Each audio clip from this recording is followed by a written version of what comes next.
you go best player available or you trade back. And trading back, if you're good, which I wouldn't trust Shane, but if you trade back, you could get a haul this year. I'm about to speak on it, obviously. Well, if somebody wants Shedeur Sanders, unless he goes number 2. The Raiders, the Steelers, the Jets, the Vikings. Somebody is going to be very interested in making that move. I don't think there's any reason to add Shedeur Sanders to this roster now. And I'll save it for the year, as they say. Don't leave your best stuff in the locker room. It's only between me and you.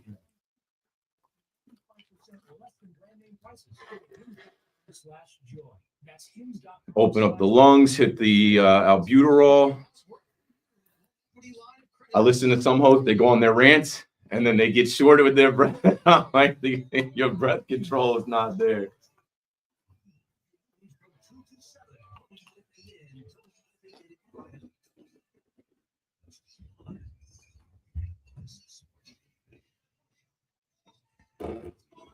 Good evening at 7 o'clock. This is Rich Eckler. Just days after coming to terms with Jameis Winston, the Giants add another veteran quarterback, reportedly coming to terms with Russell Wilson on a one-year deal that could reach as much as $21 million. $10.5 million of that is guaranteed. The Giants will be his third team in as many years. The deal comes a day after Cam Ward's pro day at Miami. The Yankees are heading north to open the season Thursday afternoon and wrapped up their exhibition schedule today with a 4-2 loss to the Marlins in Miami as Cody Bellinger capped his strong spring with his 4th homer. Former Yankee Jordan Montgomery headed for Tommy John surgery next week. The Knicks take on the Mavericks at the bottom of the hour while the Rangers open up a 3-game road trip tonight out west in L.A. against the Kings. They are currently tied with the Islanders and 1 point behind Montreal for the final playoff berth in the East. This report is brought to you by Ramsey Mazda and by Urban Air. Urban Air is where fun takes flight with their awesome attractions. It's always an adventure. Visit urbanair.com today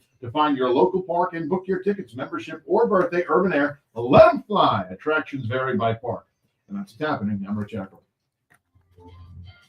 Little likes the open board. Puts it up. Sensational.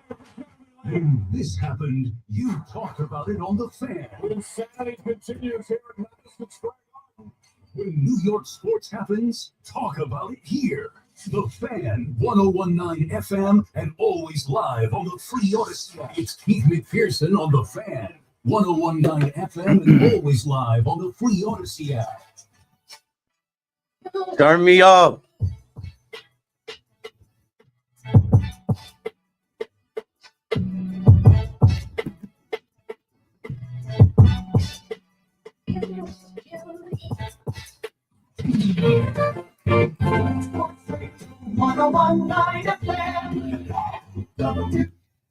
Yeah, let's do it. It's been a minute. Another 5-hour KM to AM on the Fan.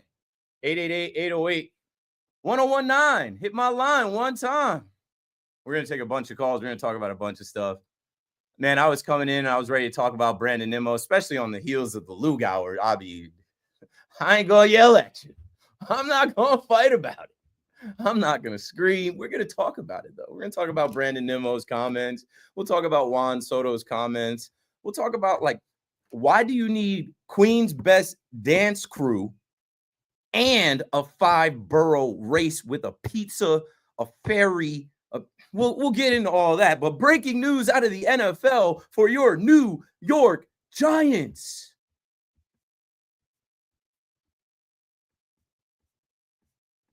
I did the Jameis Winston conversation last night. Now it's official.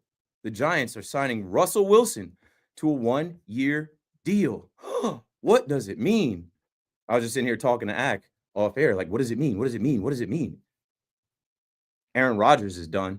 Aaron Rodgers is the song that does it. And it's over, New York. It's over, New York. We don't have to talk about Aaron Rodgers. That's the celebration tonight. Aaron Rodgers' time in the city is done. It was real. It was fun. It wasn't real fun.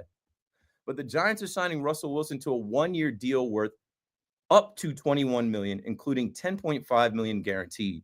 It's nothing. It's nothing.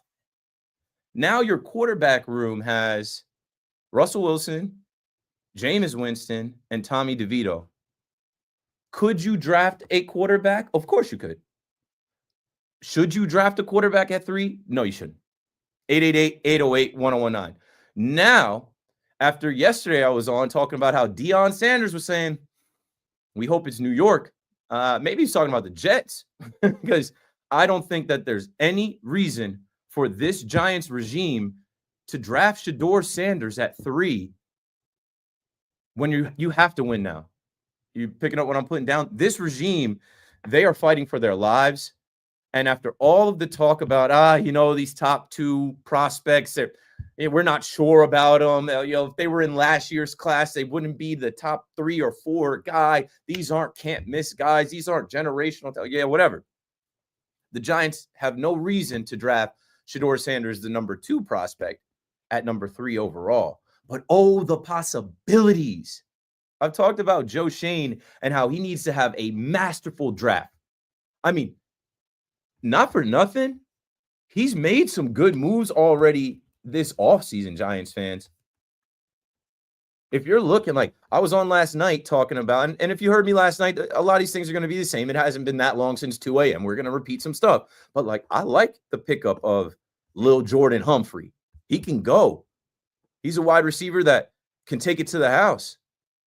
He's a guy that, can return kicks, punts.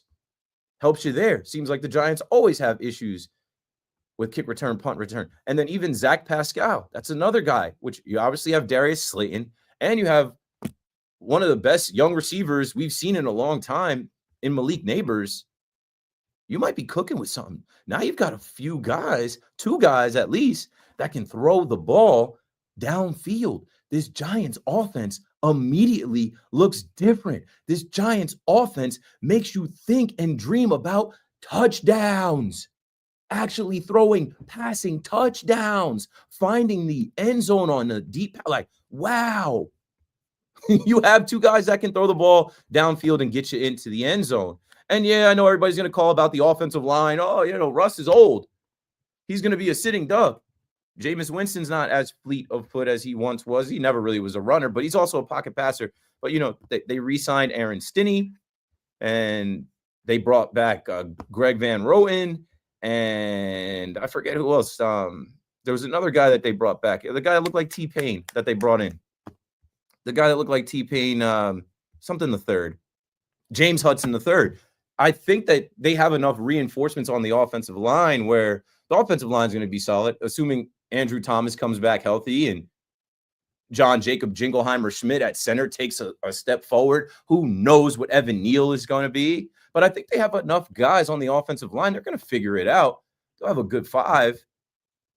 They can also draft and add offensive linemen in this draft. And that's what we're going to end up talking about tonight. I know it, because at number 3 overall, Tankathon, go ahead and change that. There's no reason to add Shedeur Sanders to this quarterback room. Shedeur Sanders wants the chance to compete and potentially start. Last night, I talked about, I watched Cam Ward's entire pro day. And from what my eyes showed me, Bill Callahan and the Tennessee Titans, they're about to draft him, and he's going to be QB1. Bill Callahan hates Will Levis almost as much as his ex-girlfriend does.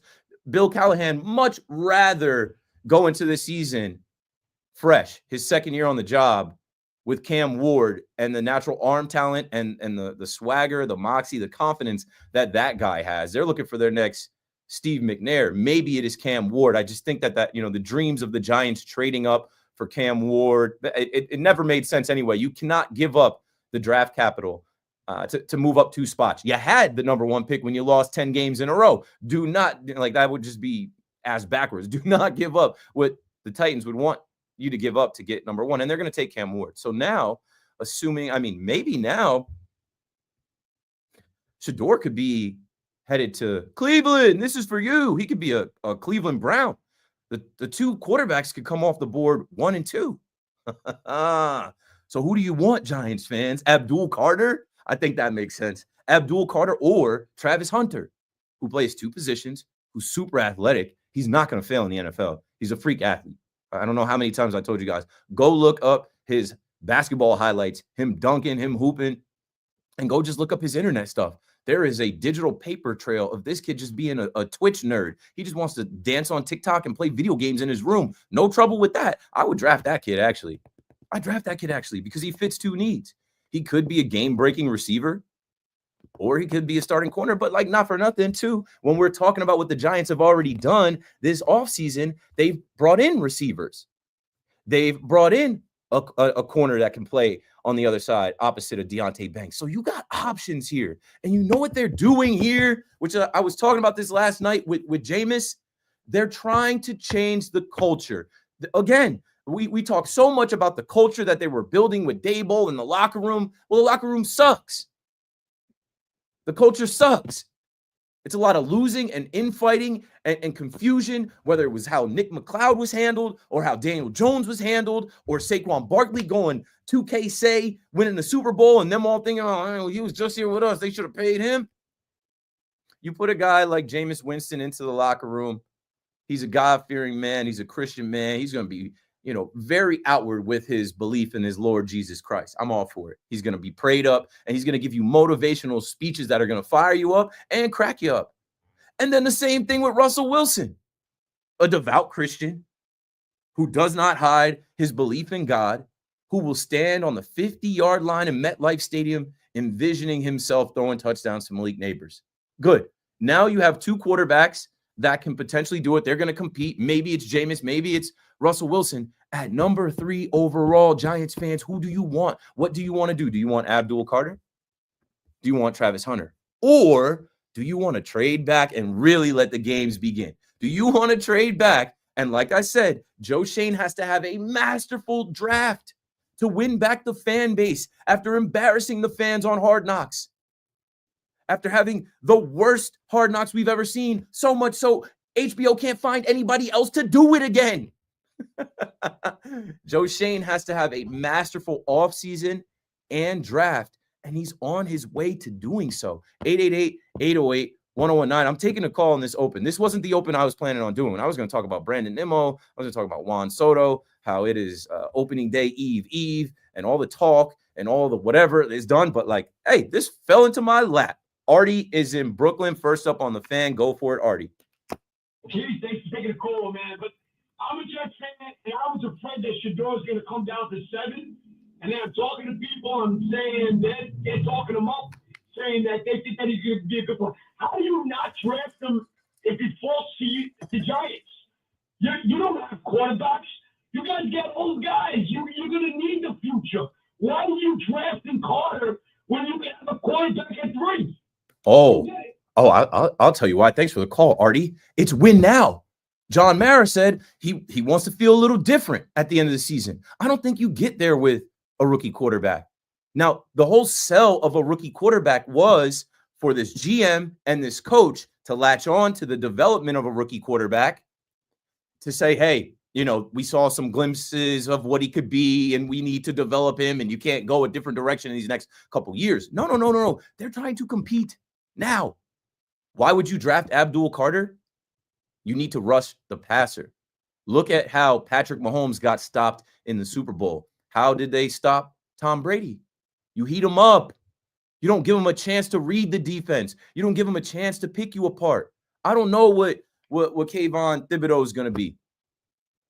Thibodeau, I always get the Thibodeau. It's just so dumb that we got to do that. Maybe they need to trade him so that we don't have to do that. Nah, shout out to KT. He's a Yankee fan. I've seen him. Shout out to KT. I told you I've seen KT in Legends.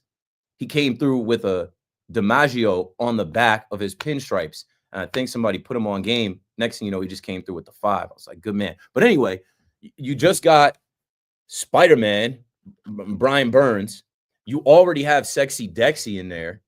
You did go get from my Dallas Cowboys, which I got to just somehow find a way to shed that I ever cared about the Dallas Cowboys. I've grown up. I've evolved.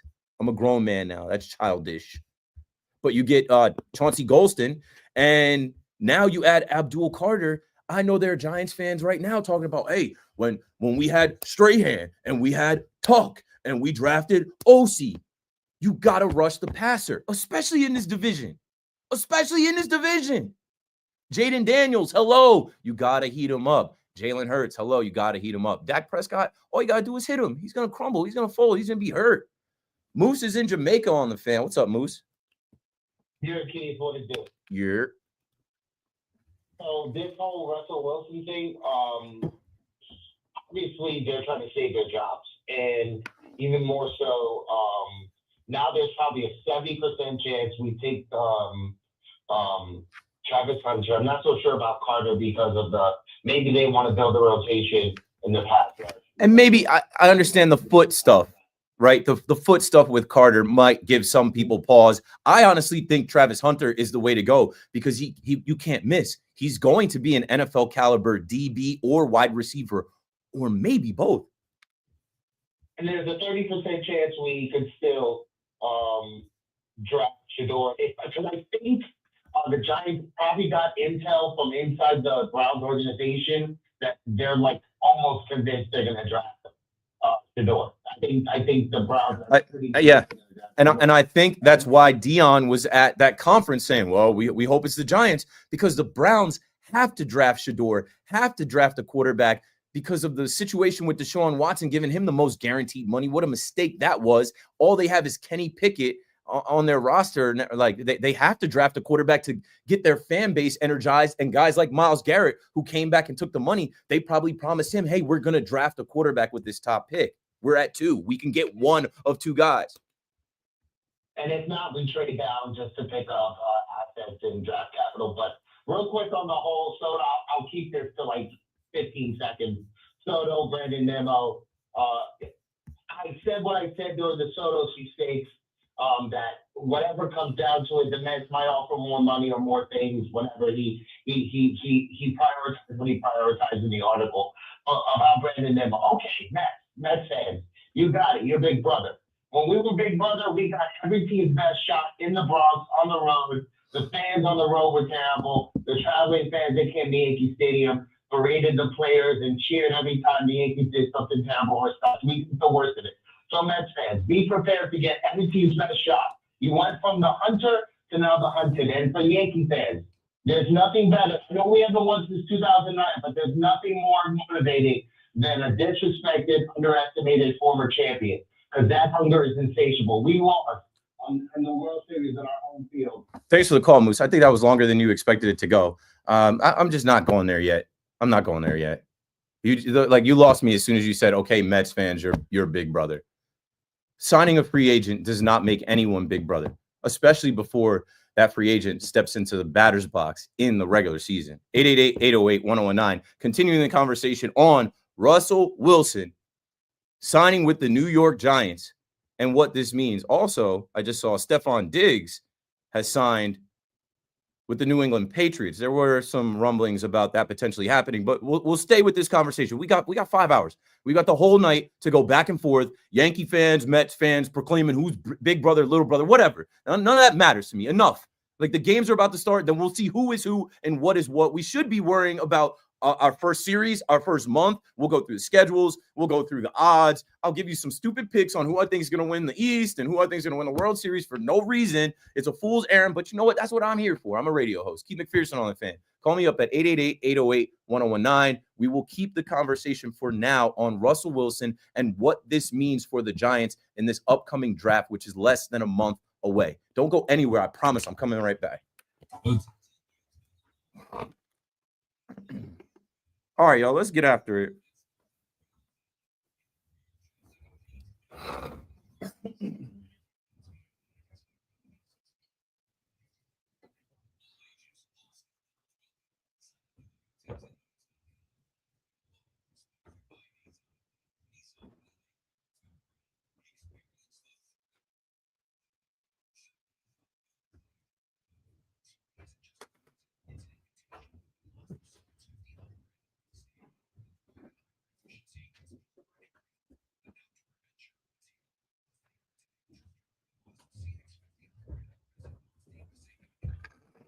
Oh.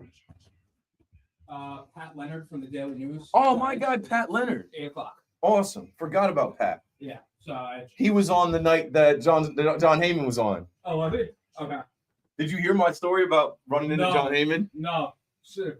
No, so someone called about it and they said they wanted to like talk to you about it, but we had so many like Giants clothes, like I can't put that on now.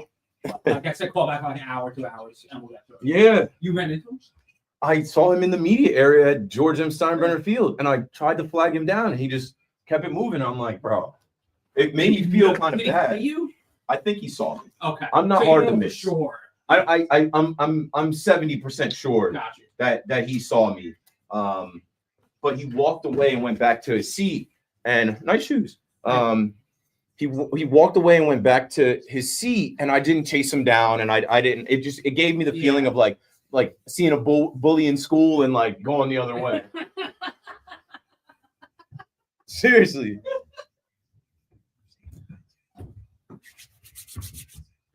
All right, y'all. Chat, what up? What we talking about in this chat? I seen the chat was popping. No Sanders. Before I forget. Yeah. Ricky's here recording spots. He's here till like 10 or 11 o'clock if you want to have him on to talk like the Yankees. Oh, definitely. Yeah. Let me go say what's up to him. I thought I saw him come in. He's doing stuff, so he might be like legit recording now, but I yapped with him and he said,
and Mark did retweet a guy like 35. I meant to hit it too. Yeah. Because that's the shit that like Anybody can respect that. 2002. It's impossible. Like You were health- never sick. health, You were never like, tired. family, You never had, family exactly what I was about to say. You never had a family issue come up where you couldn't make it. All right, chat, let's keep rocking. Dario Davis, what up, Brody?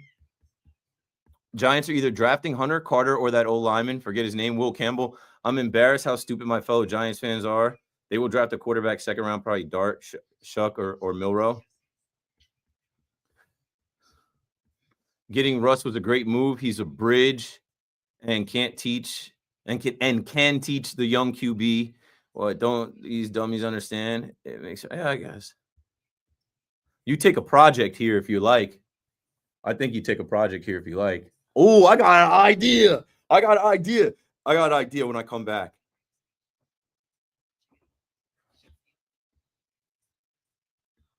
No, like that's what you think. And like you're probably underage. Like, like I'm gonna talk about it, but I don't need to lean on it right now. Josh in the Bronx. You already. It's awesome, baby. Frosty, you already know we out here, bro. Let's get after it tonight.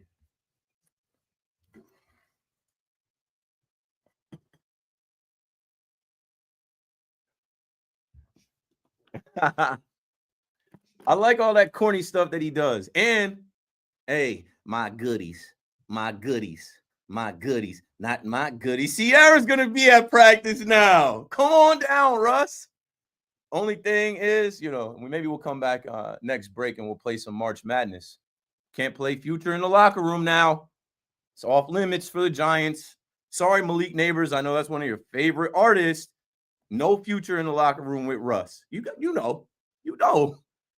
Because Future, Ciara's son, Future's son, Future, the child that they have together that, Russ has pretty much been a father to. Yeah, there's some issues there. But whatever. That's not what we're talking about. We're talking about the New York Giants, the G-Men. And you know what's funny? I put in my notes. Mike Francesa, he had a tweet like some 6 hours ago where he said, remember when the Giants actually had a clue on how to build a football team? Those were the days. Somebody felt that. Somebody in the organization said, sign Russ right now. We're not drafting Shedeur Sanders. I have a plan. With this contract, Russ is going to start. Like, that's the starter. Like Russ is starting. Jameis is going to back up. And whatever DeVito does, DeVito's going to do. But Russell Wilson's going to be the starting quarterback for the New York Giants. I think it's a given that Russ's resume and even what he did last year, not the losses, if you're putting the depth chart together, Super Bowl winning, 2 Super Bowl appearances, multiple Pro Bowls, that guy is QB1, Russell Wilson. And Jameis is backing him up, and DeVito is third. There should be a healthy competition in camp. The one caveat is, just like last year, they had, in Pittsburgh, Russell Wilson and Justin Fields. If Russ is hurt, he's got a calf issue, whatever it is, if he's not ready to go, then you have Jameis as a security blanket, like, yeah, you go. And then when, it could be a deja vu type of thing. Well, I don't know how that quarterback room is like awesome from a personality and just shtick standpoint. I don't know how many wins does this get the Giants to if it's Russell Wilson and Jameis Winston? You know what? Go on. I don't, and because I think that's what we're based on, especially and what they're going to do on the draft now. Do they trade back to get more assets? Do they take Travis Hunter? Do they reach and try to trade up and still take a quarterback? There's no clue for what this team and what this front office is going to do. Yeah, I'm not so worried about the win total yet. We're far away from actually seeing who they draft, how they line this team up. I mean, we don't know how many games the Yankees and the Mets are going to win. We'll get to that too, but let's get back to the phone. 888-808-1019. Keep McPherson on the fan. Let's go to Pittsburgh and talk to Kenny. You got it, Kenny. Go for it. How you doing? Just first of all, I want to go ahead and just say that Russell Wilson did do somewhat wonders for the Steelers, coming from a Steelers fan here. I am hoping we don't get Aaron Rodgers, but that's beside the point. This isn't a Steelers program, it's a Giants program. I actually think that the Giants are probably not going to even make 6 wins. I think this is going to be a plan for 2026. I really think that you guys are probably going to draft a quarterback next year. Most of your picks are probably going to be on the defensive side for the Giants. Okay, Kenny, thanks for that. We can't really project to next year. We don't know if your number is 6. I think that's a fair number, especially when the odds are against them. They have the longest odds to win the Super Bowl, and they have the toughest strength of schedule. But they're filling out this roster with some athletes. They're filling this roster out with some personalities, some locker room guys. They have to have a masterful draft. And I kind of like where we are right now, thinking, okay, there's no reason for them to draft Shedeur Sanders. Here's an idea, though. This is an idea I had. Shout out to the chat. Somebody sparked this idea. It went back to an idea I had weeks ago. Russell Wilson is not a runner. Jameis Winston is not a runner. Brian Daboll likes to run his quarterback a little bit. And in this modern day NFL, you need rushing yards from your quarterback, whether it's short yardage, whether it's goal to go, whether it's just like to keep a drive alive. Let's see how far Jalen Milroe drops. Because Jalen Milroe, to me, I know I've been very critical of him. I mean, he had a good pro day. He didn't have a good Senior Bowl. But Jalen Milroe, to me, he's a monster. He's built like a linebacker. There could be packages for him. Let's say he drops to the 4th round. Is that not worth the Giants taking a flyer on Jalen Milroe? If he's in the 5th round, hell yeah. But if he drops to the 4th round, taking a flyer on Jalen Milroe, who could be a Taysom Hill who could be a Deebo Samuel, who could be your short yardage quarterback. Like Russ is up there in age. Russ and I are the same age. I mean, now all season I'm gonna be telling you guys a story about when I met Russell Wilson at the UVA football camp. And Jameis is 31 as well. I don't know. I think you could take a flyer if Jalen Milroe is falling, dropping. Alabama kid. Daboll's got Alabama ties. He is a project. And when you draft a project like that, maybe in the 4th round, 5th round, and you put him in a quarterback room with Jameis Winston and Russell Wilson, I think he can learn from those two guys. And who knows what next year brings, because we have no idea how many wins they're going to have. We have no idea. Next year is too far out. We don't even know what they're about to do in this draft. Let's go to Ivan or Yvonne in Elizabeth, New Jersey. You're on the Fan. What's up, Keith? What up? Yeah, I'm a big Russell fan. Been a big Russell fan since he got into and went into the draft. 2012? And I've been waiting for this day for a long time. Honestly, as soon as I saw the news, I jumped out of my seat. Yeah, I know Giants fans wanted him before he went to Denver. Yeah, exactly. I was there actually. That game. Oh, I'm not even sure if we had him yet though. I mean, Denver had him yet. Going into that game, week 1 a couple years ago. But what I was gonna say was that hey, I know that we're still not a good team. Like we're still gonna probably, win at least like 7 games. But because the strength of schedule, like you said, and all that. But what I was gonna say was just, hey, my favorite player on my favorite team. Yeah, and you're getting maybe the last good year that he has left. Thanks for the call, Ivan. We know he's going to work out. We know he's going to eat right. We know he's dedicated, and he's going to try and show up in the best shape, prepared to play. And I talked about Russ and Ciara, and I said they're socialites. They want to be in New York. They want to go to the Met Gala. They want to go to Broadway. They want to pop up at the Knicks game, the Rangers game. Like they're about to come in to all of that. The Yankee game. I guarantee. I mean, this guy got at bats at Yankee spring training a couple years ago. Remember that? Like Russ is now a New York Giant. Let's worry about this year. That's another thing. Like you just said, 6 wins, 7 wins. Nobody knows. Like I know we think the Dallas Cowboys are the Dallas Cowboys. They're cooked, man. They have made so many mistakes with their roster construction, with paying guys late. They got to pay Micah Parsons. They're cooked. And it's not a guarantee that the Eagles, who have already lost some players from their championship run, it's not a guarantee that the Eagles are, they'll probably beat the Giants twice. I'm not going to even do that because Saquon exists. I'm not going to do that. But the Commanders, they got to show me again. They got to prove it again. I don't know. Jaden Daniels exists. Well, you know what? How about this? 3 years ago now, how did the Giants win all of those games where they ended up going to the playoffs and knocking off the Vikings? They won them late. They won them close. Draft another running back maybe. And, shore up this defense. I don't know. And you need another offensive lineman. There's a bunch of things they can do in this draft. Maybe with that 3rd overall pick, they do trade back and stockpile and try and just add more talent at a bunch of different spots. Anthony is in Tom's River on the Fan. You got it, Ant.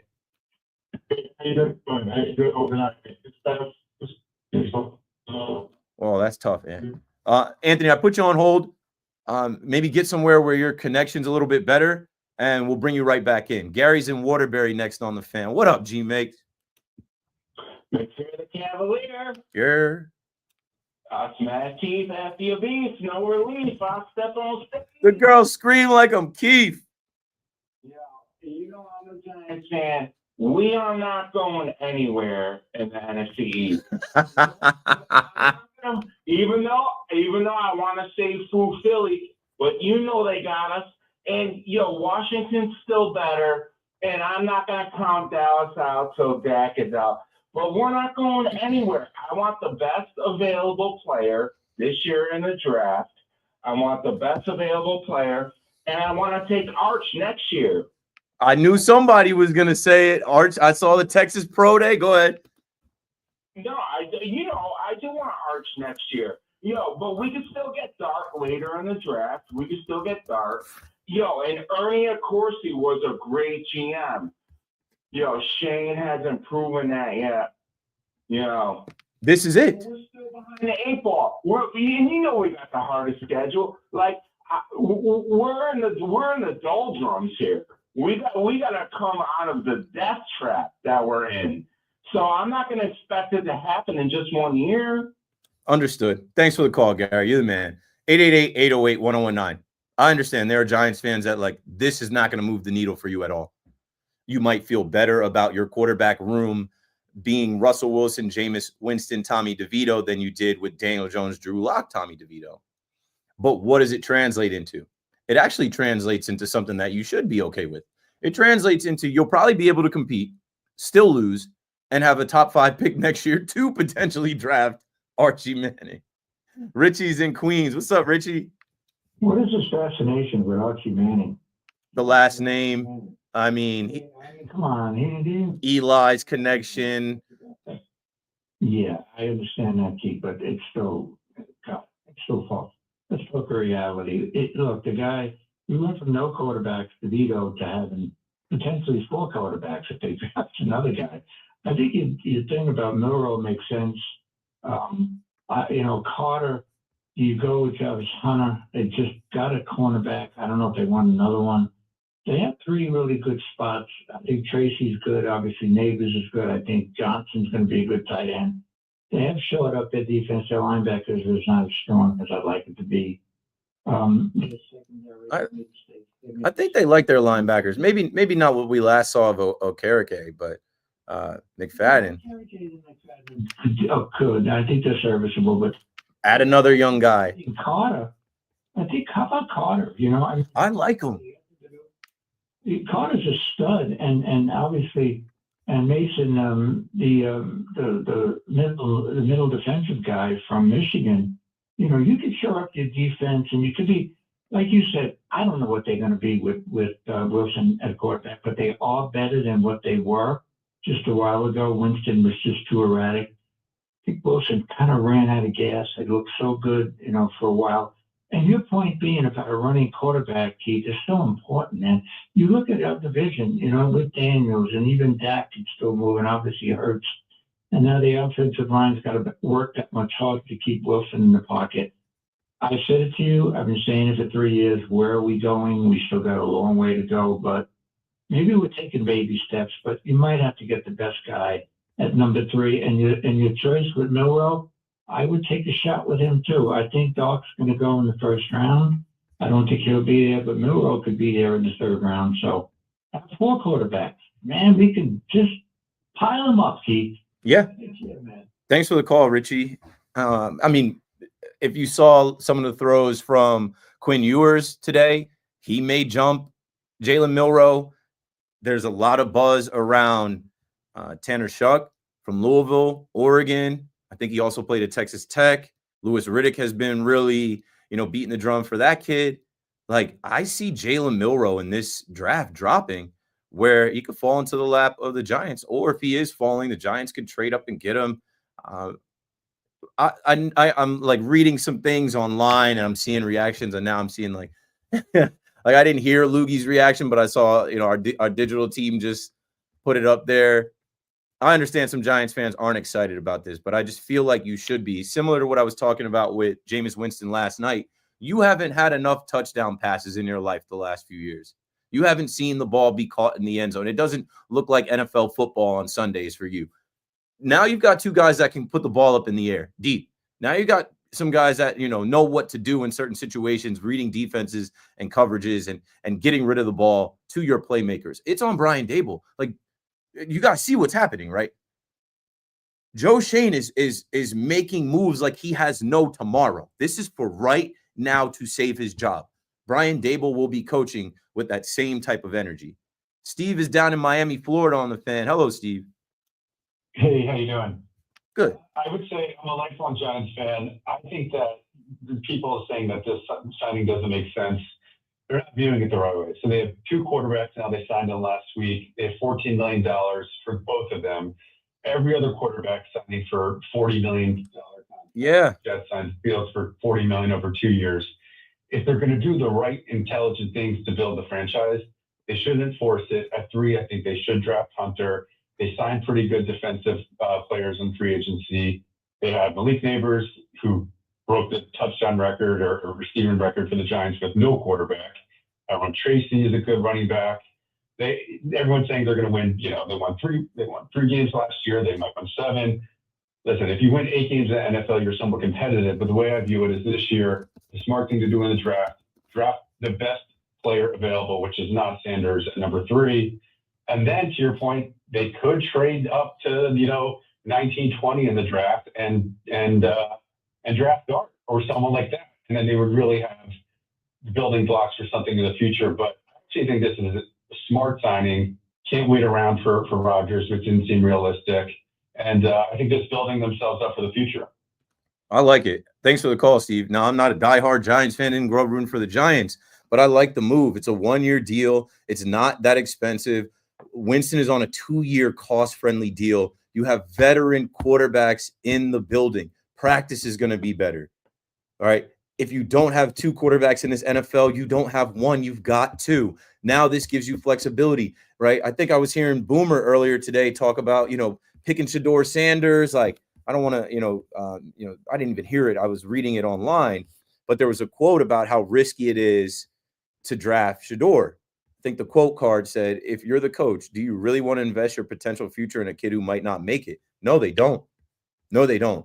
And it's risky business drafting the son of Deion Sanders, prime time, who's got such a big imprint. That's a lot. Like, they're avoiding that. I think they're out on Shedeur Sanders, but his college teammate, I was talking about this last night, as many times as we know they went out to Colorado to scout Shedeur Sanders to watch the Buffaloes, guess who else was there? Travis Hunter. And as much as I've already talked about how this kid doesn't drink, he doesn't party, he lets his girlfriend go to all the parties, he waits outside in the car, or he stays at home, he comes picks her up after. This kid likes to dance on TikTok. This kid likes to play video games on Twitch. This guy is a nerd, but he's a freak athlete. Good. That's who you want. And the biggest thing about him, he's a star. They need star power in New York, right? They need to sell jerseys. John Mara was quoted saying, Saquon Barkley is the most popular player by far. And what he meant was like fans and in the locker room. Travis Hunter is a guy that has millions of fans already. You add him to this team, you're selling those jerseys right away. And you add him to this locker room, all these guys respect him. He's the Heisman Trophy winner. All these guys respect him because they're football players. They know how hard it is to play both ways at the college level. 888-808-1019. Pat Leonard is going to join us. Shout out to Paulie going to get a Giants reporter, Pat Leonard, who covers the Giants for the New York Daily News. He's going to join us at 8. We'll get more of your calls in, but we got a break. This is Keith McPherson on The Fan. We'll be right back.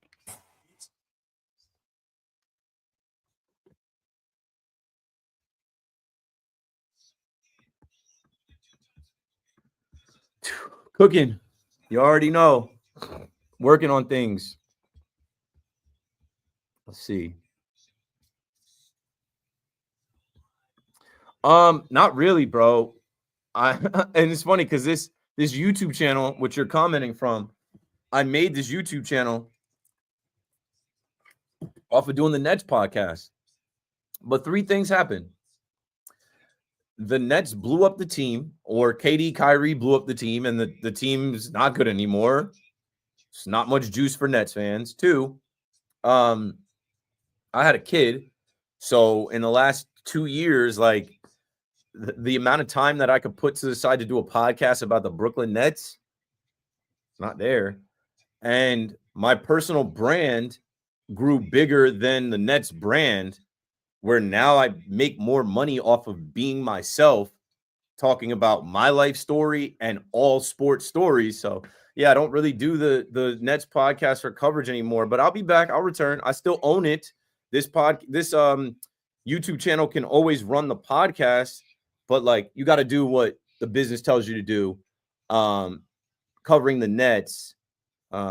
Exactly. Like, what is there to cover about the Nets? We suck, bro. It's just like, man, I was doing 2 episodes a week, and I remember one of my rules was like, if the Nets would lose back-to-back games, then we're doing 3. Like, I just hated talking about losses, especially in a tank season. It is a waste of time to pontificate. It is a waste of time to project and hope and like, I don't know. There's enough people doing that are, and like, this is no disrespect. There's enough Nets people doing that at a lower level.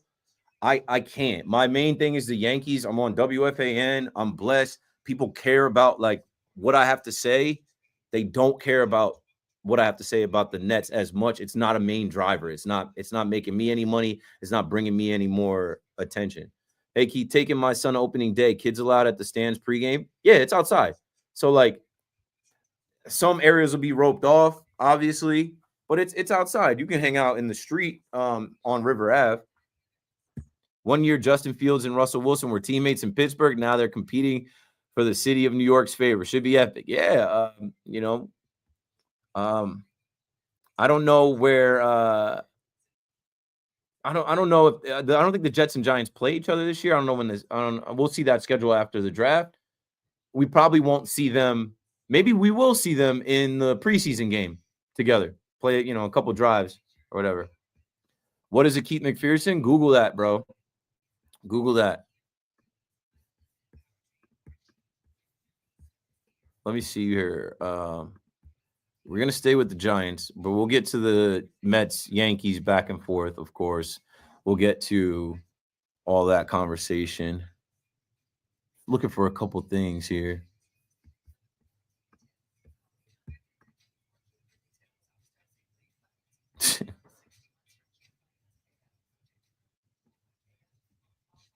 Okay.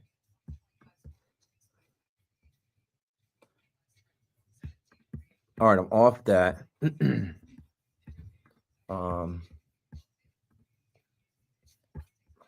me check my text.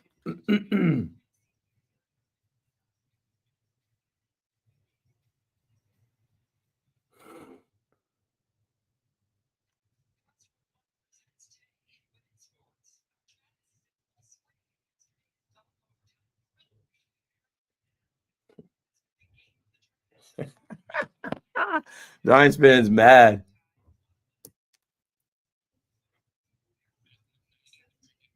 Okay.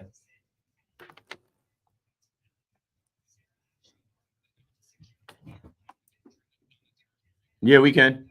It's are you on the Bogan email? Yeah, it's quick. I think it's just an updated one to be like, come out tonight or today or something. I'll bring my phone or laptop. I haven't even looked at it yet. Oh.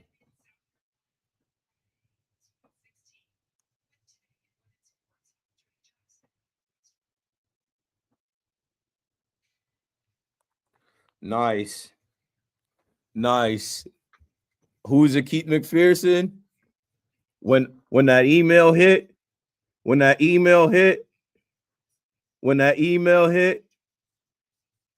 you already know. For my fourth season now, it was all a dream.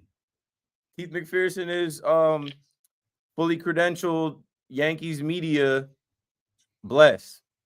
Never have to buy a ticket to the game. I can show up as Keith McPherson and walk into the stadium. Praise God. Praise God. Because God knows I spent enough on tickets. God knows I had enough free tickets. God knows I used to play the resale market waiting for them tickets to drop under $20. God knows I bought some bogus tickets, walked up to scan my ticket, and not a real ticket. So now I never got to worry about that.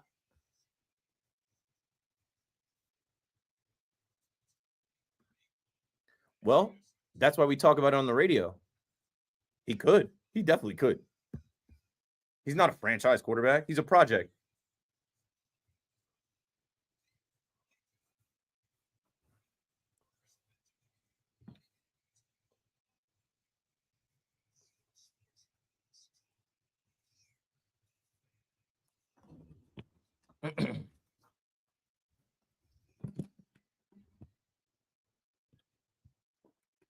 Joe cracked the dawn. It should be about us. It should be about trust. Keith McPherson on the fan, KM to AM. Been a while since we've done one of these. Probably will be another while until we do another. because bam, bam, ba-na-na-na-na-na-na, bam, bam, ba-na-na-na. That's the Yankees music, you know.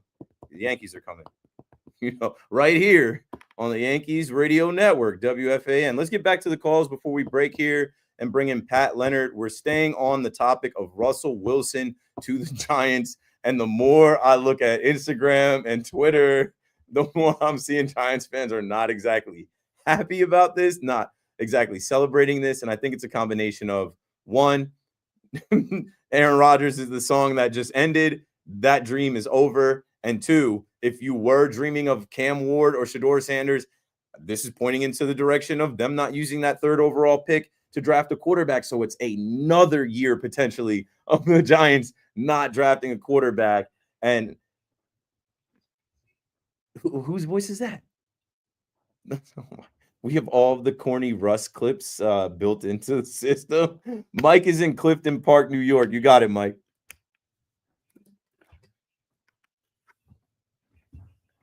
I have a feeling that the Giants don't want to move up to get their quarterback. They're not going to be forced to. Yeah, they can't. They can't. They had the number one overall pick. Right, but if it falls to that, if one of the two quarterbacks falls, I think they'll take it. They just want to be pushed up or feeling pressured to do that and let the draft come. I don't know. It's not like Jaden Daniels falling to you or Drake May falling to you. I think at this point that's a crowded quarterback room. Unless right, if they draft Ward or Saunders, they want them to start right away. So at least half the season, the first half of the season, was going to be a veteran, I would say. Yeah, thanks for the call, Mike. They're not drafting a quarterback. They have QB 1 and 2. DeVito is 3. Maybe they'll bring in a practice arm, but it would be foolish now, right? You would trade up to draft a Cam Ward to start him right away, or have him learn from the veteran for a few weeks, see how the season goes, and if you're losing games, whatever, run it. It's his turn. Same thing with Shedeur. Now that you have two quarterbacks, one on a 1-year deal, one on a 2-year deal, these are stopgaps, right? And these are NFL caliber quarterbacks that could potentially win you some games, definitely could lose you some games. But now that draft capital you have at 3, think about last year. They had the 6 overall pick. They could have drafted Michael Penix Jr. They could have drafted Bo Nix. They could have drafted J.J. McCarthy. But what did they do? They had a hurt Daniel Jones come back from his rehab in time to reclaim his spot, and they spent $5 million on Drew Lock, and they also had Tommy DeVito. Good, right? Don't need to draft a quarterback at 6 overall. You draft the best available player. They drafted Malik Neighbors. That was a good pick. That was a good pick. That kid looks like the next Jamar Chase to me. Yeah, Jamar Chase that just got paid, won the Triple Crown. Do it again. Add more talent. Add another star. This is New York. We need star players. Don't draft Will Campbell. I saw somebody in the chat. They're going to draft that offensive lineman. Do not draft Will Campbell. Draft either one of Travis Hunter or Abdul Carter. I now think that is going to go Cam Ward 1, Shedeur Sanders 2, and on the clock at 3, your New York Football Giants. Bruce is in Flushing on the Fan. What's up, Bruce? Hey, Keith, a few Giant points, if I can. Number one, this shows how desperate the general manager and the coach is trying to be respectable. They know their job is on the line, and they'll do anything they can to get victories this year. Number two, hopefully, if this makes sense, to me anyway, second point, if Russell Wilson was so good, why didn't Pittsburgh re-sign him? To me, that speaks volumes to me, saying that they didn't think he was that good. Otherwise, they would have re-signed him. Point number 3, the only way this makes any kind of sense is that if they make a deal, drop back a little bit, maybe for a team who wants the third pick, and they go back a couple of spots, and you maybe draft a kid, the defensive tackle out of Michigan State, or somebody else who they like, and then you draft Jackson Dart or the kid from Louisville. But if you're gonna go in to this season with just these quarterbacks, and not a youngster to groom for next year, doesn't make any sense to me. Thanks for the call, Bruce. Yeah, I just think they're out on drafting Shedeur Sanders at 3 or moving up for Cam Ward because it doesn't make sense. You have two quarterbacks that started games in the AFC North last year. You have 2 quarterbacks that have won games in this NFL. You have 2 quarterbacks that could help you win games. So draft the best available player. I see people still, someone is in my my Twitter mentions, they're still drafting Shedeur. These are 1-year deals. Why? Shedeur Sanders, I have been in the camp of drafting Shedeur before they actually added Russ. I was in that camp. Why add Shedeur to this group now? 1, that's a waste of a pick when you have 2 quarterbacks and you need to win now. 2, what if Shedeur Sanders isn't what, potentially we think he is? What if he's mid? What if he never becomes? Like, that's how these guys are going to go out? No, they're not going out like that. We'll talk to Pat Leonard about it. 888-808-1019. If you're online, stay on hold. We'll chat to Pat. We'll chat with Pat. We'll talk to Pat. I think he knows more about the Giants and the situation than me. So we'll go get him, and we'll keep the conversation going. Stay tuned. We're definitely going to talk about Brandon Nimmo, his comments. We're definitely going to talk about Juan Soto, his comments. We're absolutely going to talk Mets and Yankees as we get ready for another 162. This is Keith McPherson on the Fan. KM to AM returns right after this. Oh.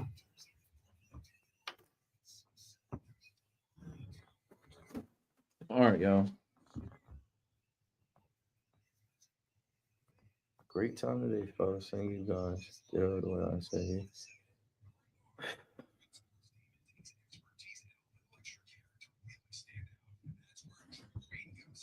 Across is good to record. It's already going. All right. And I texted you something that you just got a promo for.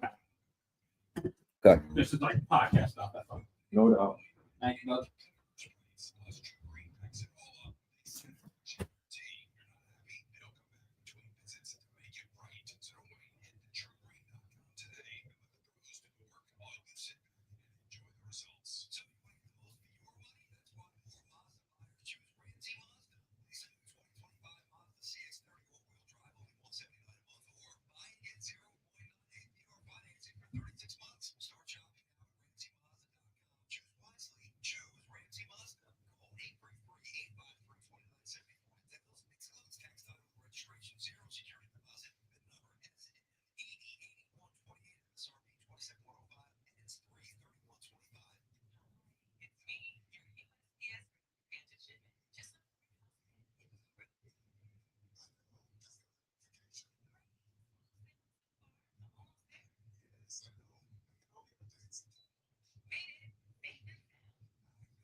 I had to go to the other studio to do a read, There you go. telling people to come to the Prudential Center from 5 to 7 p.m. on Saturday for the March Madness Watch Party and Papa Shot Tournament sponsored by Bud Light. See you there. Oh. I'm on the live telling people to go to Red's Beer Garden.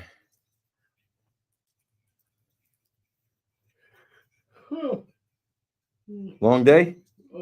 Yeah, my back was bothering. I didn't sleep well last night. What time do you come in the morning? Around 11:30ish. Today was a lot of traffic too, so Sitting in the car doesn't help. yeah, no. That's actually the hardest thing for me right now is sitting. Because it's like the nerves got a fire. And the nerves, you know, the more movement they have, the better it is.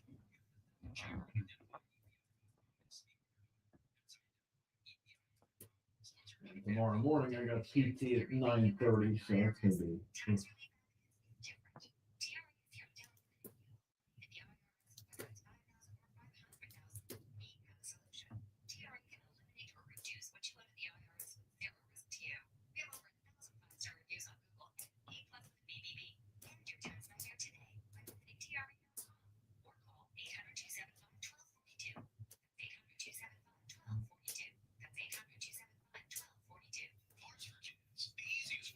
boom, boom, boom, boom.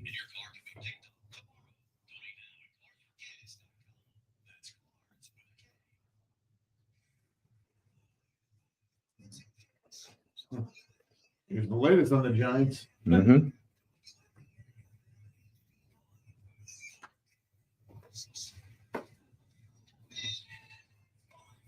Good evening at 8:01. This is Rich Ackerman. The Giants have found their starting quarterback for next season, reportedly coming to terms with 10-time Pro Bowler Russell Wilson on a one-year deal. The deal is for $21 million with $10.5 million guaranteed. Wilson had met with the Giants a year ago before going to Pittsburgh. A year later, he leaves Pittsburgh for New York. The signing does give them some flexibility to either draft a quarterback this year or wait until next year. Next up, the Bronx for the Yankees as they closed out the spring training schedule with a 4-2 loss to the Marlins in Miami. Cody Bellinger homered his fourth of the spring. Right now at the Garden, Knicks and Mavericks tied at 33 with a minute left in the first quarter. Karl Anthony Towns with 10 points and 5 assists so far. The Mavericks short-handed. Anthony Davis among those out, as he is resting on the back end of back-to-back games. They have just 9 healthy players. The Rangers will face off against the Kings later this evening to open a 3-game road trip. With 11 games to go, they trail Montreal by a point with the final playoff spot in the Eastern Conference.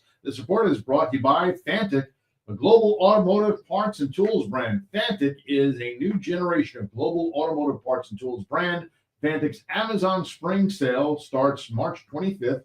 with up to 46% off. Fantic was one of the top 10 influential TikTok shops in 2024 and is official partner of the Brooklyn Nets and the UFC. Visit Fantic.com. And that's what's happening. I'm Rich Ackerman. All right, I'll see you manana. All right, get home safe, rest up. Thanks for putting the Knick game on. No problem.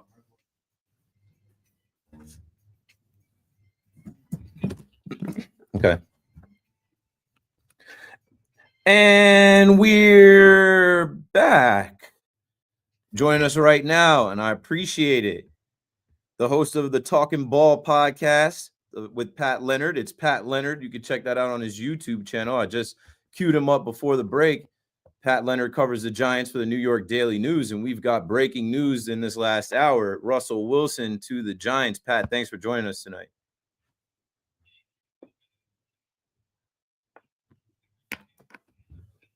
I mean, this Giants quarterback search, as you know, it's dragged on. It's got twists and turns, so never a dull moment. Thanks for having me, man. Yeah, it's great. I mean, I'm not a Giants fan, so I guess I can't feel the pain that Giants fans have felt the last few seasons, and then even the signing. But I'm starting to get the feeling that Giants fans aren't excited about this, right?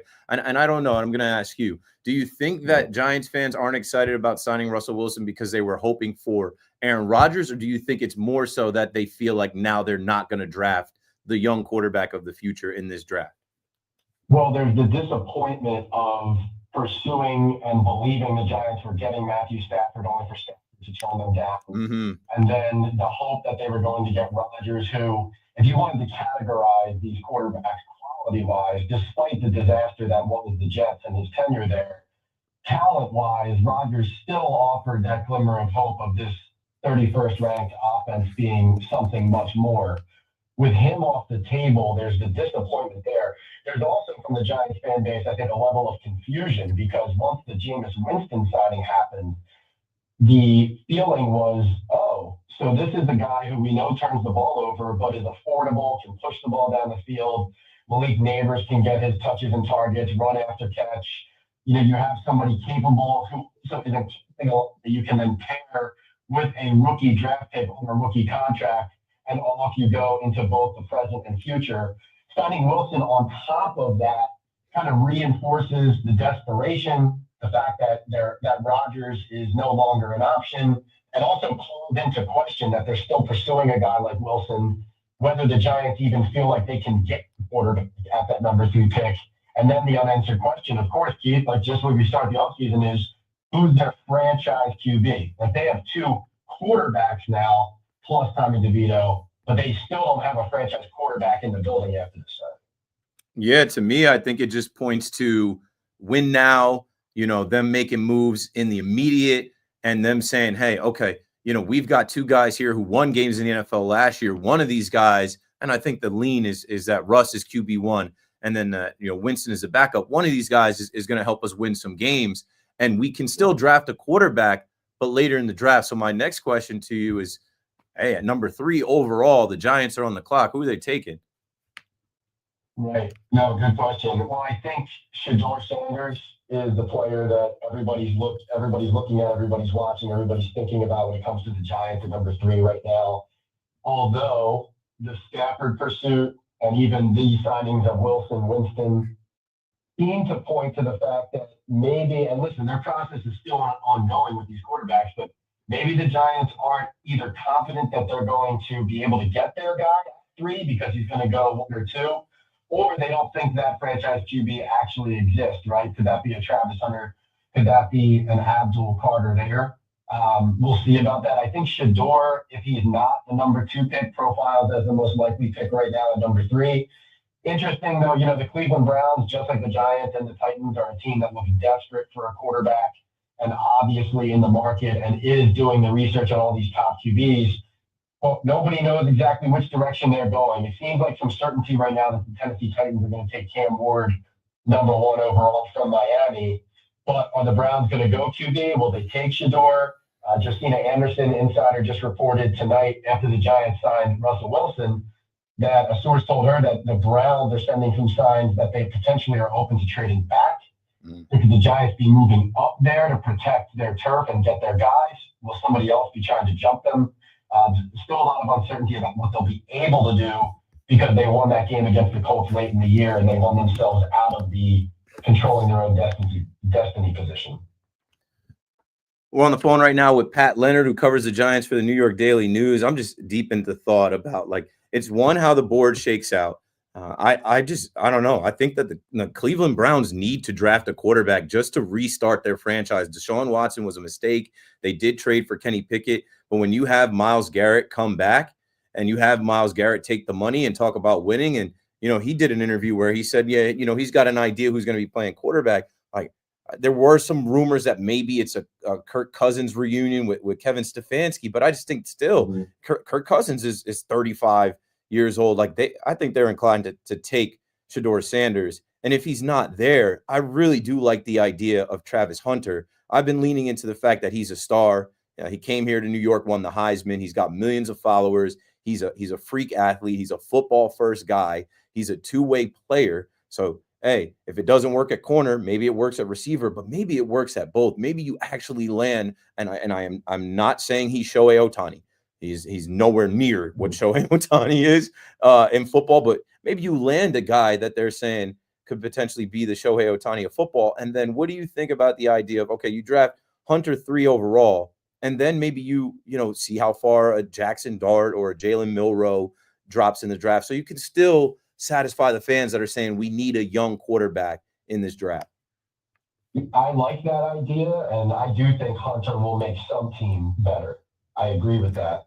One concern, though, is like a guy like Jackson Dart, his stock has been rising ever since the NFL season ended and the offseason and the draft process started. And if you draft a position player, if you're trying to trade into the back of the first or use an early second round pick on Jackson Dart, I don't think you're getting him.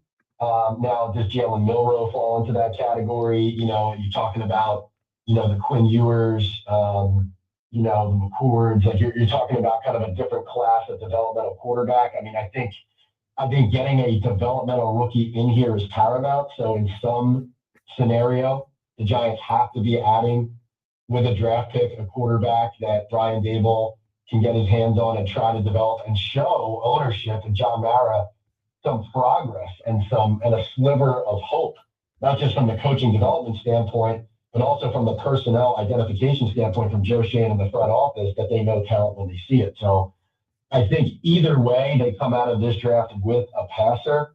I think, Dart, though, is a very interesting name because, like I said, the scenario of getting him after getting a Travis Hunter is really tempting. But where do you have to trade up to get that player if you're using the number 3 on Hunter? It might be too expensive to get all the way up there to get him. Yeah, I agree. I think he is the riser of this draft. There are so many quarterback needy teams, and there's always going to be a surprise team like last year. The Falcons are like, yeah, we'll take Michael Penix. Somebody is going to say, yeah, we're drafting Jackson Dart. So even though the Giants picked 34 overall in the second round, where you imagine them being able to trade up back into the first round, I know Tankathon has Jackson Dart at 37 going to the Raiders. So he would in no way he would potentially be there in that world, right, for the Giants to take in the second round. But let's talk about this, right? The draft is unknown, but what we do know is with the money that the Giants have had, they've already spent and added some talented players, a couple offensive linemen, Stone Forsythe and James Hudson. I really like the Javon Holland signing, even Paulson Adebo. What do you think about this free agent class that they're bringing in? I even talked about, little names like Lil Jordan Humphrey, pun intended, and Zach Pascal. Like those are small signings, marginal guys, but they're guys that could make an impact in the locker room and the level of practice and the level of compete that the Giants have. What do you think they've done, or how do you feel so far about what they've done with the money they've had to spend in free agency? Yeah, I think they've definitely targeted, specific positions of need, and they are well aware of the positions where they need higher level caliber talent on the field. Corner and safety were two positions there. My favorite signing of that first wave of free agency was Chauncey Golston for Dallas. Yes. I like that signing a lot. I think that the Giants' negligence last year showed up in many ways on the roster, but especially in the trenches on the defensive side of the ball, they did not have, they invested in the Brian Burns trade, but they were not able to set edges well enough in the running game, and they didn't have enough depth on the interior to complement Dexter Lawrence. And so I like that signing a lot. I think Golston plays with some violence and some attitude. Those are the types of players I want to see more added to this team. Adebo, hopefully he's healthy. Had Cam Jordan on Talking Ball a couple weeks ago, said that he believes he is a number 1 corner and that they had 2 number 1s when he was paired with Lattimore down there with the Saints. So that's encouraging to hear.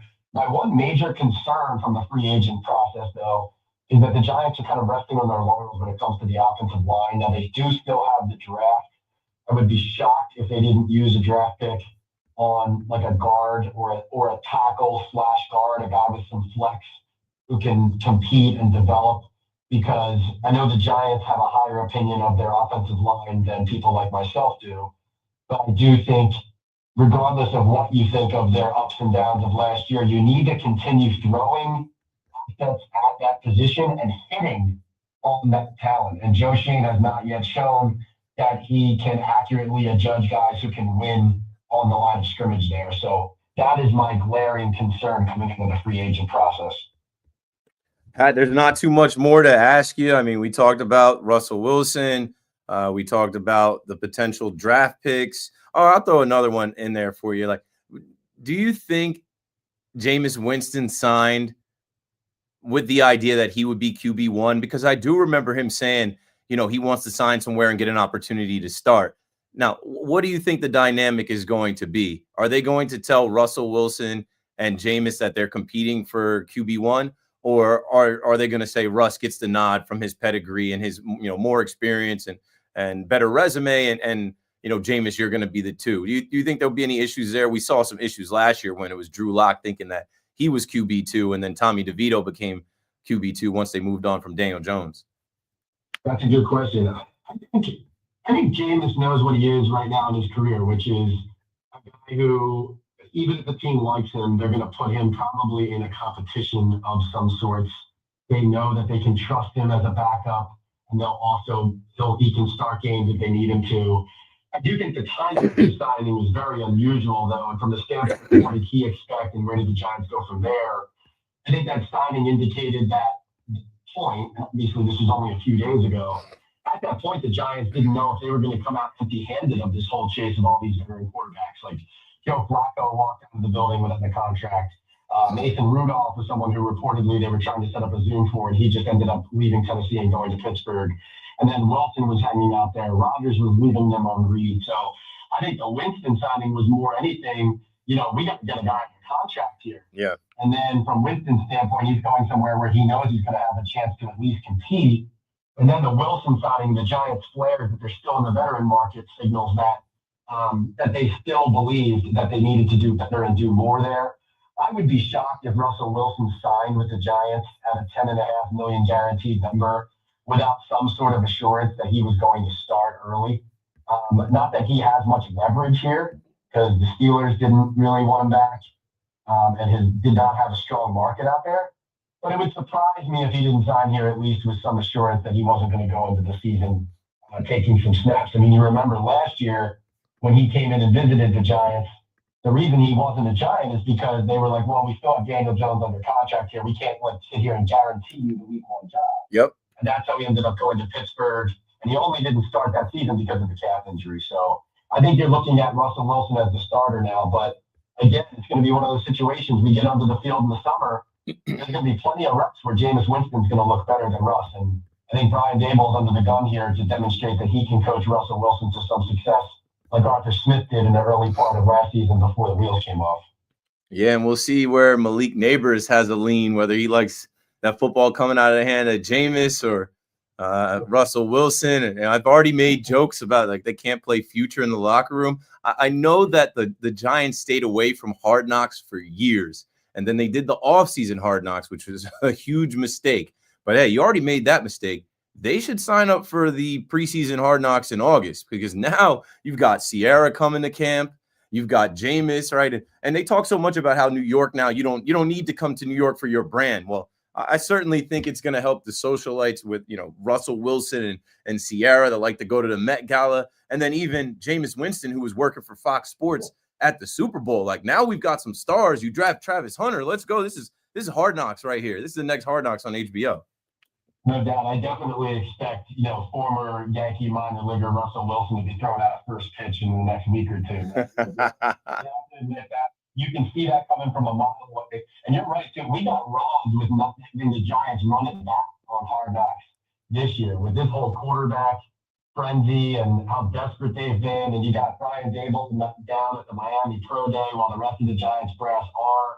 I mean, it's just so much going on here right now. We got robbed with Hard Knocks, too. Pat, you're the man. Thanks for giving us your time on short notice tonight as we got this news. I'll let you go back to and enjoying the rest of your Tuesday night. Giants country, that's right. Giants country, that's right. Well done. That was Pat Leonard from the New York Daily News. Check out the Talking Ball podcast with Pat Leonard on his YouTube channel. This is Keith McPherson on The Fan. We're going to get back to your calls. Man, shout out to everybody that stayed on hold. We still have a full rack of calls, which means there are Giants fans, and there's some of you, Lawrence in Oklahoma City, Robbie and Lennox, some guys that I know have something to say about Russell Wilson, this move, and what it means for their beloved G-Men. 888-808-1019. We will get back to the conversation around the Giants and Russell Wilson, and then I will start to sprinkle in some conversation around the Mets and the Yankees as we get ready for opening day. Let's not forget about that. Keith McPherson on The Fan. KM to AM returns right after this.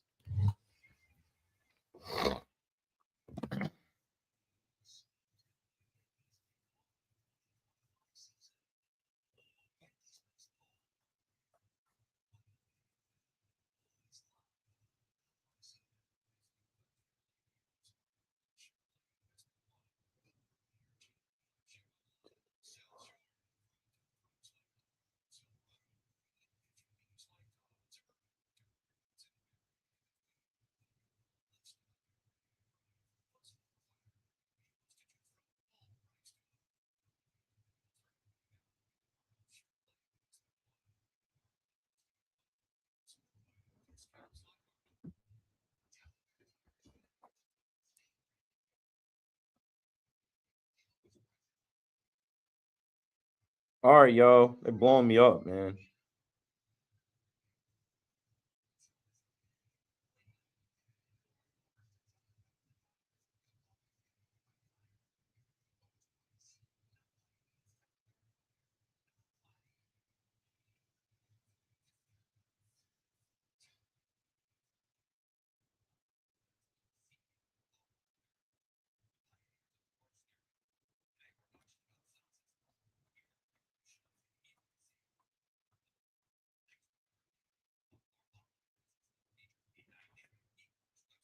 I got some push-ups out here, bro.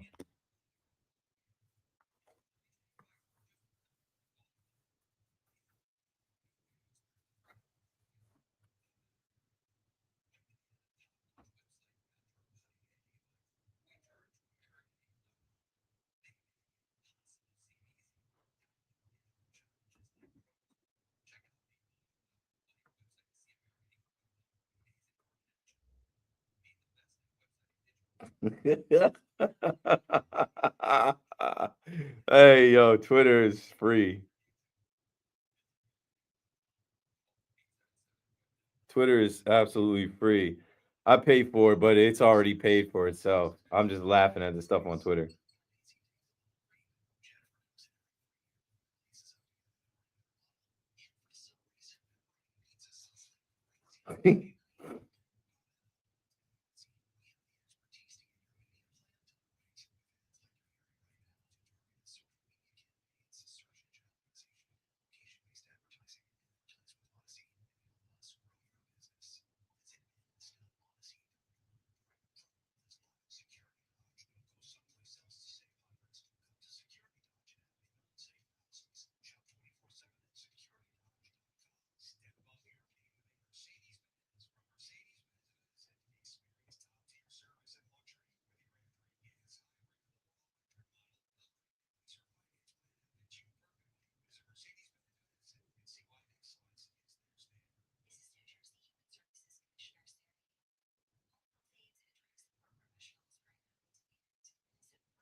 Yo, Keith, Jen. Yo, what up, man? Updates, Jen, Keith. Oh, hey, never seen you in real life, I don't think. Full-time evening host here on the fan. I'm just showing her around. Word, are you working or you're just Yeah, so I'm gonna be doing the updates and she'll be shadowing. cool? Yeah. I'm talking Russell Wilson. I'm talking Mets, Yankees soon. But this Russell Wilson shit fell in my lap. The news broke like right before I went on. I wasn't planning on doing this, but I'm like, shit's easy. So we've already smoked 90 minutes on Russell Wilson. We'll have the Knicks later. It's a layup, you know. It's easy. Are you gonna work here? You trying to find a job in here? I'm working here maybe like sporadically, like Yeah. maybe a few times. So she'll be doing part-time updates. Just part-time. Okay, cool. I was gonna say, I don't think we have like I know Daniel McCartan hasn't been on as much. Lori is on. We probably kind of need to. That's kind of where I'm just gonna kind of fill in. Nice seeing you. Nice seeing you.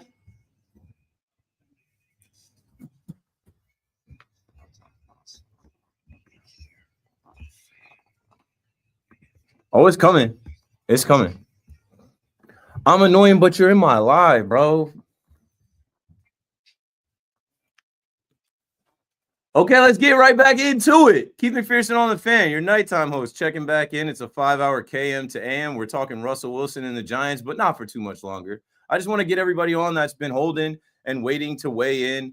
Giants fans are kind of split on this right now. I think there are some people celebrating it and some people that are mad. They're mad about Matthew Stafford, as you heard Pat Leonard join us and say. Some are mad about Aaron Rodgers, like Loogie was on the Lug Hour saying, I was ready to wait for Aaron Rodgers. No, Aaron Rodgers is the song that finally ends. We're done. You know, Jameis was praying for the Lord to deliver him from pick sixes. The Lord just delivered us from all the nonsense that we had to go through the last 2 years of Aaron Rodgers. That's the silver lining in all of this, Giants fans. You have no idea what version of 41-year-old Aaron Rodgers you were about to get. We are blessed today. Amen. Aaron Rodgers is done.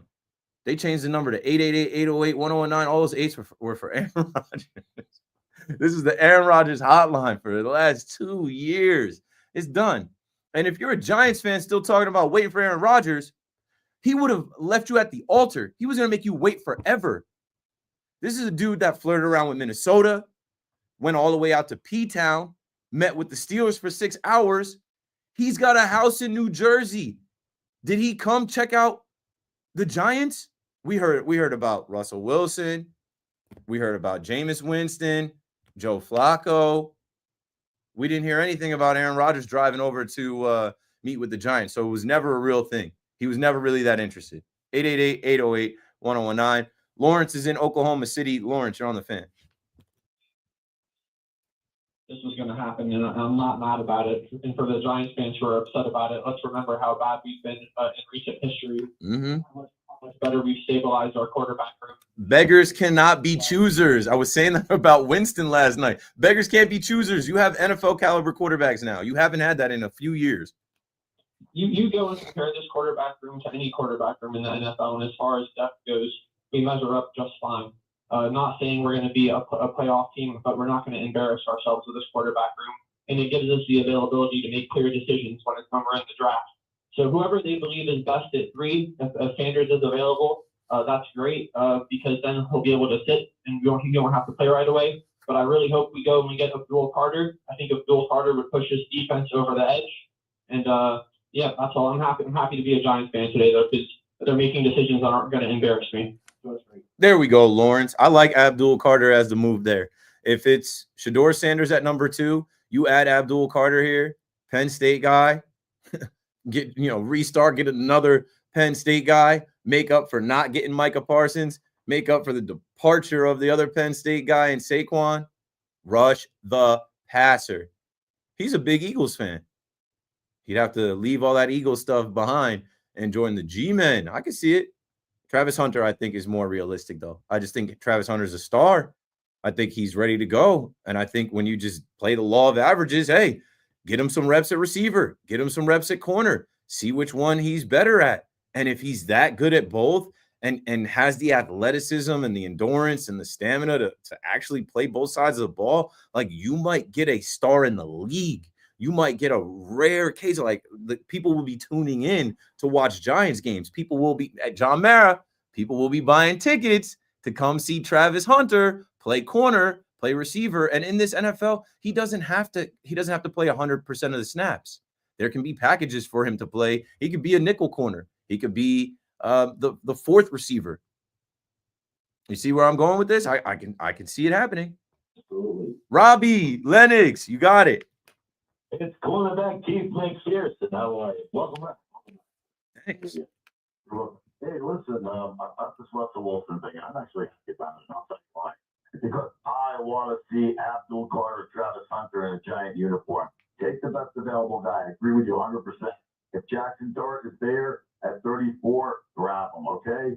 I'm not that interested right now in getting the young quarterback. Right now, what I'm interested in is building a great defense, Keith. To me, that's what wins in a cold weather city. Why did the Eagles beat the Kansas City Chiefs this year? Because they had a great defense. Yeah. They took Mahomes out of the game so fast. Yep. You're on it, Robbie. I'm right there with you. What you said about like you take the best available player now. The pressure isn't so much on drafting a young quarterback because you have 2 NFL caliber quarterbacks, and like take the can't miss prospect. Absolutely. I'm wondering if Travis Hunter would actually be the first two-way player we've seen in a long time. You know, like think about the history of football, guys like Bednarik playing both ways. Everybody played both ways. I mean, years ago, my father used to tell me guys play both ways all the time. Yeah, but these guys are freaks now. It's so hard to do now. Like Dion couldn't really do it. Even like Jabril Peppers did it at Michigan. He couldn't do it in the league. Charles Woodson. It's so hard to do now. Yeah, tough, especially with today's complicated NFL assignments and so forth. But I mean, as far as being an offensive player, defensive player, and memorizing everything and being involved with the defensive offense. Like, can you imagine Travis Hunter having to guard AJ Brown and then flip the ball and he's got to deal with Quinyon Mitchell or Cooper DeJean?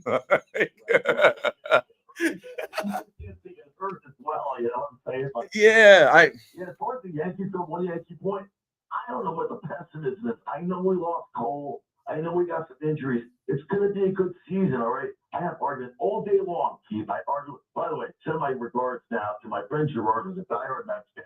Is afraid to call this station. Will argue with me for 24 hours. I mean, afraid to call why?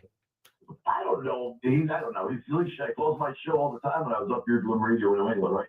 I said to him, I said, call the fan, talk about the Mets, right? And he and I argue about Soto. I said, you know what?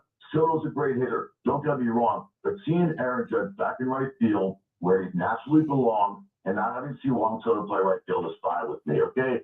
He's a great hitter. He's taking anything away from Juan Soto. But to me, if Juan Soto sat down actually and looked at his situation and said, where's my greater path to winning a World Series? Is it with the Mets or is it with the Yankees? And I feel like Juan Soto's a big phony, okay? All he went was for the dollar bill, all right? That's what I feel, okay? Aaron just wanted to be a Yankee. He didn't want to be a Yankee, right? Correct. Thanks for the call, Robbie. And now you done got me going a bit. For the Yankee universe, I'm going to get into it. I'm going to start getting into it now. I can't wait to see y'all, man. I can't wait till Happy New Year. I can't wait. It's a family reunion on 161st and River. I've been to so many opening days in this last 10 years. It doesn't matter who's on the field and who's not on the field. It's about us. That's something that's not going to change. The best fans in the world, the best fan base in baseball, the Bronx Zoo, what that stadium turns into with crazy Yankee fans. And the New York Yankees know that. The front office, the players. Juan Soto didn't care anything about that. Juan Soto can tell you it's about, 6 to 7 years what the Mets are going to be. The Mets, who just made some moves a couple years ago, had to sell off at the trade deadline to try and get some guys in their farm system.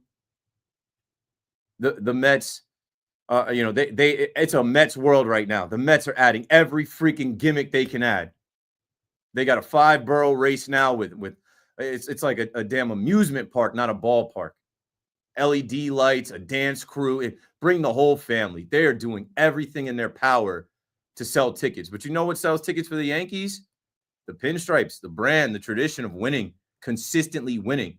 So, let the Mets rebrand and Steve Cohen come up with all these different giveaways and jerseys and bobbleheads and all these different things, from a Mets house to Amazing Day, whatever. None of that translates to wins on the field. And with Juan Soto, I am starting to actually love where we are with this Juan Soto stuff. And I was talking about it last night. Now, if you thought that the Subway Series wasn't really a rivalry, I'm guilty in that, because I've looked at the Mets like Jeter looked at the Mets. They're just the Mets.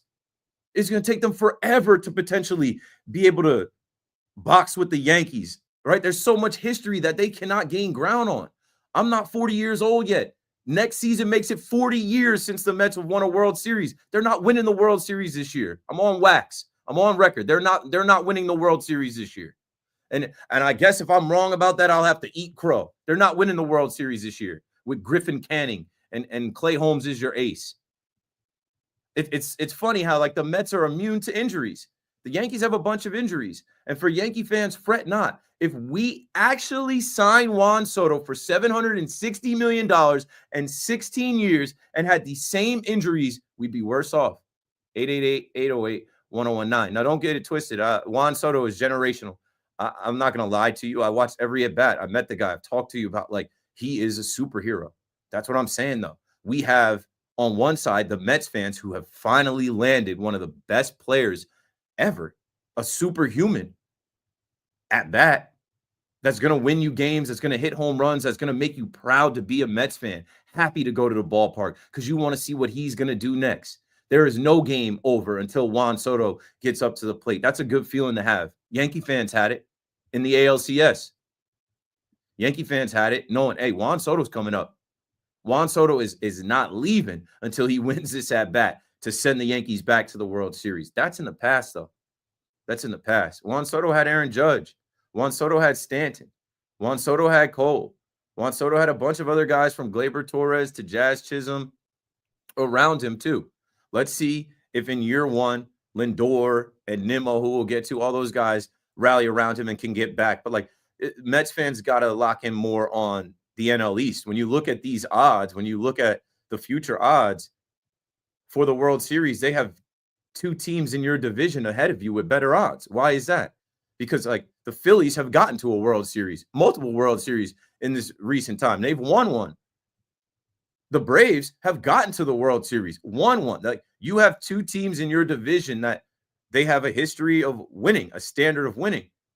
So, like, instead of being so worried about the crosstown team that has a history and a standard of winning that you don't really have to worry about too much, a little bit more this year, because now to add more juice to the rivalry, you thought Juan Soto was gassing it up. Well, now they're actually giving us a weekend series.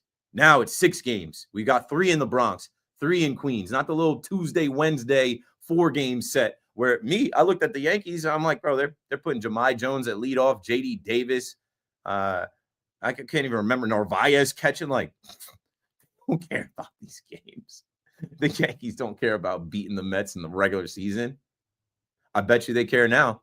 After Juan Soto's out there talking about, the Yankees were in first place all along. But I know they're going to be good for the next 6 to 7 years because of Judge, because of the length of Judge's contract, the length of Cole's contract.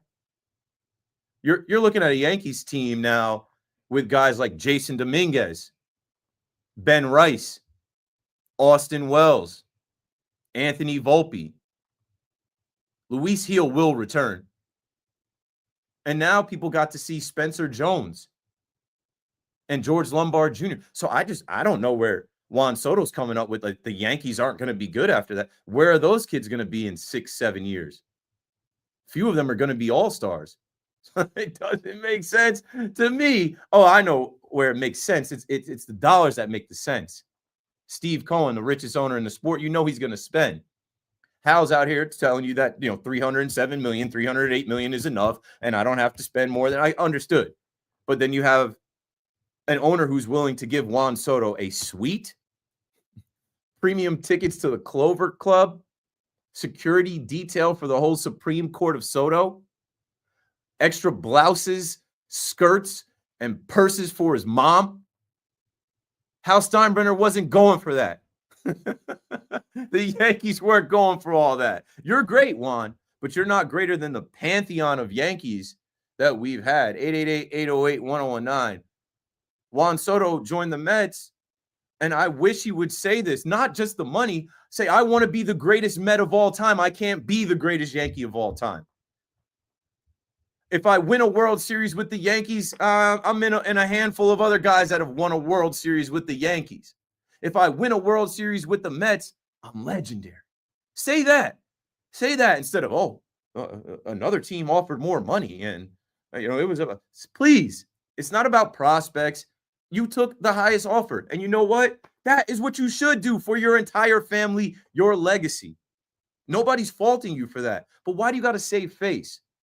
You got to save face because there's this constant back and forth from little brother trying to be big brother, saying that, no, we've arrived. You haven't arrived until you win something. Enough already. I can't wait till these games start. And if the Yankees are terrible, which I don't think they're going to be terrible, I can't wait to see what Cody Bellinger looks like. I can't wait to see what Paul Goldschmidt looks like. Austin Wells is going to lead off running. Jazz, first full year in the Yankee uniform, and the Yankee. Let's see it, man. And I know Brian Cashman he's going to add Ryan Yarbrough come on down. He's probably checking and, tapping in with other teams right now to see if there's a bat we can add. And some other guys are going to rise. This bullpen is going to be nails. Oh, Devin Williams is our closer now. So we don't have to go through, here comes Clay Holmes. We're done with that. We're done with that. That's now the Mets ace. The Met fan won't tell you that they're worried about the rotation, and they shouldn't. They shouldn't. Don't get cold feet now. You wanted to swim in the big boy pool. Don't jump head first in.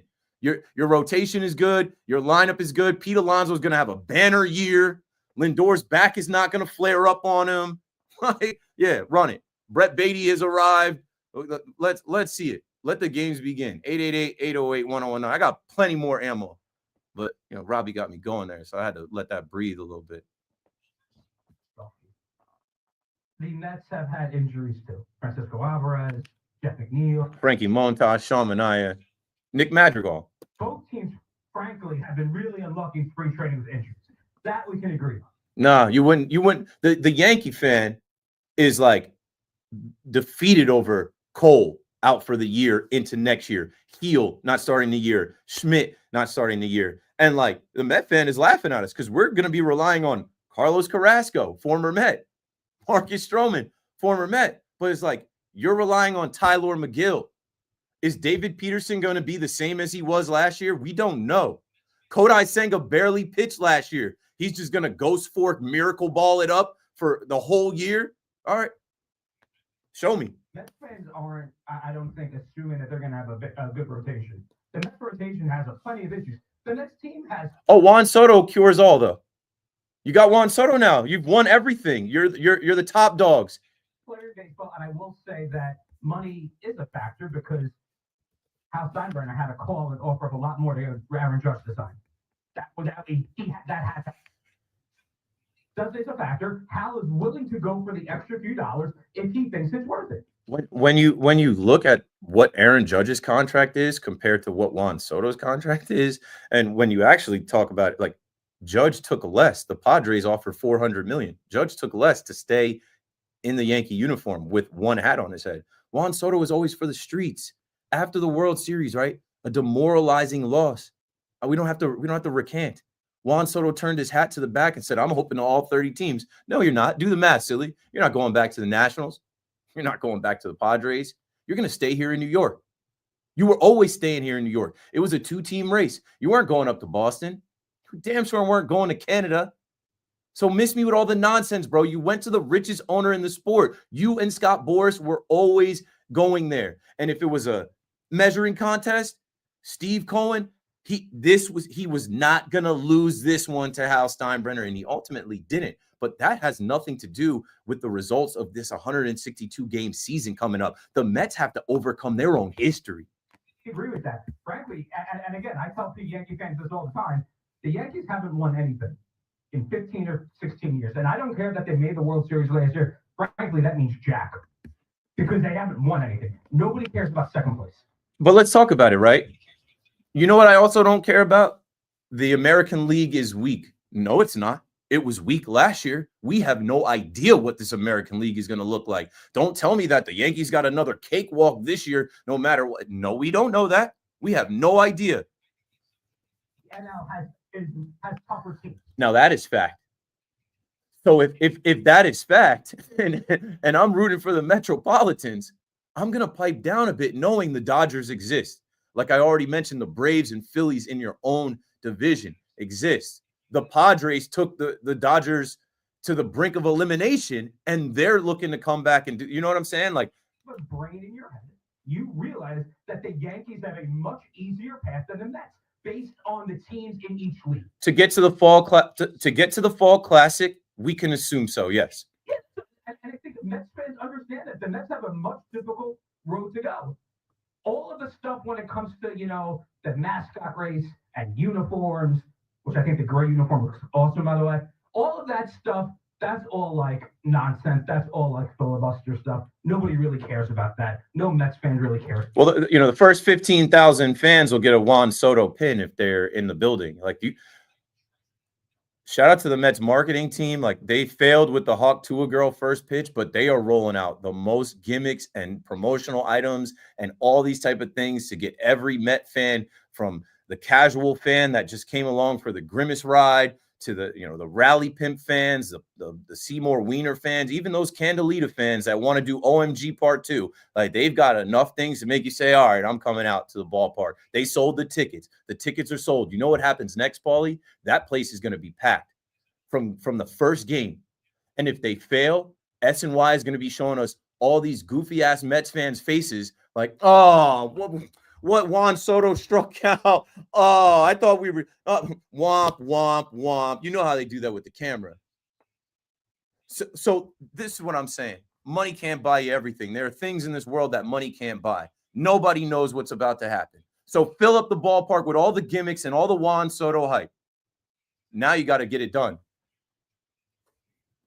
All that stuff with the funny hair and the judge's robe. It's the same stuff. It's just done. Not really. Same thing. It's okay. Not really. We don't have a mascot. We don't have a mascot race. We don't have a dance crew dancing on top of the dugout. You had a whole McDonald's Grimace marketing campaign and then put a seat in the 300 level honoring him. Like, for what? For what? For why? What does it do? And David Stern, shout out to him for saying, we're not running back all that goofy stuff, man. This stuff could blow up in our faces. That's another thing. Shout out to David Stearns. Do it again. Make sure this pitching lab is working again. I always give him credit for being active, not just being a passenger. I feel like the Mets have had GMs and people in the front office that just let the car ride off the road into the ditch. And he didn't do that last year. Hauser, you're trash. You're gone. Joey Wendell, it didn't work out. Goodbye. Like, little things like that. Even Jose Iglesias, come on down. Dude, it might happen again, but it's extremely unlikely that you're going to catch that lightning in a bottle twice in a row. So what did he do? He just said, no way am I bringing this guy back. Get rid of him. And that's okay, because I love that from David Stearns, because I don't think you're going to get the same performance from Jose Iglesias, who is going to have a spot in Mets fans' heart for the rest of the time. Yeah, he'll be back maybe with the Padres. Maybe that revenge game happens. Have to bring him back because look. No, it's business. I love David Stearns, what he's doing so far. So let's see if this team that he put together for 2025 can do this. The bar is set at you got to get back to the National League Championship Series, and then you got to beat whoever's there and get to the World Series and win it this year. You're in the big boy pool now. Don't tell me making the postseason is good enough, because that seems hard enough for the Mets to go back-to-back years making the postseason. It seems hard enough for the Mets just to have a better overall record than the New York Yankees. How many times in our lives have we seen that? And I'm talking to you young Mets fans, because there's a lot of these young Mets fans with the battery in their back. A lot of them be on my ass, pause. A lot of them be in my mentions and DM me, telling me I'm coping, telling me I'm salty. No, I lived through the 5 World Series that I've seen. I was at the World Series games last year. I'm good. I've seen it. I've felt it. I've experienced championships. I know what it's like to win. I also know what it's like to lose. You don't know what it's like yet to win it all. Juan Soto doesn't guarantee you a win. So buckle up. Here we go. Another ride. Here we go. 162, 888-808-1009. Keith McPherson on the Fan. Let's take another call before we go to break. We were talking Russell Wilson, but y'all got me going, bro. Y'all got me going. David Zimmermanalpin on the Fan. Go for it, David. Hey, Keith, how are you? Great. As far as the Giants go, I don't mind the move. I mean, I would have been okay with James Clinton going in to be the starter and drafting one of these kids, but it seems like you hear all over the place that these kids aren't generational quarterbacks. And, so maybe the Giants just don't get work. Thanks for the call. Yeah, so I think that's where we are with the Giants' decision making. All of the talk about these two quarterbacks can't miss prospects. These two quarterbacks aren't surefire starters in this league. They're not, they might be bust. They don't have a first round grade. Or Cam Ward is, and now all of a sudden Cam Ward is a lock and he had his pro day and he's the first round guy. This is a worthy of a number one pick guy, but not Shedeur. Well, if that's what everyone's telling you, maybe the Giants feel a little bit of that themselves, where they said, we cannot roll the dice here. Joe Schoen will never be a GM again. Brian Daboll may never be a head coach again. If they roll the dice here on Shedeur Sanders, which also brings a cloud of Deion Sanders and everything that the Sanders family brings, if this doesn't work out and blows up in our faces, like, we can't take that risk. We need to put together an NFL caliber team this year that can compete and potentially steal some games and win. Let's do that with veterans. This isn't a rookie quarterback. And as good as I think Shedeur Sanders is, I don't think he's coming in and winning games. And that's what you draft a quarterback that high for. The Bears took Caleb Williams. He played all their games. The Commanders took Jaden Daniels. He took them to the NFC Championship. Drake May sat behind Jacoby Brissett, but pretty quickly got the nod, and he's the guy now. Bo Nix took the Broncos to the playoffs. He played all their games. Like, if you're using a first-round pick on a quarterback, like that guy's got to play. And in this modern day NFL, like, Bryce Young played, CJ Stroud played. Like, these guys get forced into action, forced into duty to play. I don't think that's the spot that the Giants feel like they're in, and that's obvious with the moves that they just made to add two guys that could be QB1 in this league, two guys that were QB1 last year in this league, two guys that won games in this league over the last 5 years plus for Russell Wilson. Tom is in Hawthorne on the Fan. Hello, Tom. Hey, what's going on, Keith? Watching this Knicks game a little bit. They're holding it down. I think they need to go on a run here. We're in the second half now. 70. Okay, that's a 3-ball from OG. 77-68 Knicks with a little bit under 10 minutes to go in the third. Unfortunately, it's all on that thing. Yeah, we won't mention it. On to the draft. No, I just, I don't know. I'm a Giants fan, but I hear Lawrence calling, and he's out in OKC, proud Giants fan because of this, but he doesn't have to sit through this crap every week. Like, this guy is washed, man. It's a terrible move. I think, it obviously looks like they're not going to take a QB with this either now, especially because they could have done this before they got Jameis, which would have made sense. I just don't understand it. It seems like they have no direction. No, I think now they're starting to get a little bit of a direction. And I think the fan direction was we have to draft a quarterback. We passed on quarterbacks. We look at the Daniel Jones era. That ended. We need a quarterback. And I think Shane and Daboll have put their heads together to say, like, well, the way that the chips have fallen, this isn't the draft to take a quarterback with that top pick. And they also didn't feel that way last year. I think they might have been incorrect, but like, whatever. We don't know if Bo Nix turns into Bo Nix or Michael Penix turns into Michael Penix. What I'm saying is, here we are with this third overall pick. That's a high pick. And there's generational talents in Abdul Carter and Travis Hunter available there, or you could trade back and get more picks and add more talented players. So now I think that they're moving under like, hey, we just need more talent on this team. And we're not in a position to draft a young quarterback and hitch our wagon to him. We need to win games now. Yeah, especially since they didn't, some of the guys like Stafford and obviously Rodgers like that, they were striking out on that. So they were kind of running out of options, but I just feel like this is definitely not a move that's going to make us competitive by any means. I feel like it's just going to be something that we're going to be sitting there watching things, and I'm going to be heading back up and say, oh, let's ride. I'm going to be riding up Route 17, third quarter, to watch some real football at home. Maybe. Thanks for the call, Tom. The NFL is unpredictable. Nobody has any idea what next season is going to be. I just keep going back to Daboll's first year where they did not have a lot of talent. They coached their way to some victories. Shane Bowen's got to coach his defense up, and he obviously needs the horses to be able to get it done. Now you have a quarterback room. Just go and add talent. Just go ahead and get the best player available. Before we go to break, Mike, I got you in there from Somerville, New Jersey. You're on the Fan. You're coming in a little scratchy, Mike. You all right? All right.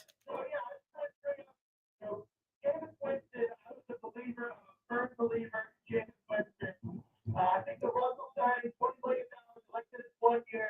I thought you could have spent that money on 2 to 3 other guys that could have come in and impact the monster. Thanks for the call, Mike. It's 21 million potentially. It's 10.5 million guaranteed. So I'm sure there's going to be incentives like Drew Lock had incentives, and maybe Russ doesn't hit those incentives. I think if you're looking at 4 million for Jameis, 10.5 right now for Russ, you're getting both of these guys for under 15 million. Sam Darnold signed for 37.5. We got to go break. We got to go to break. I just lost something. Okay, this is what I had to do. Paulie's looking at me like, get it together. Salute to opening day. Join WFAN and me, Keith McPherson, at stands from across from Yankee Stadium, 11 a.m. to 1 p.m. on Thursday, March 27th. Celebrate the start of the season with Corona specials and giveaways, all presented by Corona, the official cerveza of Major League Baseball. It's officially the start of baseball season, and Corona wants you to tell your boss you're taking opening day off. Enjoy opening day with an ice-cold Corona in your hand. Please drink responsibly.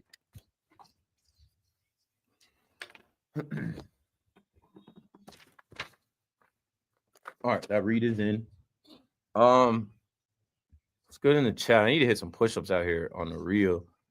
I ain't been lifting because I've been working, bro. I've been busy. I'm not mad.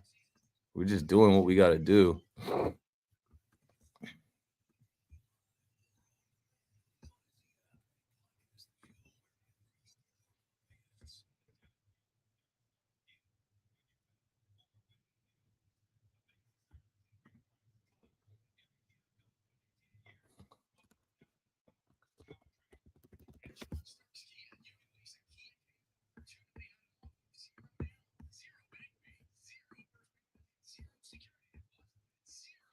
All right, chat. I got to get back into talking to y'all. Austin Wells is now a catcher for the Yankees. Austin Wells is now a leadoff hitter, the first Yankees catcher to be the leadoff hitter.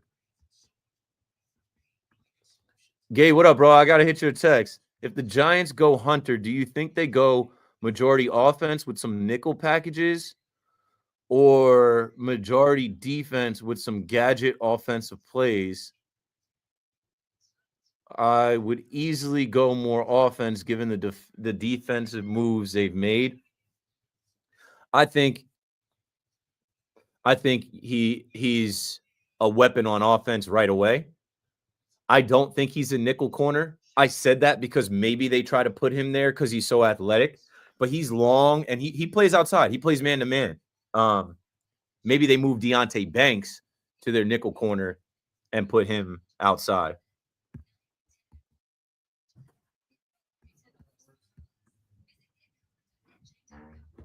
On the updates. On the update, gang. There's the headphone jack.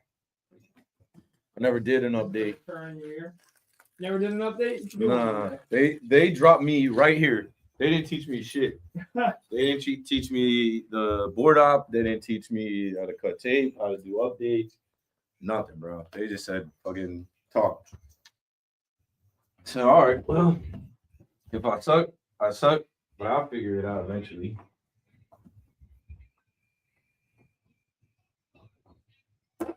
I'm just going to use this mic jack for now.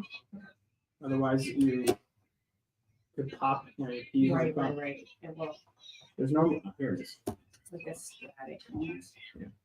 If you have one, if you want to buy one, order one. That way you don't have to use other ones that people use. Amazon.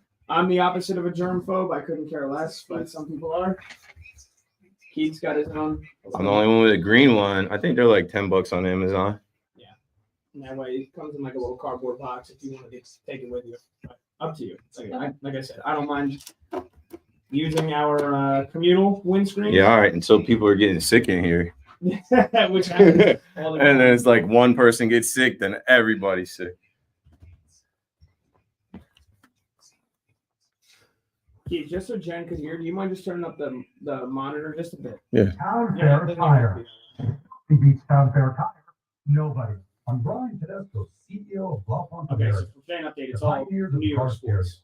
Today we're talking about sound systems. again, we'll go We through are this in more detail, revolutionizing but the e-bike scene with just so Blue you Dot can Bike. hear over the Thanks to next 2 AmericanEagle.com, minutes. our online So presence normally, features like a again, the dynamic Russell Wilson e-commerce news, website that's the that biggest news. showcases That's the going to be the quality update, even though there is next game going on right now. in our collegiate e-bike. So for fan, we used to have like a sponsor of every update. It was like brought to you by Hard Rock Bet, which is sports bet. So right now we don't have one, so it's just good evening at 9 o'clock. Turn to AmericanEagle.com. They made 45 seconds or so on Russell Wilson, just explaining he's getting a 1-year deal worth up to $21 million, $10.5 million guaranteed. I mentioned that they signed Jameis Winston. You can be creative, but obviously you want to give out the main thing. They signed Russell Wilson, the contract details, which you can Google. ESPN normally has it. If you follow any of the Giants reporters, and it's pretty easily accessible. A little bit of context to what he did last year, give that, and then it'll be the Knicks, what's going on right now. I'll have the box score pulled up, and then the Rangers are playing tonight. Usually about a minute and a half. That's a good sweet spot for DMP. Good evening at 9 o'clock. I'm Pat Boyle. There's three's a company in the Giants quarterback room, and there could be room for a fourth in the draft. After signing Jameis Winston to a 2-year deal worth $8 million guaranteed on Friday night, the Giants have now reportedly signed Russell Wilson to a 1-year deal worth up to $21 million, $10.5 million guaranteed. Russ was with the Steelers last year, taking over the starting job from now Jets QB Justin Fields, after Fields led Pittsburgh to a 4-2 start. And Russ guided them to the playoffs, but was mediocre in the final handful of games in the season, including in the blowout loss to the Ravens in the playoffs. With Tommy DeVito still on the roster as well, it begs the question if Joe Schoen will draft a QB this year, especially with one of the picks in the first 2 rounds, or wait until next year. Now, that is if he still has his job by then. Over to MSG, where the Knicks are in action right now against the shorthanded Mavericks. Knicks up 85-73. It was tied at half, but now the Knickerbockers are starting to pull away. Midway through the third quarter, a couple of big games going on right now for a few of the Knicks, including Karl Anthony Towns. 24 points, 10 rebounds, and 7 assists already for the Knicks big man. OG Anunoby's got 21. And when you know it, Josh Hart is working on another triple-double. He's got 11 points, 8 rebounds, and 9 assists right now. Knicks trying to slow down Najee Marshall, who's leading the Mavericks with 28 points.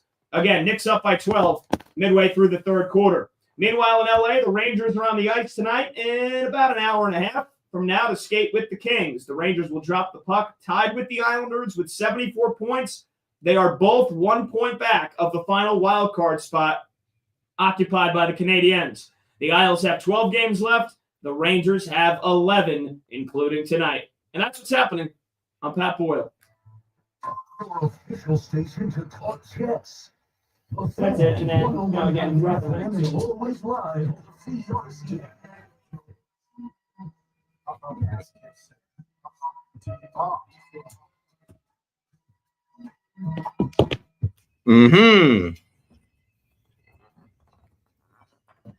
Yeah, there's beef in New York City. It's forever beef. It's two sides that will never agree on anything, and they're not supposed to. It's set up that way.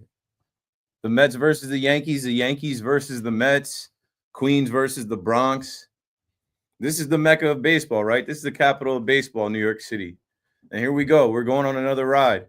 We'll see what the Yankees are. We'll see what the Mets are. And we have a radio station in WFAN where all day, every day, you can hear from Mets fans, Yankees fans, hosts that are Mets fans, Yankees fans, people that love baseball. It's not like that in every other city. There are only 2 other cities where they have 2 teams, and the rivalries are not like that. Like in LA, Shohei Ohtani can go from the Anaheim Angels to the Dodgers, and the Angels fans applaud him and say, thank you. And they can't wait for him to return to the Big A and say, yeah, Shohei's back. We love you. That's not going down in the Boogie Down. I guarantee y'all. So we could talk all around it on air about, will they boo Juan Soto? Hell yeah. And last night I was like, I don't know how I'm going to feel. I don't know how I'm going to feel in May. These are my Mets, the Make It Happen Mets. I dubbed them that.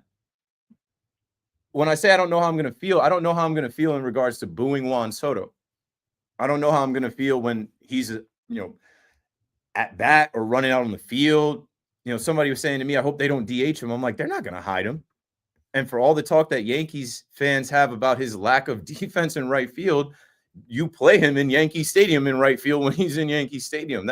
That return, I will be sure to be seated somewhere around 103, 105, 203 for that return.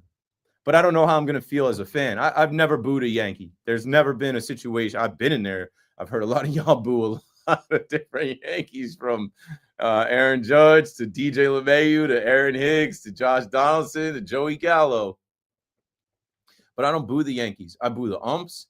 I boo opposing pitchers and opposing players. Juan Soto is now an opposing player. So when I say I don't know how I'm going to feel, will the Yankees give him a tribute video? Will the Yankees, play his hit off Hunter Gaddis? Will they his homer off Hunter Gaddis? Will the Yankees play some of his highlights as like a thank you to Juan Soto when he comes back? I don't think we need all that. I think if he went elsewhere, maybe. I don't think we need all that. I don't think that's the tone to set. I don't think it's the time for that. I mean, they made a tribute video for Aaron Hicks, but Aaron Hicks had played multiple years for the Yankees. He did have that homer off of Verlander and the ALCS, and Yankee fans were mad about that. I'm serious. I'm thinking of somebody gave a tribute video to Yankee fans were mad that there was a tribute. Yankee fans booed the tribute video for Aaron Hicks when he came back.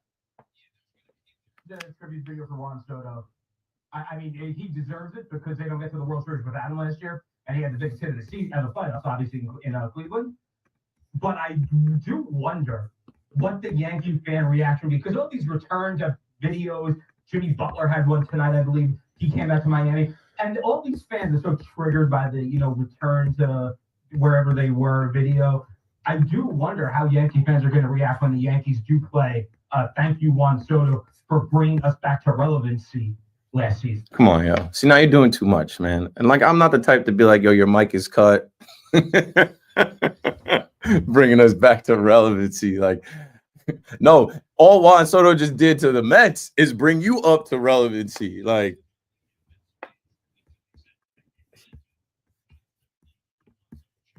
Sure.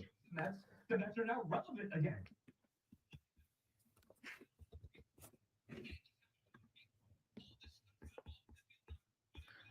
Doesn't matter. We're going to forget about it literally Thursday when the Astros are facing the Mets and the Brewers are facing the Yankees. All of this other stuff is not going to matter. You're going to forget about the beard policy. You're going to forget about the Frank Sinatra song. You're going to forget about all these other things. They don't matter when we get into the games. And that's why I like low-key look at the Mets. Why do you need so many gimmicks? This is New York. We show up to watch the game. We are entertained by every aspect of the game. We're not bored. You don't need, but you know why you need all the gimmicks? Because you need to draw against the New York Yankees. You're in the same city as the New York Yankees. 888-808-1019. I get it. Now you're at the big boy table.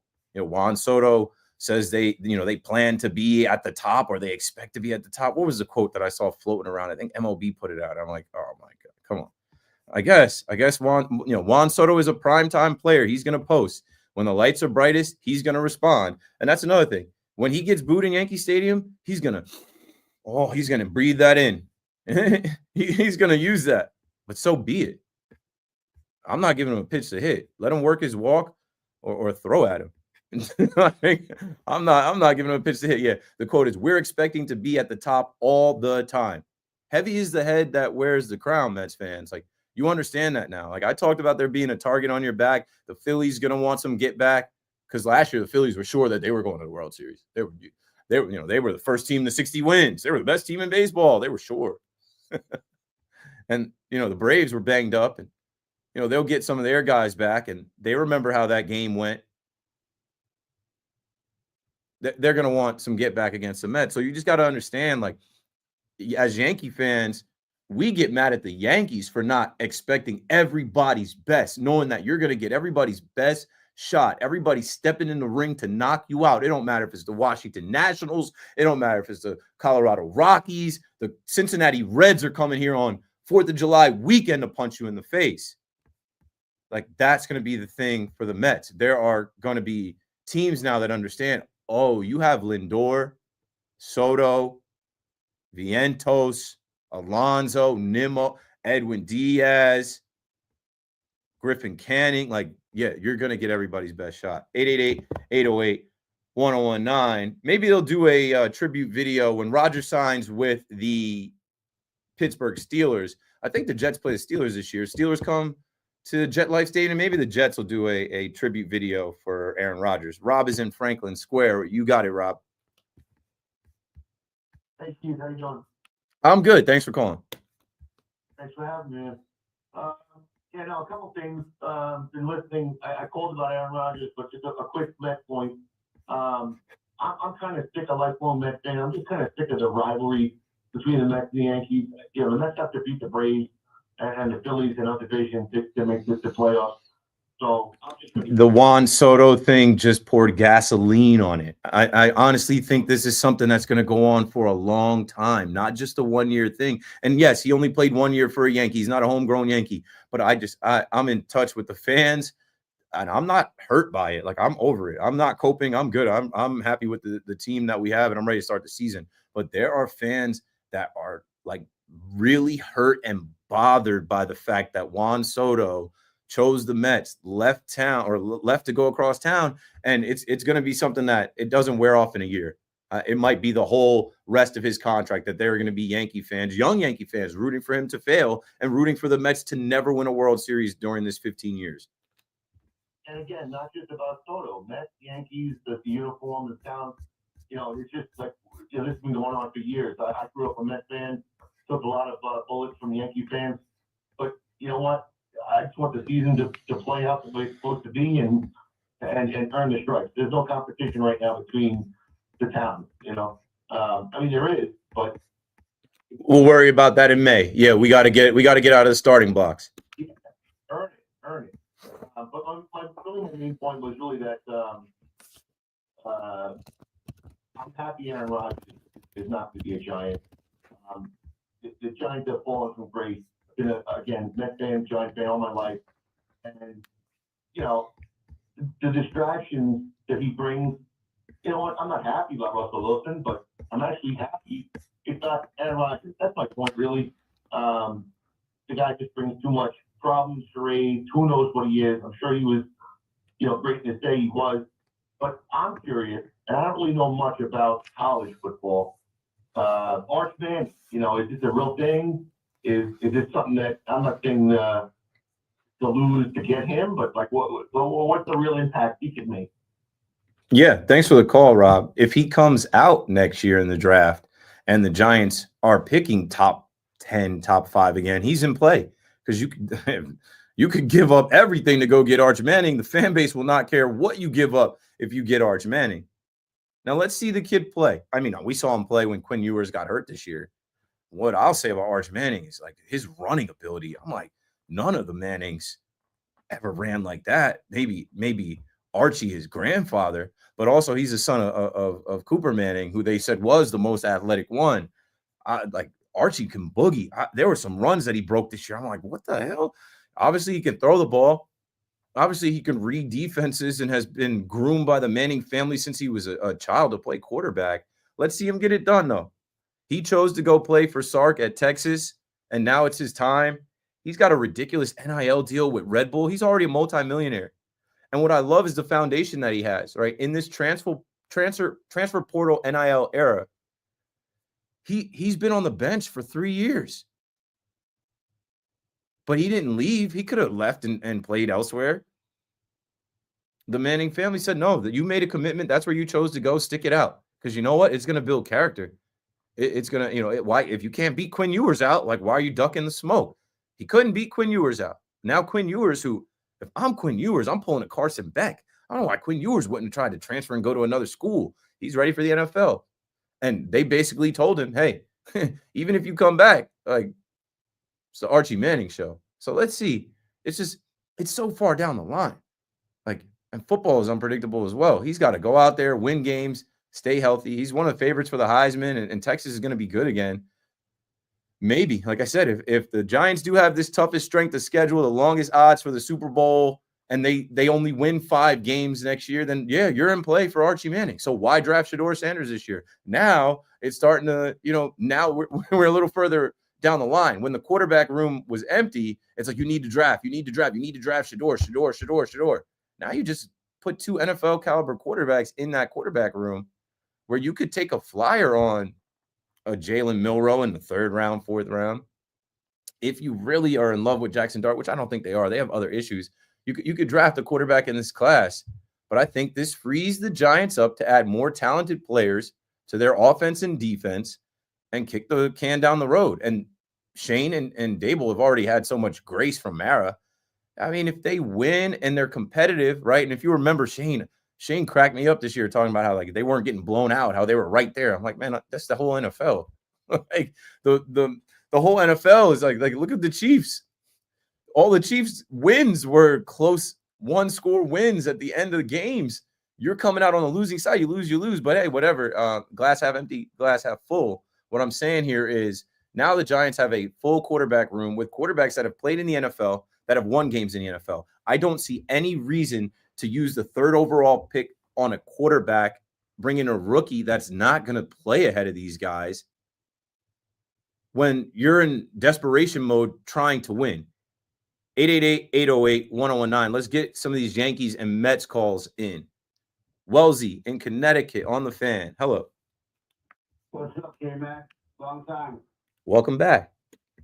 How you been, my friend? Blessed and highly favored. All right. Well, listen, first and foremost, I want to just send my regards out to Gardy and his family with his 14-year-old son. That was very devastating to hear. That is just,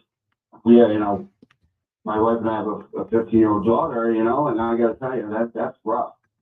But other than that, I wanted to talk about the season coming up. Listen, I'm so done with the Juan Soto thing. We can't be. I wish him the best. I wish the best for him. But listen, we got what we got. Let's go out there and listen. Congratulations on the Stan's, promotion and opening day. So I'm looking forward to listening to that. But I greatly appreciate it. But I really wanted to call about Gardy and his son and my condolences. Thanks for the call, Wellesley. Yeah, I got into it last night, and it really got me emotional. Watching the game, I talked about Girardi, how I had to stop watching the broadcast, and at least I left the TV on, but I picture went to March Madness. Joe Girardi talking about Brett Gardner and his family and the loss of their son Miller at 14 years old. Like he got choked up. He cried on the broadcast, and I'm a young father. My son will be 2 next month.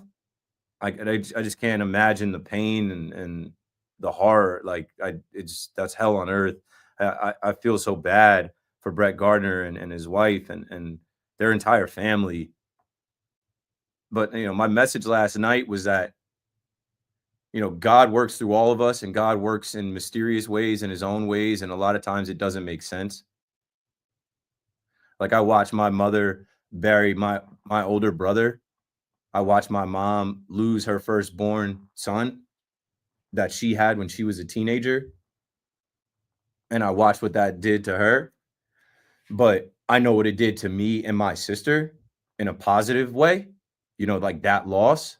So what I'm saying is it's gloomy and you're going to grieve and you're going to be hurt. But life goes on. Death is promised to all of us.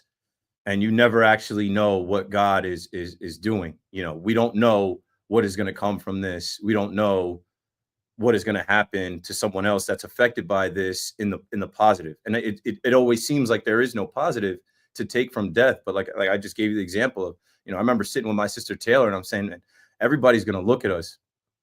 Everybody's going to want to know how we respond to losing our brother who was 10 and 12 years older than us, helped raise us, who was like a father figure to us. People are going to see if we crumble, if we fail, if we, I remember I gained the most weight I ever gained in my life. I gained 25, 30 pounds. I was sick.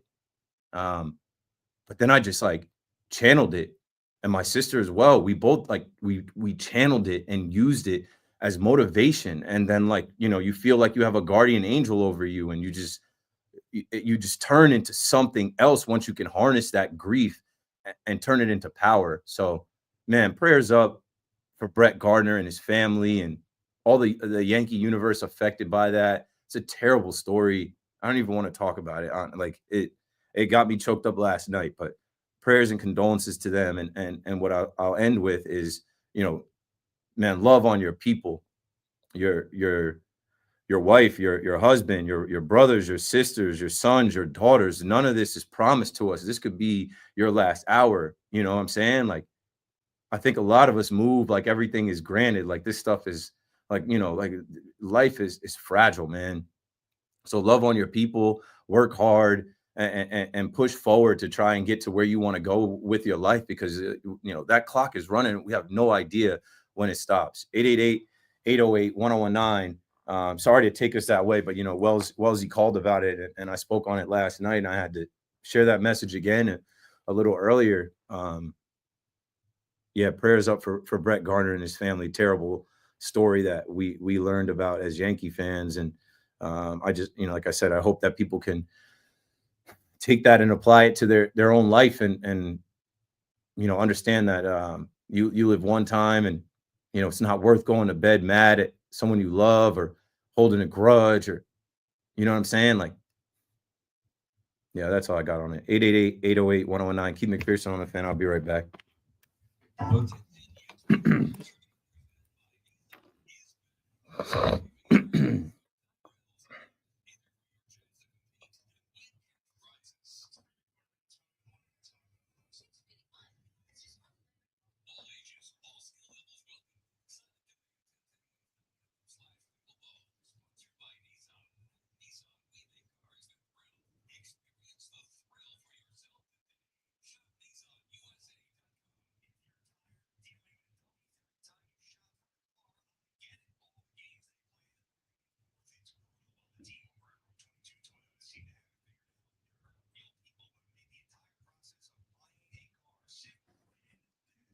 Yeah, what do you want to do, Ricky? Oh, let's just tap in with him. Do you care what time? I would think at this point probably like either 10 o'clock hour if he wants. 9:40 or 10 o'clock if you see him. Let me see if you want to. Check what time he wants to get out of here by. Yeah, we'll make it his last thing before he dips. Yeah, let me see. So I would think like either 9:40 or 10 o'clock. Okay, cool.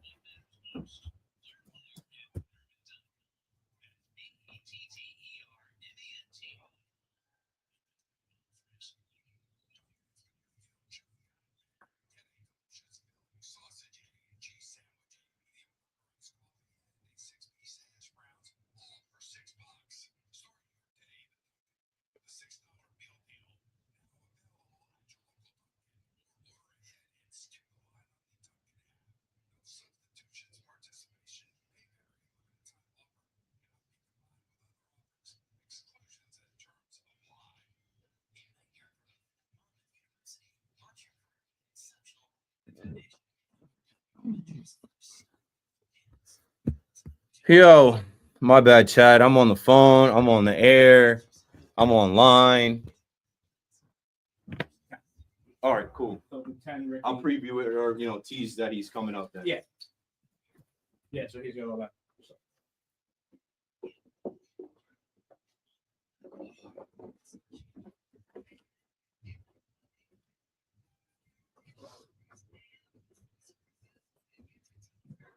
Get some push-ups out here, man.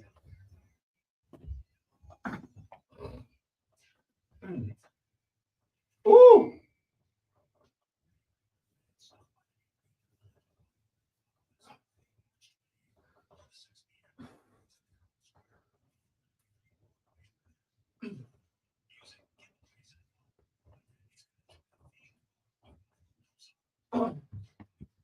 Yo. I was looking for my freaking my eyeglass cleaner to clean this camera. Some people do, but I don't think the Giants do that much. I'll be shocked if they do that. Really. Color me shocked. If the Giants add Shedeur Sanders to this quarterback room, I don't think you need to do that at this point. This is what I was looking for. My glasses cleaner to clean the screen right here. They cut the lights on me. Trying to come in HD. Trying to come in HD, y'all. So people can see me. Chad, if you're alive, tell me where you're watching from. I'm downtown in New York City.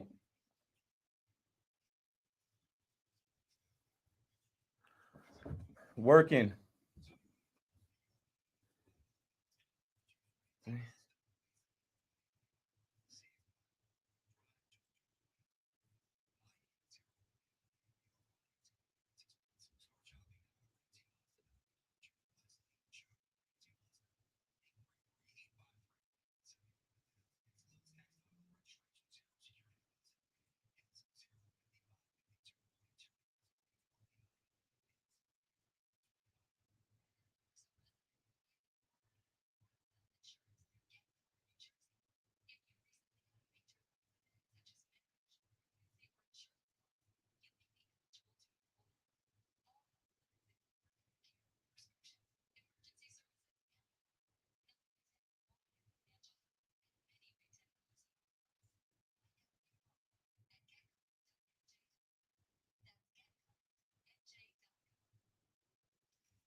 Okay, here we go.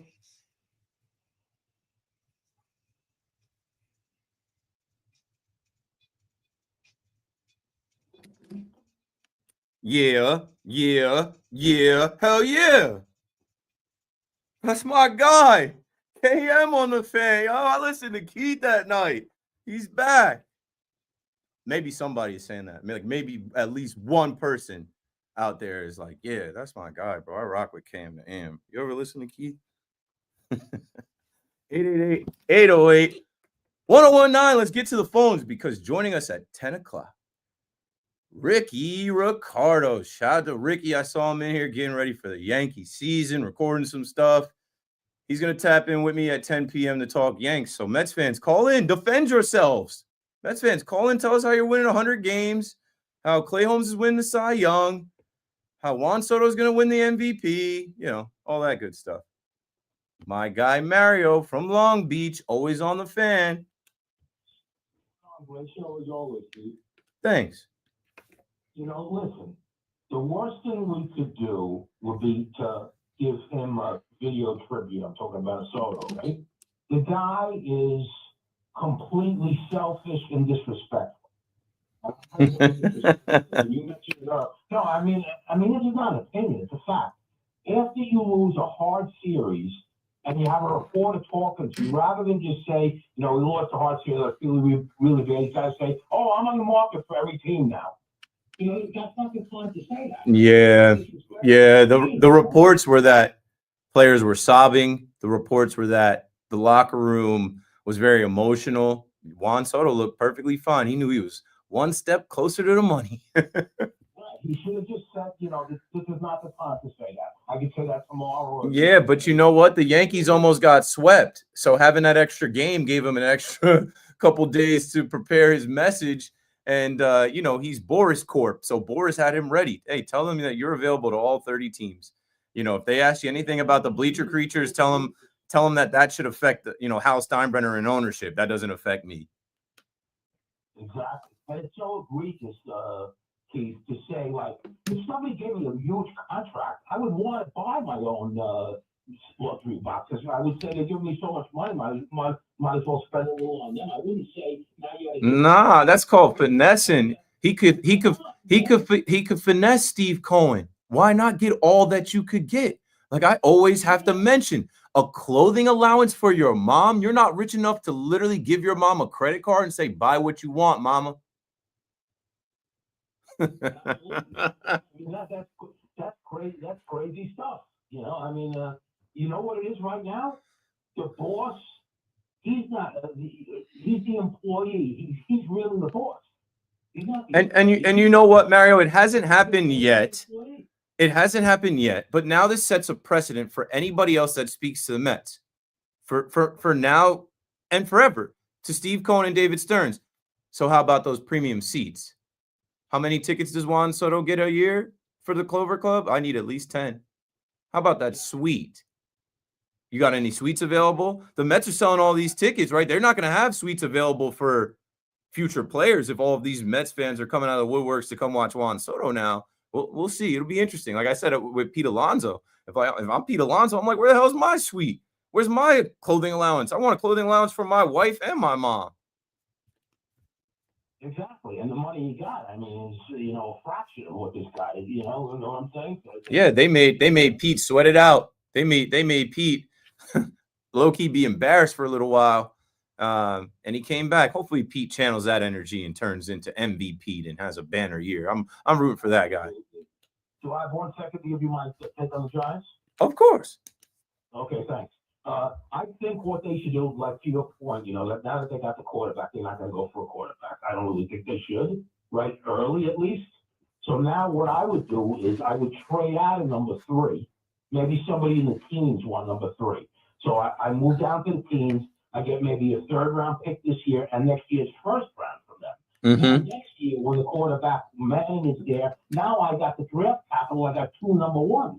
So if I got to move up, I win a few more games than I thought I would, and I'm doing 6. You're smart. You're thinking you could throw that pick, somebody else's pick next year if you're in a situation where you only win 5 games and you need some draft capital to move up. Also, if you're passing on Shedeur Sanders, someone else isn't. Someone else is very interested in drafting Shedeur Sanders now that you're not, and you take those calls and you figure out who's going to be the highest bidder. Who really wants him? Raiders? Tom Brady and them?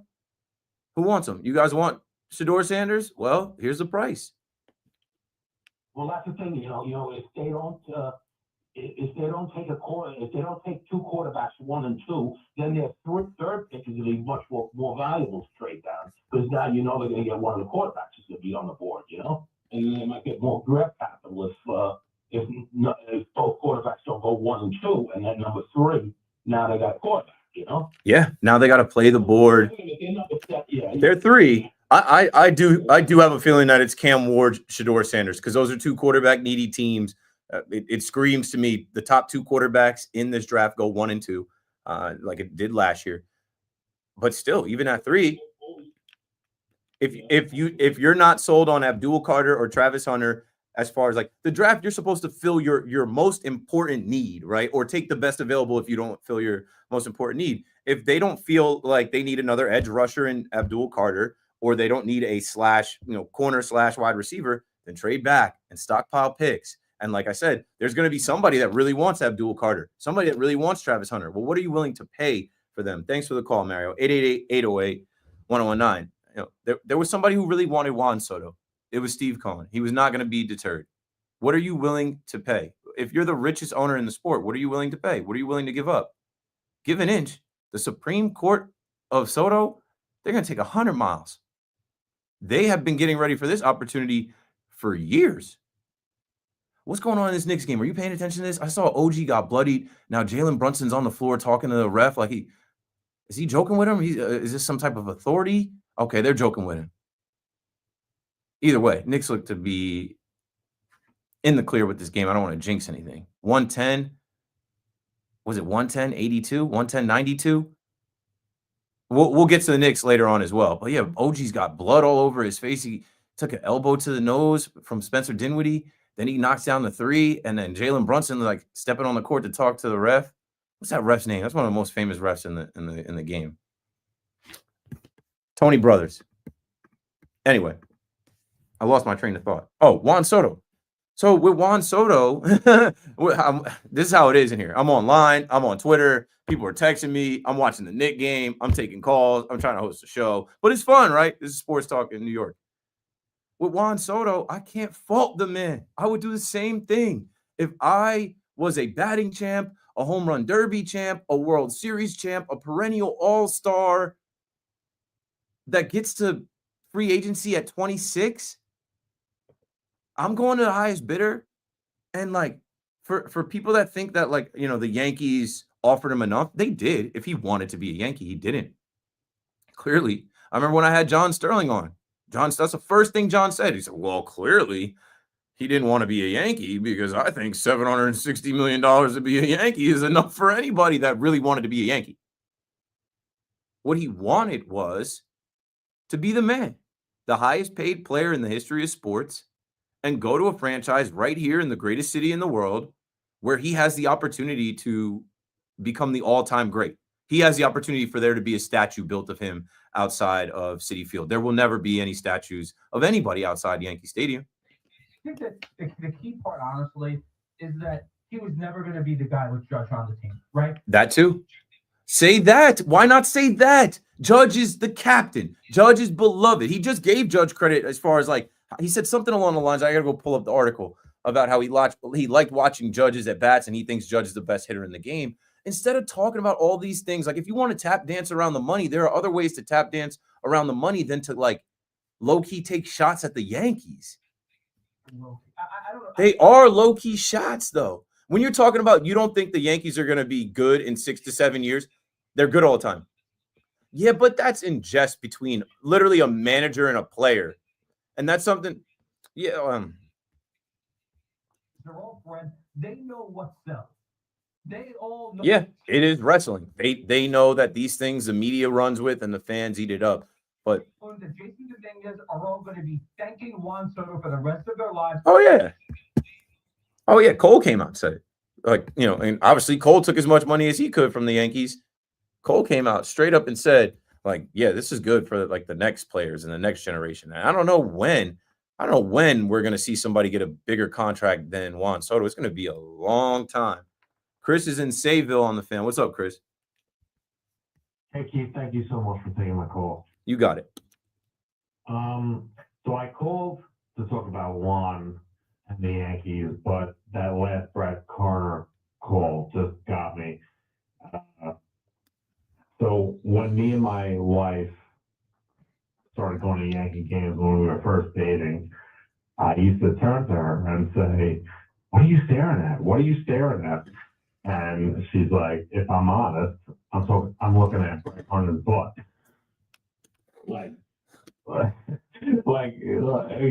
She was honest with me, and I couldn't help but laugh. And I was like, "Yeah, he's a good-looking dude." And you know, so Brett Gardner has actually always hold a special place in both of our hearts.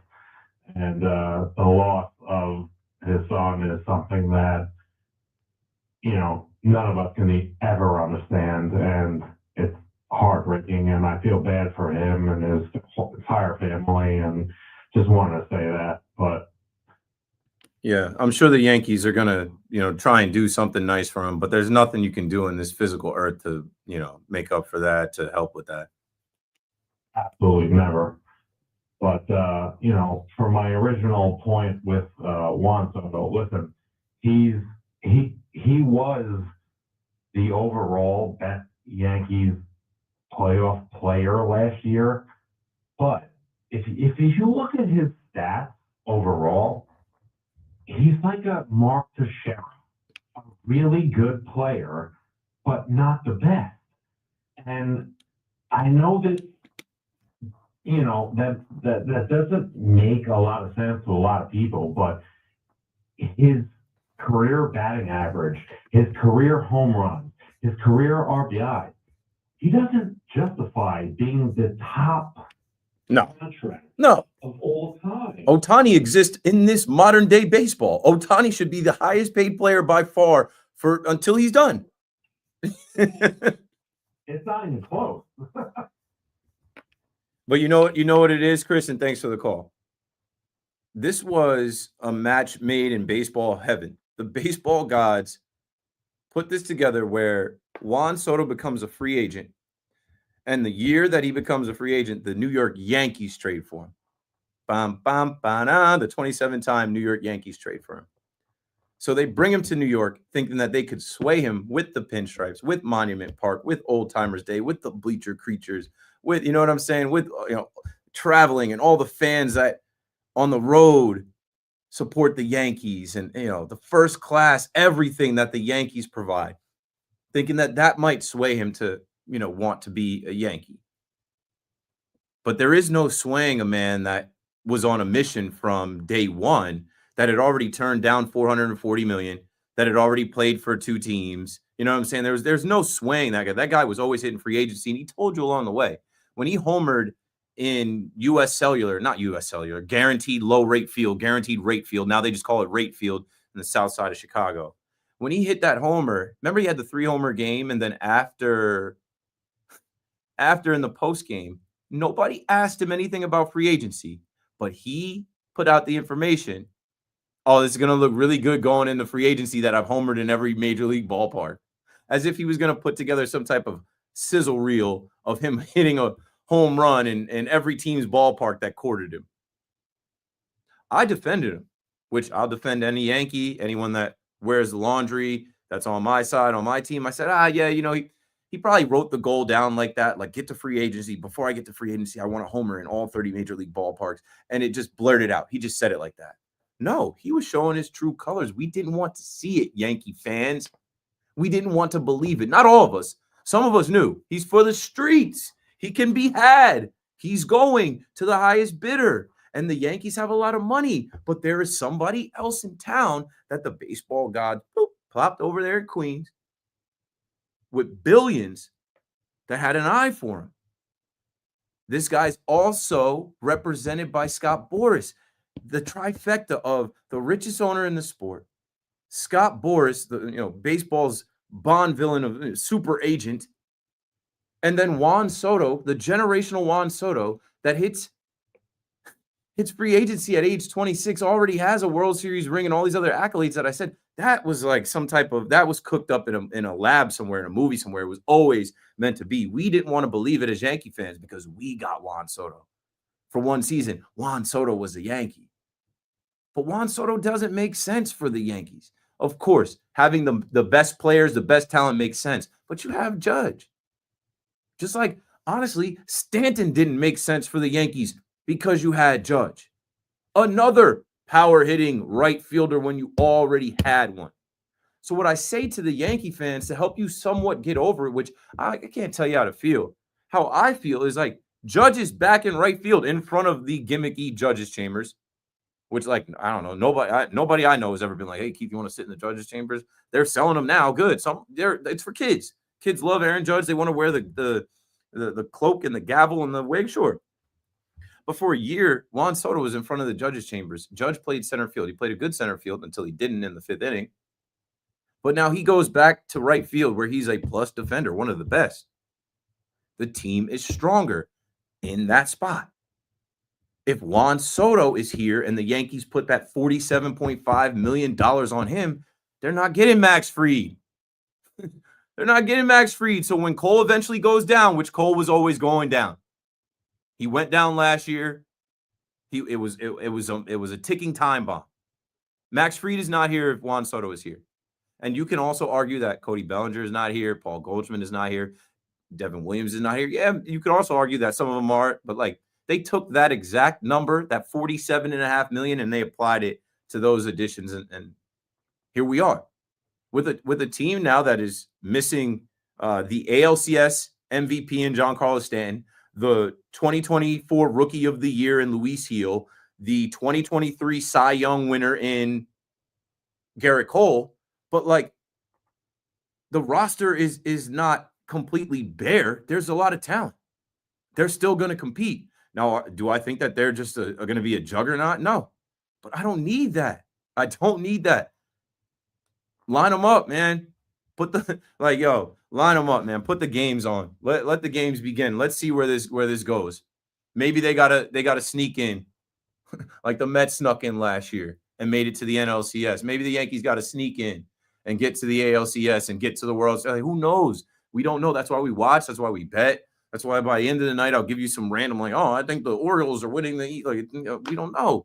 That's what's so intriguing about it. That's what's so entertaining about all of it. We have no idea. These guys are competitors. They're going to go out there and compete. And what I'll say about it before we get to the phone at 888-808-1019 is like, there are Yankees. They didn't play with Juan Soto last year. Speaking of, Bellinger and Goldschmidt and Devin Williams and Max Fried. This is their first year as New York Yankees. They didn't play with Garrett Cole last year. They didn't play with Stanton last year. They didn't play with Gil last year. This is their time to shine. Are they giving up on the season? Hell no. They're coming in here saying, wait, don't pack it in on us. Give us a chance. Mike is in Elmwood Park, New Jersey on the Fan next. Go for it, Mike. Yo, Keith, Mike, 203, roll call. What up, Mike? Hey, man, I have something for you. I got a gift for you. It's actually, I'll tell you what it is. It's a Luis Seal. Me and you love Luis Seal. It's a signed, autographed rookie card for you. I've been carrying it around for I don't know how many games, but anyway. You bring it Thursday? Yes, yeah. Hopefully, yeah. I'll be there. I'll be there right next to Mark. Got it. Yeah, I'll put it in my jacket. I'll see you soon. Absolutely. So anyway, what do you? Honestly, I was the one that got on Tommy before. So you when you on your right end, you said you heard the yelling. It's screaming. So yeah, I had to take the wind out of his sails a little bit.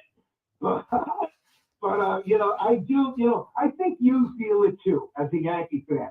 That once that whole Soto sweepstakes thing was over, we started breathing a sigh of relief. Because honestly, when you think about it, we always wanted Aaron Judge back in right field. And Juan Soto, we all know, he was horrible out there. He really was. I won't say it was horrible, but he left a lot of plays out there, even in the World Series. I'll never forget that ball Gunnar Henderson hit over his head where I'm like, this guy didn't even move. Well, and then again, when you start looking at the amount of money, and to a subpar field, okay, he's going to hit 35. Mike, you know what it is too? We have PTSD from Jacoby Ellsbury. We have.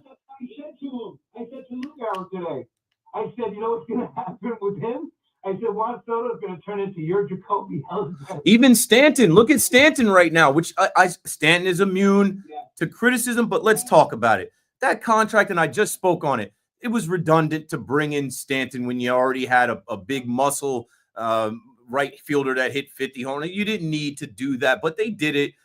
Really, they did it because they didn't want to go after Bryce Harper and Machado. It was a trade whatever. We don't need to rehash, but we have scars from those big contracts. I don't think any of us, we all wanted Juan Soto. Juan Soto was great. He helped us get to the World Series, but nobody wanted a 16-year deal. No. But 2 years before we got Stanton, he hit 54 home runs. You remember? Of course. I went to Miami. He hit 59. He was MVP in 2017. And I went to see him try and hit 60. He didn't do it. The pressure got to him in Marlins Park. He didn't get it done. And that's why we jumped on him, and made that huge thing. Because it was an evil empire move to put Judge, who should have won MVP that year, but Altuve stole it from him. It was an evil empire move where people are like, what? You're going to have Stanton and Judge in the same lineup, the most prolific power hitters in the game together. But when you think about the amount of money that they took on and what that stopped them from doing, obviously we got to the World Series on the back of Stanton last year. But what I'm saying is, Mike, there are Yankee fans that are like, I didn't even want Max Fried for 8 years. I'm like, 8 years? But I understood. You had to keep away from the Blue Jays, from the Red Sox. You had to go that 8 years. We are just scarred from these long contracts. Aaron Hicks, 7 years? Why would you give Aaron Hicks 7 years? We don't want these long deals that are going to stop us from signing other free agents in the future. And ever having a Bobby Bonilla day, That's it. From ever having that. We literally never will. No, but Jacoby Ellsbury thing did hurt us, and it always will. It's a good reminder. But Keith, I'm telling you, I want to end on a great note. But with Tommy, I told him this. I didn't want to really blow the wind out of his sails, but I said, with the Mets, they rhyme with Jets, and for some reason there's some kind of powders, like some fairy powder that's sprinkled over them, and that's why they're always going to suck no matter what. So. Call Mike. Well, I don't think they're always going to suck no matter what. They were the best team in baseball for a good stretch of June, July, to the even in the postseason. Like any of us that had watched their run in October, they were great. But what I say, I don't equate them to the Jets. I mean, the Jets, they're in a postseason drought. The Mets have gone to the postseason here a few times. They've been in a World Series in the last 10 years. What I equate it to is overcoming your own history. These Mets have to completely rebrand. I believe they can. I was saying 2 years ago, this is the end of the LOL Mets. With Steve Cohen, as soon as we heard rumblings of, David Stearns, it's a lock that he's coming here. I'm like, this is the end of the LOL Mets.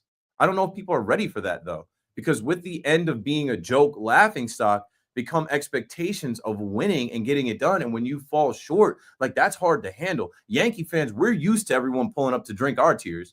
That's why I told you I don't have any tears for you when Garrett Cole went down. You're coming to the wrong guy if you think I'm going to hang up a season. I'm too old for that. I don't have many more seasons to waste or punt and just, this season's cooked. No. But, like, the Mets have to overcome their own history. Just make the postseason back-to-back years. That's step one this year. And then the bar for you is set at the NLCS. You got to get to the NLCS this year. And if you don't, then it's a failure. If you don't, adding Juan Soto, what did it do? Did it help that team get over the hump from last year? No. And I also talked about bringing back more parts from last year's team, right? You did bring back Jesse Winker. You know what I'm saying? Like, you did bring back some of the relievers, but you brought back Sean Manaea. Jose Iglesias, though, I think he'll be somewhat missed because the fans want to play OMG. We have a drop here on WFAN where Gio's like, they can't play it. Boomer's like, can they play OMG? I said, they can't play it. They can play the song, but they need something else. They need something new. There needs to be a new home run celebration. Yeah, even that right now, it sounds old. One hit wonder. That's in the past. A new identity for the Mets is going to take shape here. We have no idea what it's going to be. They can't even do the air slap spank in the air. That was last year's team. This is a totally different team, totally different vibe, but obviously some of the core pieces that return. You mentioned the bar for the Nets is NLCS. Is the bar for the Yankees winning the World Series? Of course. Now, I know you're going to say that's always the bar. Yeah. But a realistic... There is not one Yankee fan that is going to call in WFAN if the Yankees lose in a wild card round and say, despite all the injuries, no one's going to do that. Not one Yankee fan's going to be like, well, all things considered, they made it to the wild card. They lost them. No one. They made it to the DS. No one. It is World Series. This is a drought here. No, there's we know what the bar is, but the bar doesn't change for us. The bar has changed for you, my friend. No, and by the way, that's why I love this, because I'm embracing, as a Met fan, that the bar is now. It should feel good. And we can listen. Mets fans and Yankee fans can go back and forth about Wanta. That's fun. That's fan on fan stuff. That's all good. But from a realistic, honest perspective, from a Met fan's point of view, the fact that the bar for the Mets is this high. The fact that Juan Soto even considered the Mets is this high. And that is the change of mindset that Mets fans had. When he agreed to sign with the Mets, I was stunned. Because I've never felt that way from a Mets fan perspective in my life. The Wilpons would have never been in the running. That's closing down Shea Stadium, losing, and then having a ceremony after they lose the game. Yep. This is what happens if Jason Bay, Lasting Millage, Matsui, on and on and on. And the fact that this has totally flipped in really a short time frame, it has flipped this quickly. That is why, as a Mets fan, the bar should be high and you should embrace it. Yeah, the stakes are high, and that shouldn't scare you. That's what I was saying. Don't get cold feet now. I think I was hearing Sal this morning when I tapped into his show. I think I woke up at like 10:30, started. I'm like, listening to BT and Sal. I'm like, is Sal getting cold feet about this mess? It's too late now. Soto, you got Soto now. Like, you don't get Soto to underperform, to underdeliver. You don't get Soto to be little brother. I mean, Brandon Nimmo was talking that talk. Brandon Nimmo, I did not watch The Pursuit. I'm not going to watch The Pursuit, but I did see the trailer where Brandon Nimmo's looking at the LED lights, more gimmicks, but whatever. It makes the ballpark a family-friendly experience. Come out to Citi Field. It's more amusement park than ballpark. But Brandon Nimmo's looking at the lights and he's like, whoa, like, this is cool. Like, this is New York. This is what New York should be like with the club lights. And then he talked about, the organization, and you're talking about how quick this has happened, and it's happened in the last 5 years of the Cohen era. And he says, we definitely are not afraid to bring the best players and the best staff and the best facilities here now. If it is a matter of what will help the team become better, Steve and Alex are going to be all in on it. So the end goal is always a World Series. And when they win the World Series, and we would love to do it this year, but when they win their World Series, I don't think it's going to be like, okay, that's it. They're going to say, let's go win another one. We're not going to try to be the stepbrother to the Yankees. We're not going to be the second team in New York anymore. We want to be New York's team. We want to command respect for the Mets name. And I think that total buy-in from them has been the biggest difference I've seen. Your owner said, why not win 2 to 4 World Series in the next 10 years? That is the bar. That is where you are. There is no appearances. There is no participation trophies anymore. 888-808-1019. Ricky Ricardo coming up next on The Fan. This is Keith McPherson, your nighttime host. Good to be back. Another 5-hour KM to AM. Stay tuned for the next 2 hours. BRB.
Working, man.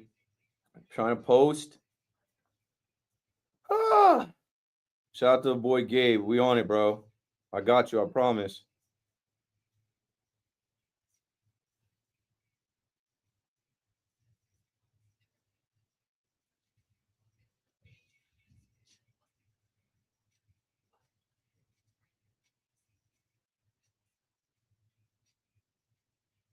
Russell Wilson.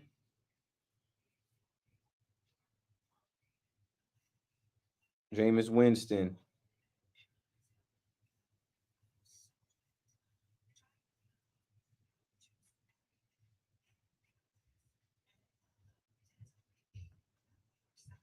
All right, that's posted. Oh, I gotta hit some push-ups. I'm getting carpal tunnel for this damn phone and typing.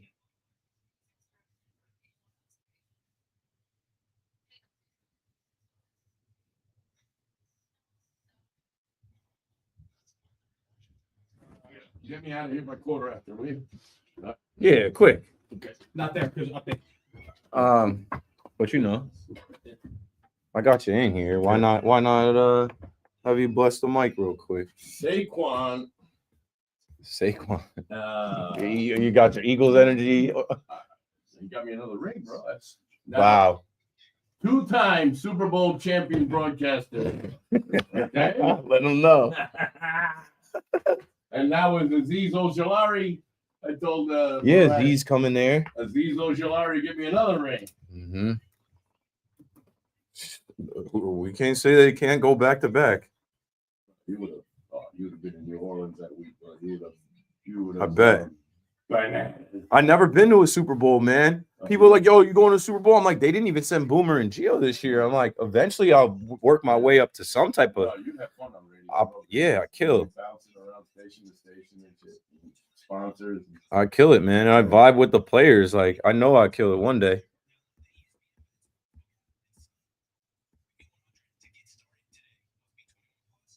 Bro, I don't get the same. Did you go in the clubhouse while you were in Tampa? No. You didn't? No, I don't bother. I'm allowed because I get the credential. Very different vibe compared to last year. Speak on it. I will. I've been saying it. When I've been on, I've been saying it.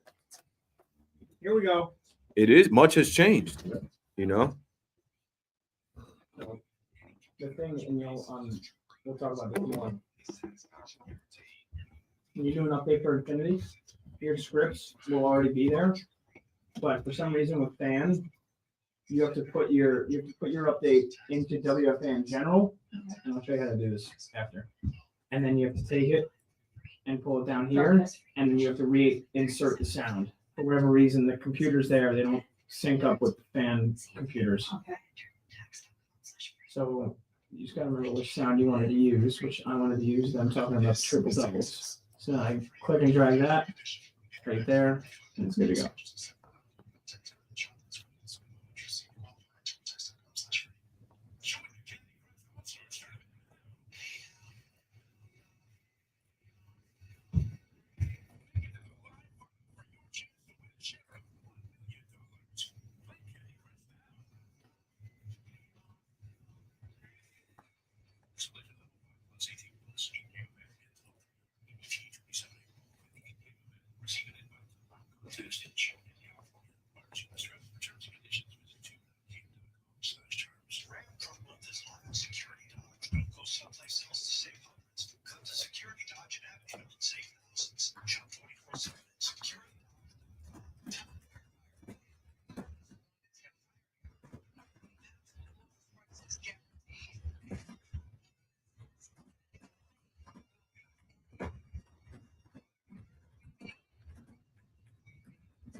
Good evening at 10:01. I'm Pat Boyle, and the support is being brought to you by Dr. J. Shaw at Samwell Institute for Pain Management. Visit SamwellPain.com. Russell Wilson is now a member of Big Blue. The Giants have signed Russ to a one-year deal, reportedly worth up to $21 million, with $10.5 million guaranteed. Wilson had visited the Giants last week and had been in negotiations with the Giants, Browns, and his former team, the Steelers, before choosing the G-Men. Russ had a promising start to his season last year, going 6-1 as the starter for Pittsburgh after taking over for Justin Fields, who is now the Jets QB. But then Russ and the Steelers lost 5 straight games to end the year, most of them in blowout fashion, including in the playoffs to Baltimore. Now it begs the question if GM Joe Shane will also select a QB in next month's draft. Over to the Garden, history for the Knicks.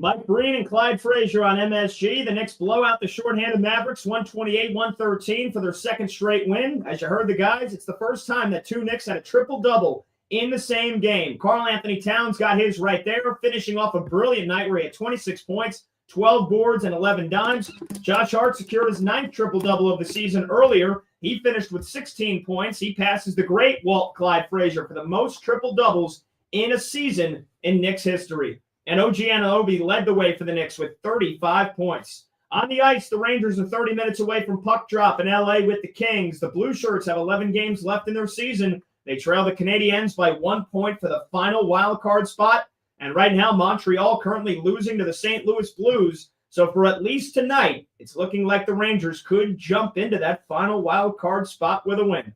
And that's what's happening. I'm Pat Boyle.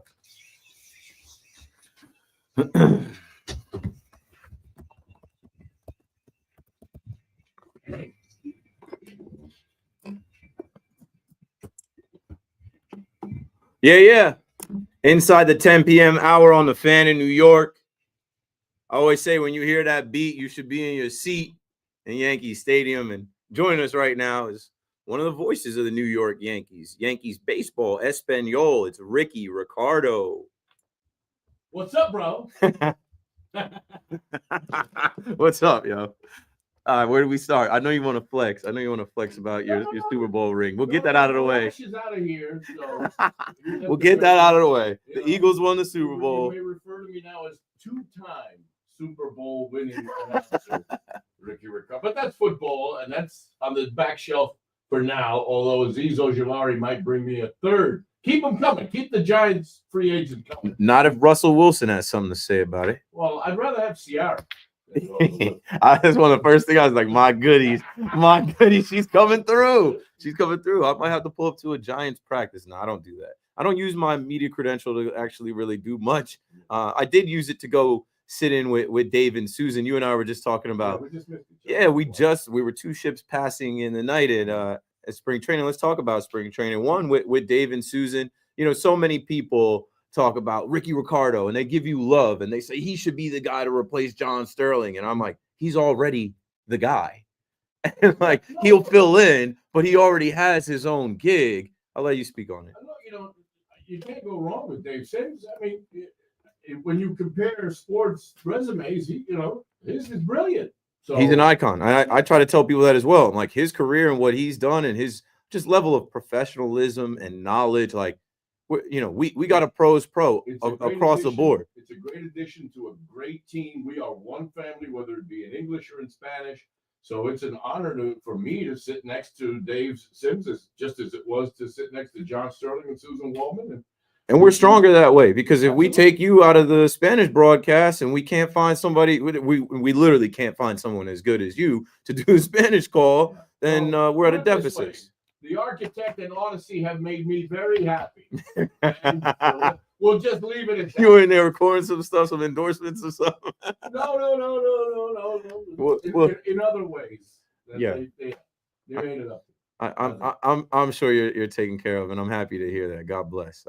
Back to spring training. Yeah. You know how I said like I get my credential. I go to spring training as a fan. I'm still very much a fan. I'm at the bullpen club. I'm at the bank club. I'm in the seats with the fans. But I popped in to do an inning with Dave and Susan. But even then, like shout out to my guy Lee. Lee was like, "You didn't sound like yourself." I'm like, one, I was tired because I brought the baby on the trip. Two, it's not like this. I can be my complete self for 5 hours doing this. When you're on a call, there are balls, strikes, plays being called, and also that's and they're developing their chemistry. Yes, that's their time in spring training for them too to develop their show. So I was happy to be a part of it. But what I just told you was that you asked like, did I go down to the field? I ran into Boone. I went to the day game and I said, "What's up to Boone?" But from the stands right next to the dugout. But when I had talked to Boone a couple months ago, he said like come down, come. I'm just like I haven't gotten there yet as a media member, but you did go to the clubhouse and you did interview some players. I saw some videos. So tell us, what the vibes were like, what you saw, anything you learned, anything that you felt that was different this year going into 2025. Very different. Very different. Now remember, last year it was a freight train that we all knew just had to leave the station. Here we come. This is a little bit different. Brian Cashman worked around the edges when Juan Soto went over the RFK Triborough Bridge. So there are a lot of unknowns. There's a lot of confidence in that clubhouse. I'll tell you that much. And you've got great stories in that clubhouse like J.C. Escara. You've got an opportunity for a kid like the Martian to, carve his own niche in that lineup and make his own name in New York City as a great Dominican player. So there are new stories. It's not as when you got to spring training last year, okay, the roster was basically decided, maybe a move here, move there. And it was basically, let's just count down the days until we get this freight train rolling and go to Houston and sweep that first series against the Astros. And, and here we come. And, Luis Hill takes over for Garrett Cole, who was going to miss, a month or two. But we knew he was coming back. So it was a different mindset that knowing that your ace is out for the entire season. And then Luis Hill is also injured. So there were some daily adjustments in this camp because it seemed like the bad news kept coming in waves, Keith. an injury here, a setback here. Giancarlo's not getting any better. What's the deal with Mhm. it? So there was a lot of uncertainties that Aaron Boone was able to steer the ship through during this camp, when last year it was almost as if it was flawless, minus the Cole setback. But like I said, we knew he was coming back, and we got through it because Luis Hill stepped up. So now it's time for Will Warren to maybe be this year's Luis Hill, a veteran like Carlos Carrasco. We came into camp thinking Marcus Stroman might not be part of this team. Correct. He's now the number 3 starter as we go into the season. So it was a topsy-turvy kind of camp this year as compared to last year, where we were like a hungry dog just waiting to get out of the doghouse and just attack. Yeah, because you knew you had 2 of the Right. top 5 players in the sport, Right. hitting next to each other in the order. It was only a matter of time. Pick your poison. Judge, Soto, or both are going to get you. Now it's a philosophy change. Now I think they shifted to defense and pitching, and tightening the screws on this thing, and hopefully they can pitch without Heel and without Cole. Like another guy, Carlos Carrasco. We didn't think Carlos Carrasco was Closer in Devin Williams. Devin Williams. You add to this team now. I mean, we expect Devin Williams to be Devin Williams. There's a different vibe around the team now that they have beards. Much has changed. Guys have beards now, so a much different camp in a lot of positives, but yet at the same time a lot of unknowns. So this is going to be a big year for Aaron Boone, okay? Because he's going to have. Last year, Aaron Boone could basically, write down the lineup, put it out there, and just sit back and watch. Sure. That Didn't matter who was leading off, who was in the bottom of the order. It was a locomotive that was going to go right through the American League all the way to the World Series. This year, he may have to manage. No, he will. He will. And I've leaned on the next man up year from 2019, where we saw Mike Tauchman and Mike Ford, and even Cameron Maybin comes along, and random guys played like Breivik Valera and Tyler Wade. Well, now this is a completely different team than the team that got to the World Series last year, but that's not necessarily a bad thing, right? Alex Verdugo and Anthony Rizzo are still not on teams. I think this team can be better. Now, Verdugo's with the Braves. Did Verdugo sign with the Braves? Late. So I missed that while I was at spring training. I think that happened last week. But either way, he signed late, where it's like not too many people were beating down his door, and this was a guy getting at bats for us in the World Series. Where I'm going to next is when you look at the additions of a Cody Bellinger, a Paul Goldschmidt, right? You mentioned the Martian, Jason Dominguez, Austin Wells, another year older, Jazz Chisholm getting a full Yankees spring training for the first time, going in no one can replace the production of Juan Soto, but they're still going to produce. What do you expect to see out of the Yankees lineup? It's a complete different lineup now. Look, Oswaldo Cabrera gets a full shot. Shout out to Waldo too, yes. Okay, at third base. Here's a question for you. Do we see Anthony Volpe of year 1, or do we see the Anthony Volpe of year 2? Hopefully neither. Hopefully adjustments, or do we see a better Anthony? Hopefully a better Anthony Volpe in year 3. Remember, he made all those adjustments to his, his stance, Yeah. and the way he took pitches. And, Yes. So from year 1, where he wins a Gold Glove, year 2, the production comes down a little bit. Had some ups and downs. Didn't steal, maybe didn't steal as many bases. Wasn't Got to get on the steal. Yep. Yeah. So which Volpe do we see this year? Do we see Cabrera take advantage of the situation and take that quantum leap forward, putting Jazz at his natural position? That's his natural position. Look at the Yankees playing guys at their natural position. At second base. Does Goldschmidt at 37 years of age, does he have a renaissance season in him? If Austin Wells indeed is going to be your leadoff hitter. Yeah. Yankees have never had a catcher hitting leadoff. Hey, we're in the future now. Never had beards. Never. Exactly. They got a bearded Austin Wells hitting leadoff. How about it? How about that? So there's a lot of new things to take into consideration. Max Fried now becomes the ace. Good to have him. Everybody steps up one. Carlos Rodon is, your opening day starter, but he is considered, I guess, your number 2 starter. You go Stroman, you go Will Warren, who had a rough, short time in the major leagues last year. Looked good in spring training. Throw that out now. Now it's showtime. Carlos Rodon. Carlos Rodon with a beard might be a different man. Rodon might be, you never know. It's his 3rd year in a Yankee uniform. Maybe he's more settled in than he's ever been before. And then a veteran like Carrasco, but they're testing the depth. The Yankees had a lot of pitching depth in February 16th, whatever day, right around Valentine's Day, when pitchers and catchers reported. That pitching depth with the injuries is going to be tested now, as you know. Yeah, funny, when we came into camp, I said the thing I was most interested in seeing was all the pitching depth, and quickly that changed. JD Brito, Brubaker out. I mean, it's not even just Brubaker with the ribs right away. Yeah, Cousins. Clark Schmidt, cranky back. Yeah, Jake Cousins. So it's a lot of guys, a lot of injuries this spring as compared to last year when it was almost flawless. Last thing for you, I know I said I had to get you out of here by the quarter, 10:15. You've been in the city, a couple years now, a couple decades now. You've walked these New York streets. So much talk about who's big brother and little brother. Juan Soto choosing to go from the Yankees to the Mets has made a lot of young Mets fans feel like this is our time. Now we're the big brother. And I just feel like it takes so much more than that. It takes winning. And for the Mets, it would take years. They would have to win throughout the duration of his contract for that to actually swing.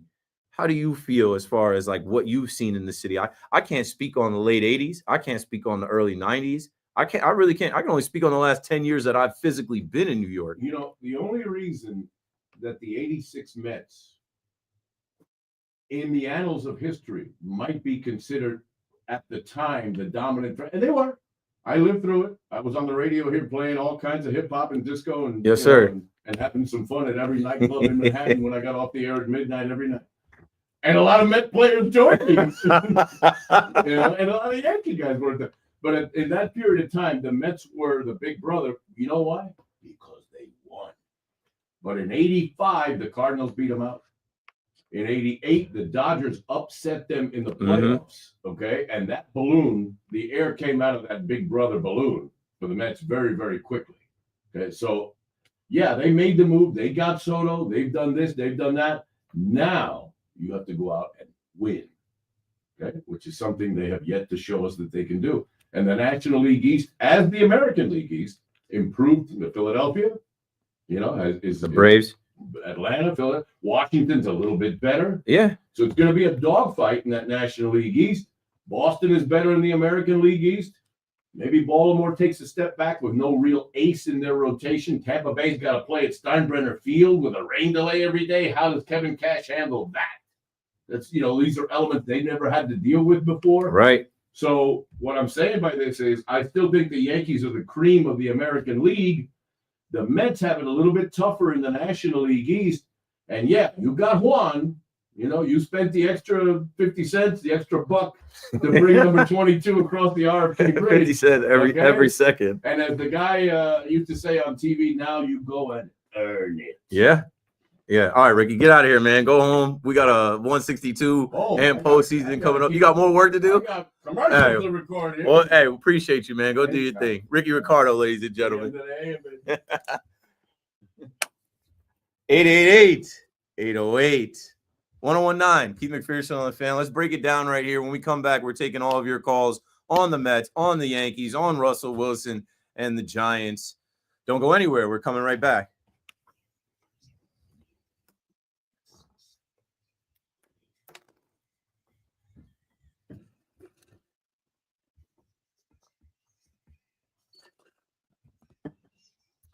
All right, let's see, bro. I'm at the tap back in on the chat.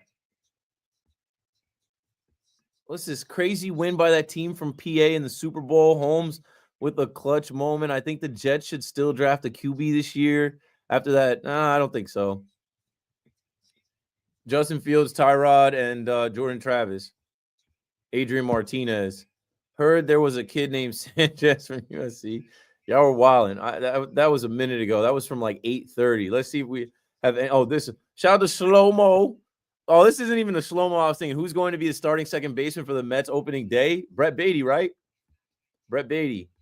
If the video froze, that's not me. That's WFAN's internet.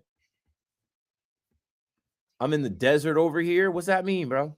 If the Mets had any more pressure on them, they'd be playing in a pressure cooker. Bars. Go Yankees. That orange color will keep the LOL Mets as the LOL Mets. You're right. You're right. Those colors are terrible. That's why they have so many different jerseys and alternate combinations. They're trying to make it look sweet. They can't. They say that the Yankees will win the AL East, but I think they can. But I think they can win it all. PR. Rodon with a beard, let that beardish go. Yo, PR, you stay minding my business, bro. Why you always be in my business, bro? Why you always watching my streams and listening to my radio show? I'm just playing. That's what you're supposed to do. It's a free stream. It's a free radio show. But you always got like an angle. You always got like a negative angle, bro. What is PR? Is PR your initials or is that Puerto Rico? Oh, at least you changed your profile picture from the baseball. I remember I was roasting you for just being a baseball. Like, who does that?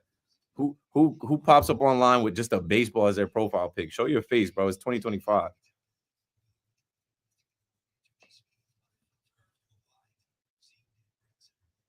Yeah, I'm about to run this.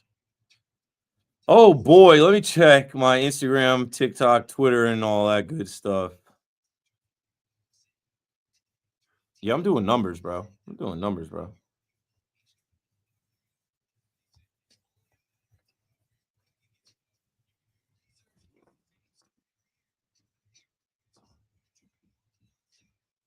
Did I blow this? Oh, I see. I'm like, bro, what the fuck?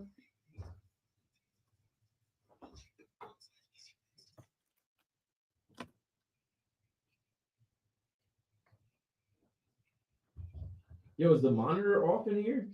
Like Ricky, I don't know, and I don't know if these are Ricky's headphones or not.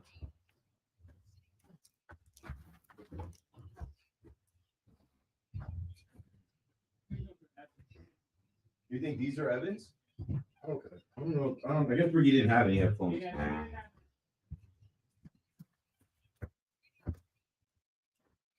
You turned the monitor off because he wasn't using headphones, right?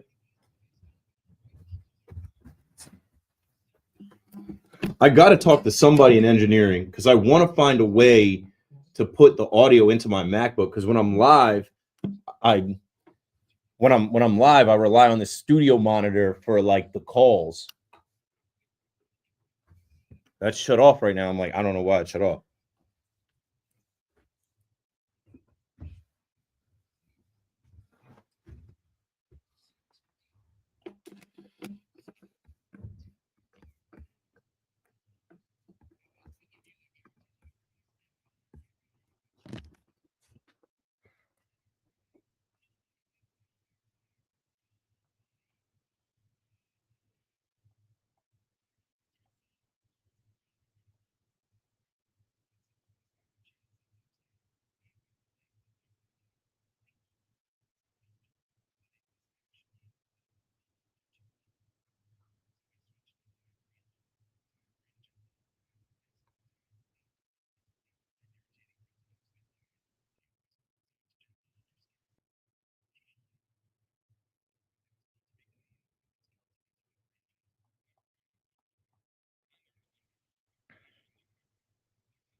Gallo's getting reads now. They turning. Shout out to Gallo.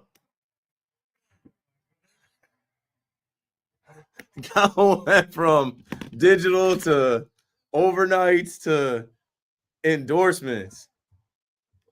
What was that? Fantic? Amazon? We're getting whatever.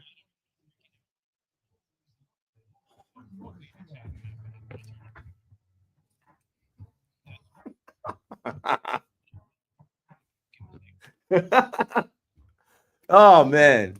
So Keith McPherson fan, right back at it. I guess during that break, Ricky left his microphone on. Did they hear this? I don't know. Maybe somebody will tweet at me or text me like, we heard you guys talking during the break. Paul was like, I hope you didn't say anything you weren't supposed to say. I'm like, I always say something I'm not supposed to say. I already forgot. Anyway, man, I gotta hammer these phones and these calls. I appreciate you guys for calling and holding. We try to bring in guests and do things like, hopefully you enjoyed the quick conversation with Ricky, and earlier, hopefully you enjoyed the conversation with Pat Leonard from the Daily News covering the Giants. If you missed anything, Pat Leonard was on at 8 p.m. and Ricky was just on 10 to 10:15. In between, we've been talking Mets and Yankees, and obviously we opened the show with the breaking news on Russell Wilson signing a one-year deal with the Giants for $10.5 million that can escalate up to $21 million, and we started taking calls on that. So let's clear those calls as we're going to end the night, obviously talking about the Mets and the Yankees and baseball season and looking at odds, and I'll give you my picks. I hate doing it. I really think it's a fool's errand. It does not matter like what I think about like, the World Series is going to be the Padres versus the Detroit Tigers. Like, what does that matter? That defeats the whole, like, I don't know. I've never been that kind of guy. Even if I'm correct, what do I win for being correct? So let's hit Russell Wilson football talk. If you're on hold, stay on hold because we are going to get to Brandon Nimmo's comments. I read those before one of the last breaks. Juan Soto's comments from Sports Illustrated, all that stuff. And if there's anything that, and I meant to say this before, if there's anything that went down last week that you wanted to get my opinion or take on, 888-808-1019. I was in Tampa last week for spring training. I'm not talking about like Pizzagate or like somebody hit me up there like, what's your thoughts about Snow White? Like, I'm not talking about that stuff. I'm talking about sports, bro. I talked about St. John's last night. I think we're moving on. Anyway, Nick is in Yonkers. Nick, you're on the fan. Talk about Russell Wilson on the Giants. I think it's pathetic. I think it's desperate. And honestly, I don't know what you get out of it. Like, this Giants team is not good. They have a brutal, if you looked at their schedule next year, it's brutal. I mean, what is it going to do? Is it going to bring them from winning 2 games to winning 5 games? I don't understand the value of bringing him in. Thanks for the call, Nick. I don't think it's desperate at all. You don't see the value of bringing in a Super Bowl winning quarterback. You don't see the value of bringing in a guy that has thrown touchdowns in the last few years for like this low cost that's going to help elevate your quarterback room and your locker room and bring some star power to the organization. You have Jameis Winston as well. I don't see anything wrong with these moves. You guys watched Tim Boyle play quarterback last year. You guys were watching Jake Fromm and Mike Glennon a couple years ago. Like, Daniel Jones was your franchise quarterback for like 5 years. What are we talking about? That's not, again, I'm like, beggars can't be choosers. When you miss and you strike out on these quarterbacks, like, come on, bro. This is the Fan in New York, where if you listen to the Fan in New York during the Tommy Cutlets era, people were telling you he's the next Tom Brady. Some of our hosts thought that the Giants found the answer. Like, what? Here's Russell Wilson, who has won a Super Bowl, who's been a good quarterback in this league. Yeah, he's up there in age. But he's not done. And Jameis Winston, who is a Heisman Trophy winner, #1 pick, won some games last year, can still sling it. These guys that are coming in here, practice is going to be more efficient with these guys at quarterback. They're bringing something into the practice, into the film room, into the locker room that is needed here. They're culture changers. The culture right now is losing. The culture right now is your head coach not wanting to say anything to the media. Guys like Malik Neighbors is a rookie coming to the media, chewing his gum, talking, I'm as Dave's tired of losing. Like, they're trying to fix this thing in a hurry. How do you fix this thing in a hurry? They wanted Matthew Stafford. They couldn't get him.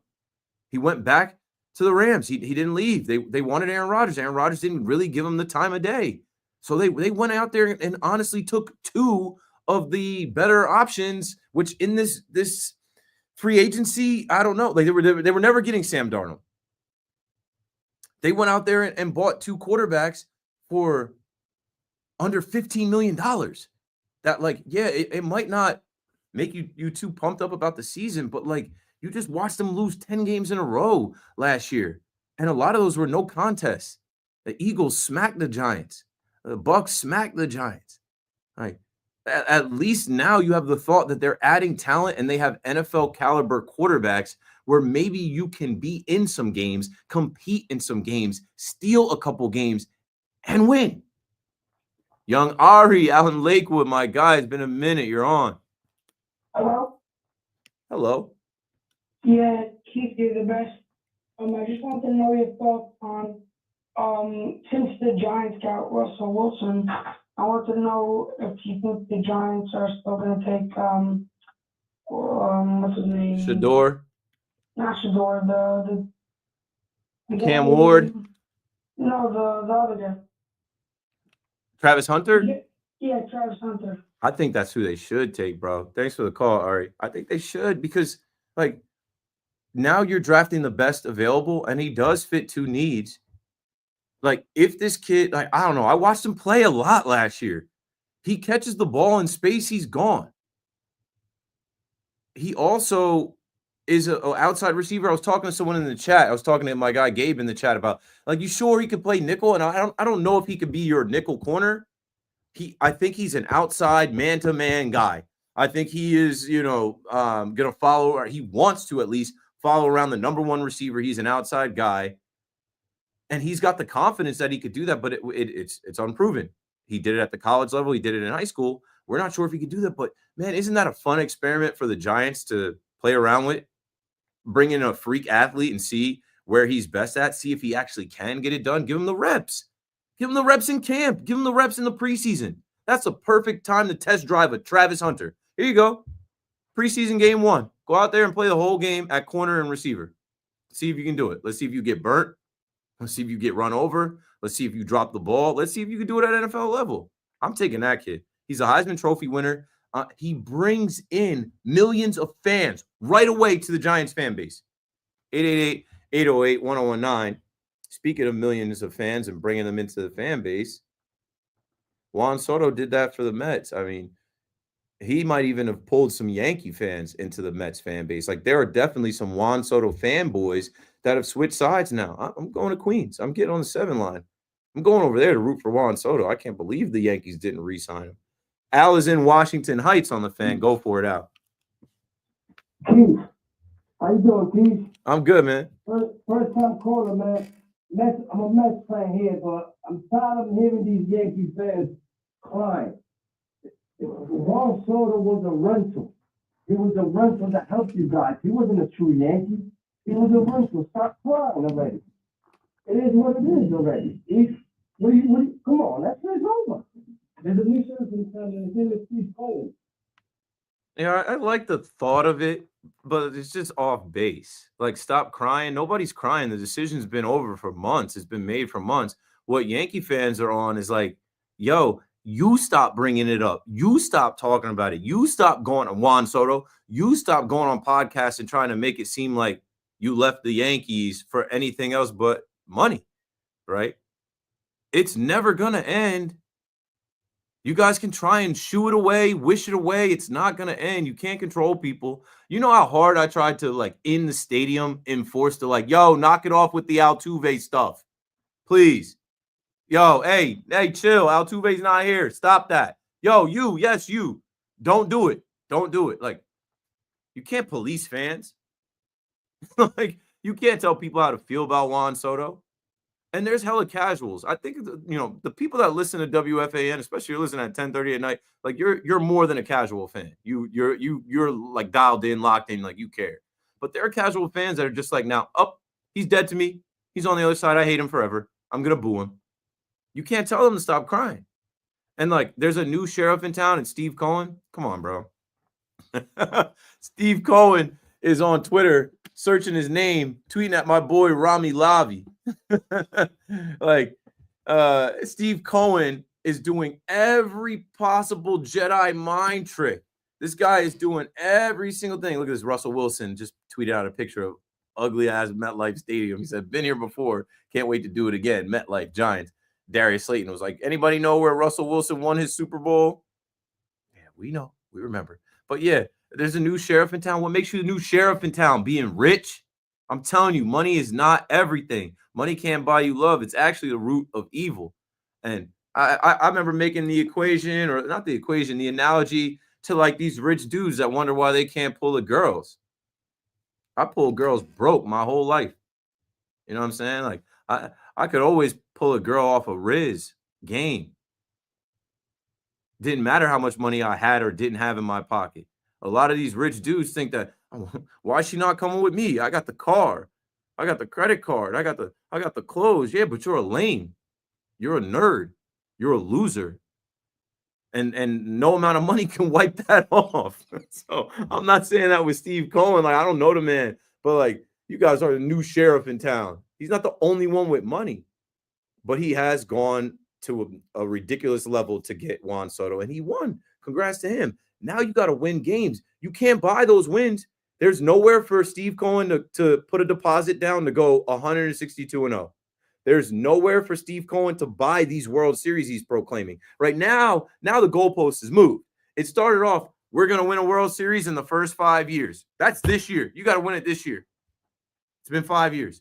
Now it's, we're going to win a World Series, 2 to 4 World Series in the next 10 years with Juan Soto before he ages out and he's a DH that is, way overpaid. And who knows if he's broken down by then, and who knows what the team is going to look like by then. Sounds like Aaron Judge. How? What are you talking about? Sounds like Aaron Judge. What are you saying, bro? Judge is 33 about to be. He's still playing in right field. The track, he will probably be broken down. It might be a DH. Okay.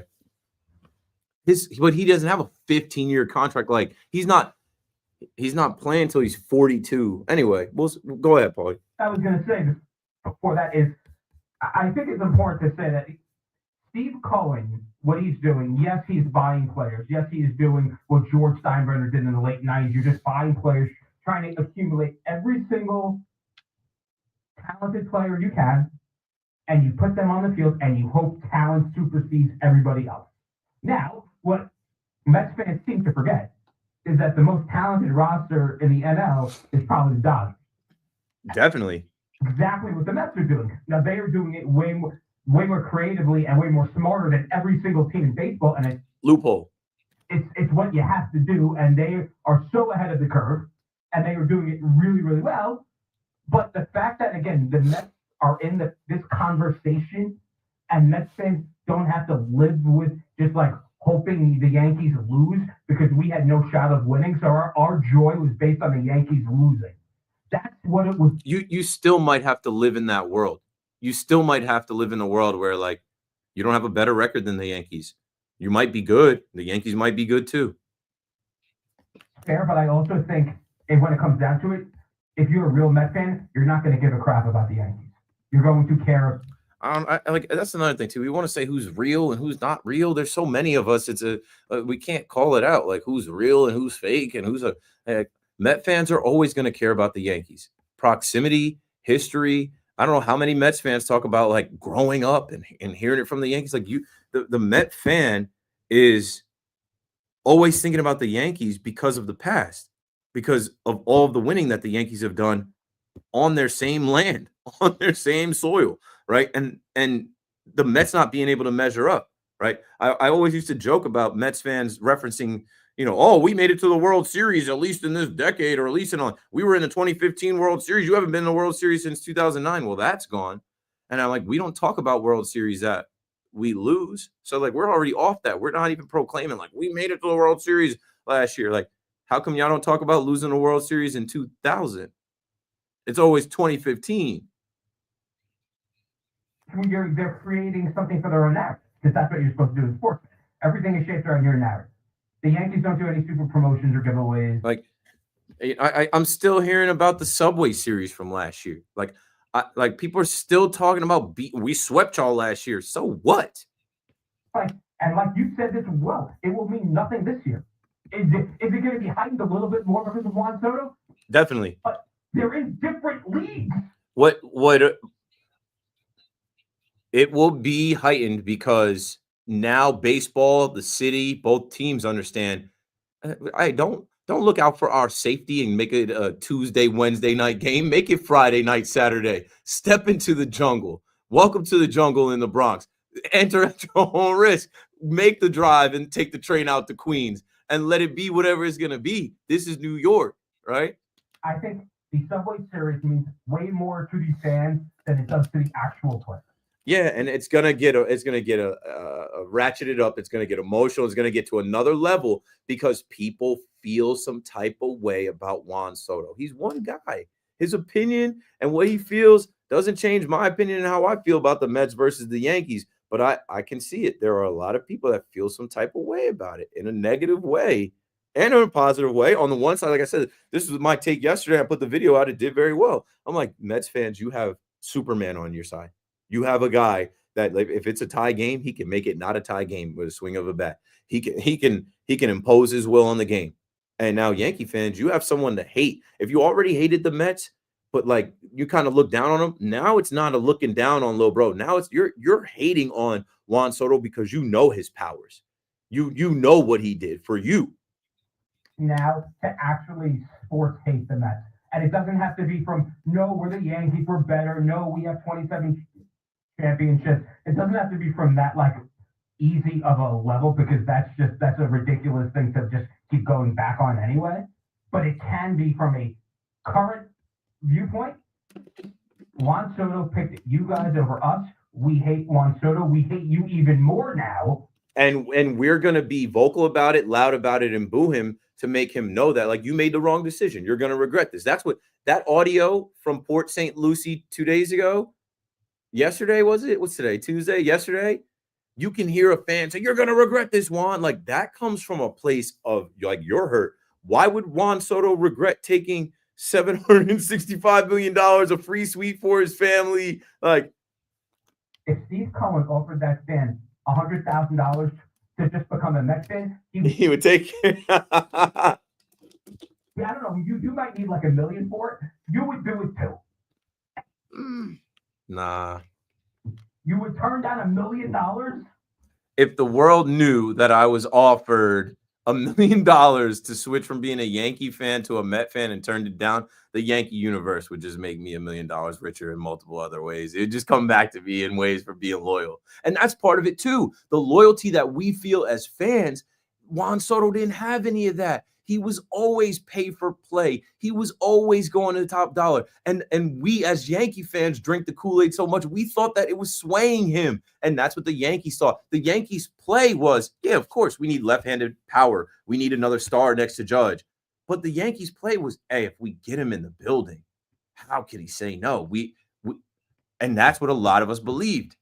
I told y'all, Juan Soto is cold-blooded. He might be a cyborg. He might be an X-Men. He might be a mutant. Because I don't know how, as much as I love the Yankees and they brainwashed me since I was 5 years old, I don't know how the hell he stepped into the Yankee universe like that and said, nope, I'll go to Queens, bro. I'll take more right across town. I'll be the enemy. I'll be the rival. He's got to wear it now. Let's see how he wears it. I think he'll wear it well. I think so far he's wearing it well, so much so that he's given us these quotables like, you know, as you see how long this contract is going to be. It just came down to that decision. You know, what do they have in the farm system? How many times can we be good on this team? I know the Yankees are going to be good for the next 5-6 years.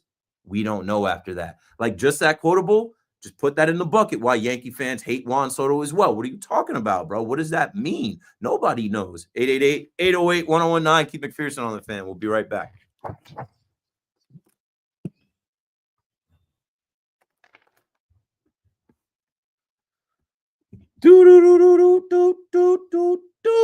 Man, I got a lot going on.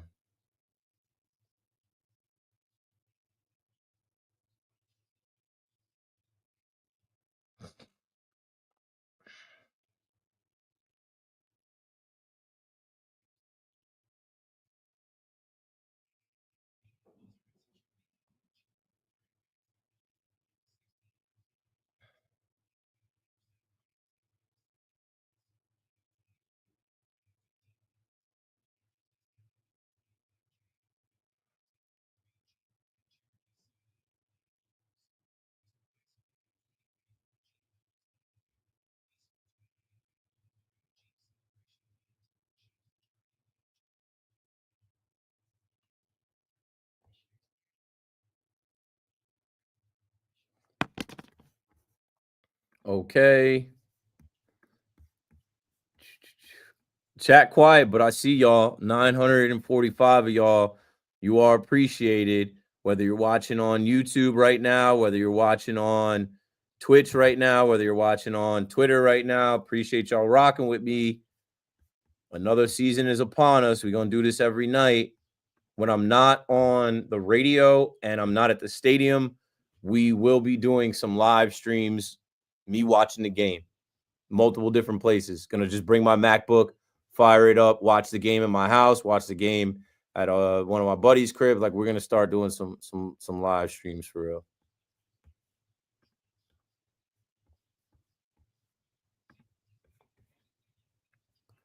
What else, yo? My Twitter was hot for a minute.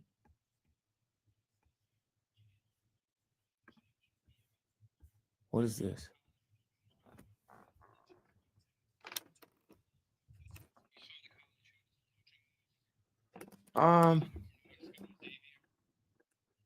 Rick Pitino's son going into the Big East. Okay.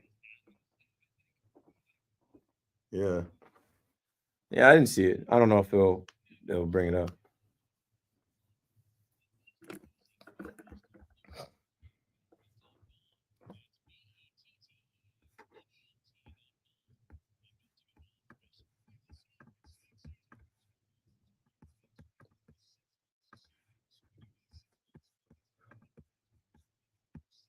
I'm trying to get some of this.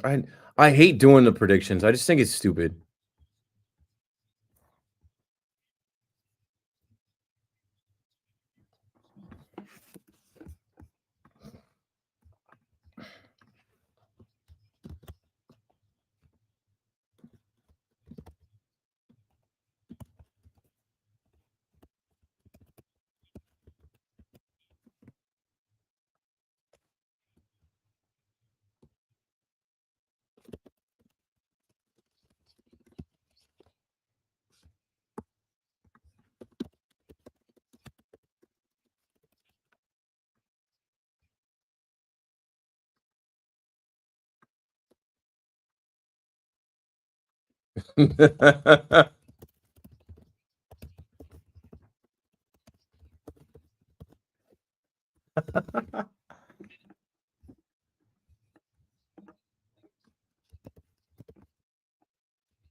Okay.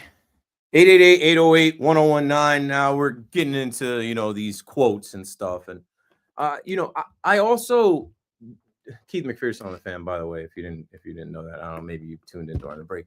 I also don't fault Juan Soto or Brandon Nimmo for answering the question. Like, I watched the entire post-game press conference after the Mets-Yankees spring training game. Every reporter asked about the Yankees. It's not going to stop. It's not going to end until these reporters leave it out, right? I like at the end of the World Series, reporters were literally asking Juan Soto in the Yankee locker room about the Mets. So you got to blame some of these local reporters here in New York who kind of play both sides or act like they're neutral or like ask better questions. They can't ask better questions. They want to get the quotables. They want the Yankees for clicks, Mets for clicks. They want the things that are going to ignite both fan bases. Juan Soto is the thing. Juan Soto is the thing that is igniting both fan bases because we've never had it before. We've just never had a guy help send the Yankees to the World Series, rental or not, 1 year or not, and then hit free agency and not be, in love with the Yankees to the point where he's like, yeah, I'll be a Met. But hey, Stay down till you come up, Mets fans. It's your time. You're up right now. And Yankee fans, we're never down. So, like, for some of the Yankee fans punting on the season or feeling like Juan Soto is one guy. They have a whole team of guys that can't wait to play and can't wait to go out there and prove it. And I can't wait to see them do it. And maybe they fail, but it won't be the first time I've seen the Yankees fail. So 888-808-1019. Val is up in the Bronx, back on the Fan. Go for it, Val. You know, in there. Yeah, you gotta get over that all that blasphemy that's going on. What's Rosie talking about with how much they can offer people to switch up? We don't do that, bro. Yeah, like it's just loyalty. There's things like money, like all money is not good money, man. You gotta have some type of pride. You gotta have like, you know, and like I'm not talking about Juan Soto. He didn't have any loyalty or attachment. His loyalty was to the almighty dollar, and he got it. Now he has to be loyal to Mr. and Mrs. Met for the next decade and a half. Yeah, you know, I'll talk to you about that in a minute, but you know, I just wanted to say that's blasphemy. Don't even acknowledge that. And it was, you answered the question most correctly. But to get to why I called, a couple of things really quickly, a few things really quickly. You know, I wanted to give a shout out to Slick Rick because he verbalized something that I've been feeling all so far through the spring. Because it's like, you know, last season, you know, I coined it as a determined eagerness.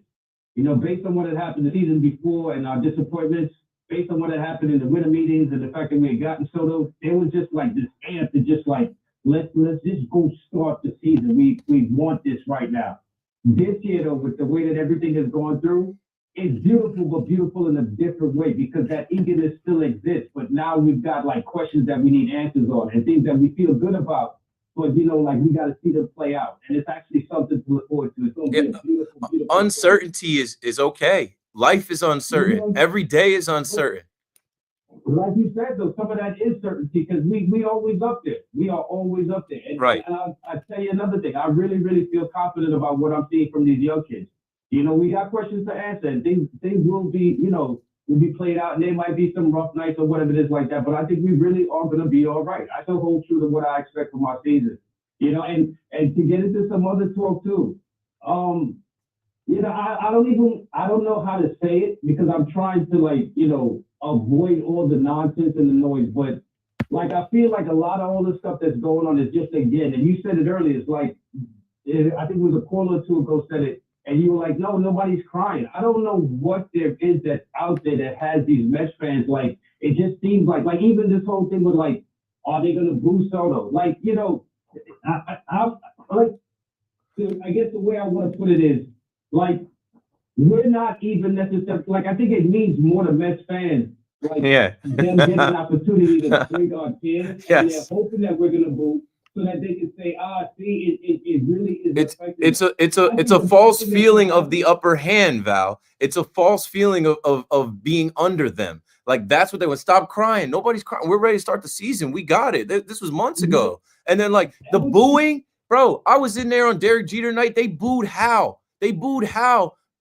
Because I don't know how they didn't go for somebody at the deadline. If they can boo the owner of the Yankees, hell yeah, they're going to boo Juan Soto. You know what? Me personally, in my ideal world, whenever the Mets come to Yankee Stadium, they show that first game, his first at bat, they give him that tribute video, and we all applaud him and say thank you. You got us to the World Series last year. It was a beautiful year last year. It was an entertaining year. Never gonna happen. Thank you very much. And every moment after that, we boo. Never gonna. Every time he comes to the plate. Not one Yankee fan on this earth, not anybody on WFAN, not any of these podcasters, not any of the bleachers. Nobody has enough power or influence. Derek Jeter could come out tomorrow and say, hey, Yankee fans, give him a round of applause. You've been itching for a World Series. At least you got to smell one, and he sent you there. It would not matter. Everybody's on their own in there. There are Yankee fans that are coming in there to strictly boo his ass, heckle his ass, and that's what they're paying their money for. I feel you. But I know there's a bunch of them too that's like, you know, we done moved on. I think overall though, I think that's the sentiment that I'm getting. Like, and I think that like I heard Tiki say something, and while I'm not to the extent that he was talking about some indifference. I feel the fact that Yankee fans, like, we've gone about our business. We are, like I told you before, we have things that we're trying to do that put us in the upper echelon to deal with what is the reality of Major League Baseball today. You know what I'm saying? And whatever that means, that's what we're trying to do. But I think it's like you just get this sentiment that it burns them every time something happens, and you don't get this like to the caller's point, this whole crying thing. So long as they don't get that, like people are like it's almost like it means more to them than it does to us. We've already moved on. Let's just start the season and let's just go, man. Let's just get it going. Thanks for the call, Val. This is what I'm trying to tell people. Like I was listening to C-Mac last night where he's like, Juan Soto was just here for a year, and this will only take a year to blow over. No, it's not. And I think I wrote in my caption of my video, like, this could go on for the duration of his contract because people are not going to forget. There is a younger generation of Yankee fans, and follow me here because I'm on the internet probably too much for my age, but it helps me. Out of all these people at WFAN, go check whose internet presence and following actually rings off like that. And like, there's a reason why I'm connected to all of these young kids in this way on this live stream right now. How many we got in the live stream? Approaching 1,000. Like, it's important in this digital age. There is a whole generation of young Yankee fans that don't remember 2009. When I started the show today, I'm like, I don't feel like you guys think I feel because I experienced seasons starting the season opening day and winning the World Series. I was in college when we won the World Series. It was euphoric. I kicked myself a lot for not going to the parade and being a good college student athlete. But what I'm saying is there's a whole generation of young Yankee fans that are like 25 and under that World Series that we just experienced, they thought that was their one, that was their chance to win it with Juan Soto. They might even bought a Juan Soto World Series jersey with the patch on it. And since we lost it the way that we lost it, heartbreaking. And then Juan Soto did what he did after that game, talking to the media, letting everybody know he's available to everyone. That hurt them. And then to go to the Mets, and then they have to deal with the Met fans saying, aha, we got the guy. Your run is over. Your little brother. Like, they are in pain. Some of them in so much pain, they don't care about the season. They're going to care when the games start. But you picking up what I'm putting down? Like, I am older. Like, I am older now. I'm seeing these kids like that was their Yankee Classic. That was their World Series. That was the season that they followed from the beginning of the season where Juan Soto's making plays, throwing guys out at home in Minute Maid Park. Like, we got Juan Soto. Now that Juan Soto's going to that other side, the 25-year-old that will be 40 at the end of Juan Soto's contract is not going to forgive and not going to forget. The 15-year-old that's going to be 30 at the end of that contract. I'm telling you, these kids are not going to just, we'll get over it in a year. If the Yankees don't ever get back to a World Series and win one in this time, and dare I say the Mets do, it's going to burn some of these young kids, and they're going to be pissed off about it. Last hour coming up, 888-808-1019. Keith McPherson on the Fan. I'll be right back.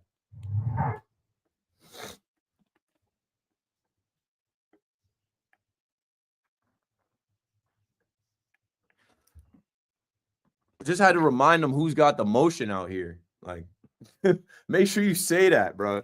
Make sure you say that. YouTube, Twitch, Twitter, TikTok, Instagram.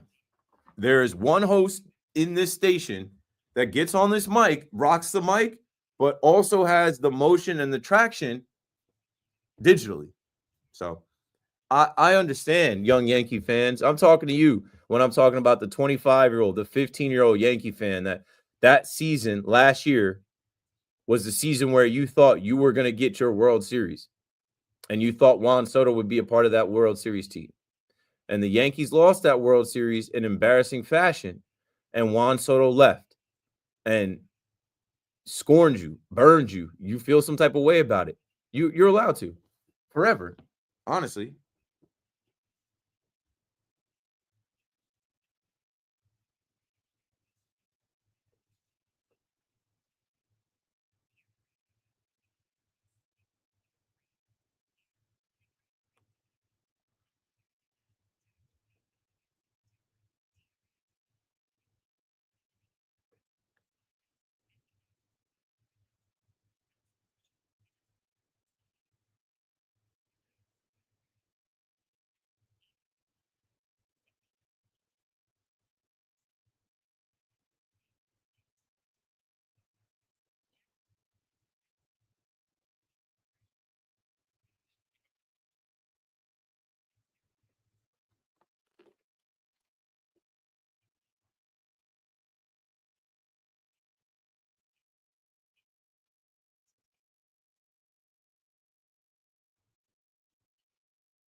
That's what I said. I said coming into the Big East.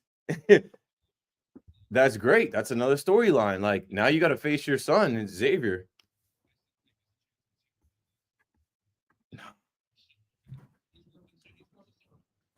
Where would he go? ACC? He's in the spot that he wants to be. People at Iona have something to say about it. He's not going anywhere.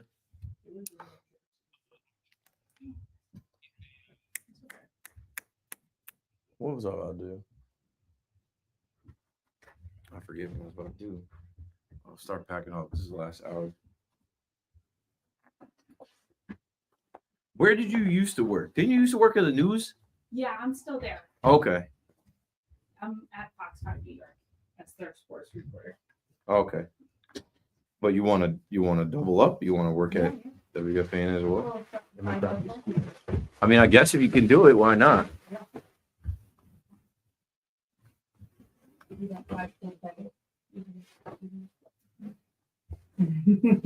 Social media? Yes, so I'm in South Plainfield, North Plainfield, and I'm outside of everything else.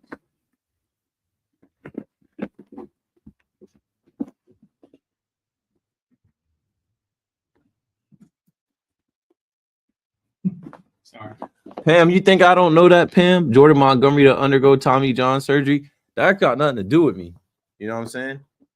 It's been a while since I cared about Jordan Montgomery. But shout out to you, Pam. I'm just messing with you. I saw it. That's nothing to talk about on the show tonight. I'm gonna bring it to the air tonight. I don't care. Some fans were saying trade for Jordan Montgomery when Cole went down. No, that ship sailed, bro. Like Cashman traded him away for a fourth outfielder in a walking boot. Jordan Montgomery, no sir. Let's see what else. Let me look in these notes. I did want to see this like City Field food. What was it like? City Field Food 2025. Let me see if I can pull some of this stuff up.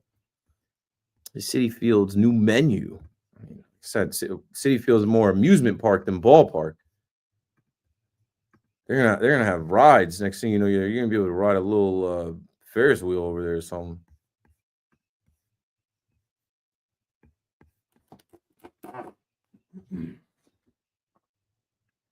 Good evening at 11:02. I'm Pat Boyle, and the support is brought to you by Dr. Jay Shaw at Samwell Institute for Pain Management. Visit SamwellPain.com. The Giants now have Mr. Unlimited, looking like he's their QB1 for 2025. Russell Wilson has reportedly signed a one-year deal with Big Blue worth up to $21 million with $10.5 million guaranteed. Russ was in discussions with the G-Men, the Browns, and the Steelers, his former team, before deciding to come to New York. Wilson had reportedly reached out to the Giants last year in free agency with an interest in coming here, but was told he would not be the starter because Joe Shane, the GM, wanted to give Daniel Jones one more shot. Now he joins recently signed Jameis Winston and Tommy DeVito as the other QBs on the roster. And could Joe Shane also still take a quarterback in next month's draft? Time will tell. At the Garden, a historic night for the Knicks.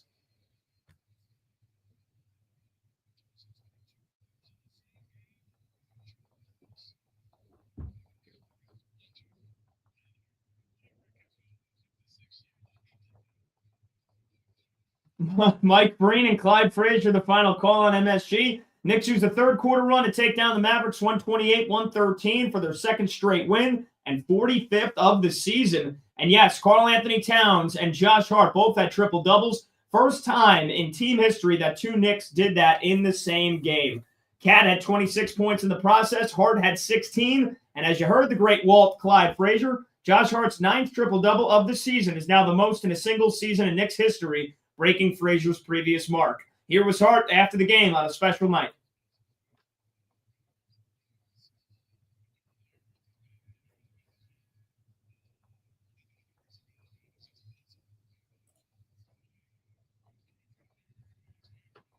OG Anunoby had 35 points to lead the way. Jalen Brunson, by the way, still dealing with the sprained ankle. He's expected to be out through at least this week. Knicks have 11 games left in the regular season. Over to the ice right now in LA, Rangers taking on the Kings. It's scoreless with 5 minutes left to go in the first period. The Blue Shirts entered the game just 1 point back of the Canadiens in the wild card standings. Montreal lost tonight, so the Rangers can jump into that final wild card spot with a win. And that's what's happening. I'm Pat Boyle.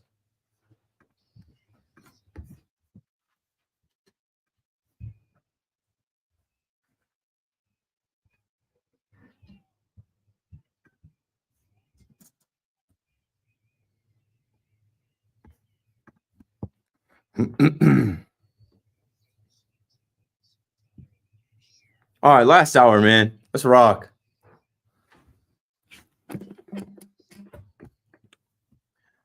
My last hour on the fan tonight. Let's get it, man. 888-808-1019. Let's get through these calls. You know what we're talking about. We're getting ready for baseball season. Mets fans, Yankee fans, still just hashing things out, going back and forth. It's more Mets stuff to report than Yankee stuff. Like, we can talk about Ben Rice and Jason Dominguez making the roster, but we kind of knew that. You know what I'm saying? Like, for the Yankees, we're just ready to see these guys prove that they're still the Yankees, that these new Yankees are going to help the Yankees continue the standard of being the New York Yankees. And for the Mets, you add Juan Soto to the Mets, the bar is raised, right? The expectations are higher. Can the Mets live up to it? Will the Mets live up to it? When we get to the end of the night, I'll throw out, some thoughts that I have on division winners and World Series winners and over-unders for win totals. But again, I don't care. Like, if I'm correct, I won't look back on the tape or look up the numbers. If I'm wrong, it doesn't matter. Baseball is unpredictable. You can't predict baseball. That's baseball, Susan. And I love that about baseball. We have no idea. Just 2 seasons ago, it was Arlington versus Phoenix in the World Series. No one had that on their bingo card. The Dodgers are already the 2025 back-to-back champs. They're going to repeat. I'd like to wager on them to not. I haven't seen it since I was in elementary school. The Yankees were the last to do it when I was coming out of elementary school, in middle school, actually. So let's see if they can get it done, right? They have injuries. All these teams have injuries. There's Shane McClanahan, Royce Lewis, Gunnar Henderson. There are players hurt around baseball, but you know what? Like, you don't need your best players healthy for opening day for March, April, May. You need your best players ready to go for October if you're so fortunate to get there. So we got a long way to go. It's a ride. And I say it all the time. I say it every season. We take it day by day, series by series, week to week, month to month. But where we're taking this now is these are the last of days. No one knows anything. These are the last of days of saying what is going to be or what isn't going to be. Every night now, starting Thursday, we will have actual baseball games that count, innings to look at, stats to look at, data to look at, to measure who is who and what is what. And we'll go off of that. 888-808-1019. Mike is down in Tom's River on the fan. What's up, Mike? Great. Thanks for calling. Hey, man, first and foremost, I want to thank you, for your content and all the Yankee coverage, and all sports in general, man. You're a great listener, one of my favorite listeners. I'm 48 years old. I was listening to Steve Summers back in the day when I was probably like, 13, 14 years old, going to bed on the overnight, falling asleep to him, listening to that guy, Of course. You're an awesome listen, man. I was down in spring training from the 8th to the 15th this month, and I gotta say, I went to 3 games while I was there watching the team. It's I like the depth that we have this year going into the year. The line is a lot deeper. I think there's 3 keys in that lineup that really just if they can just step it up a notch, and one being Volpe. If Volpe can put together a 260 season with like a 330, 340 on base percentage, that's huge for this Yeah, team. a little pop, some stolen bases. He absolutely can. And I like the way the lineup could potentially be set up. Goldschmidt. I know he's getting up there in age, but I think with Yankee Stadium playing half his games there, you add on the games in Tampa that he's going to get. I sign off on Goldie doing 260 with 25 home runs and 80 RBIs in a heartbeat. And then you take Dominguez in there, and if he can, he's an upgrade offensively over Verdugo. I like the balance in the lineup. I wanted to hear your thoughts on that. I agree. I agree. Go on. I'm gonna miss Soto. Listen, the guy's a game changer. He's a showman in the box. One of the best in the business. One of the best hitters we've seen ever. I don't miss a game. Every game since I was a kid. I watched every game. I saw every at bat of that guy.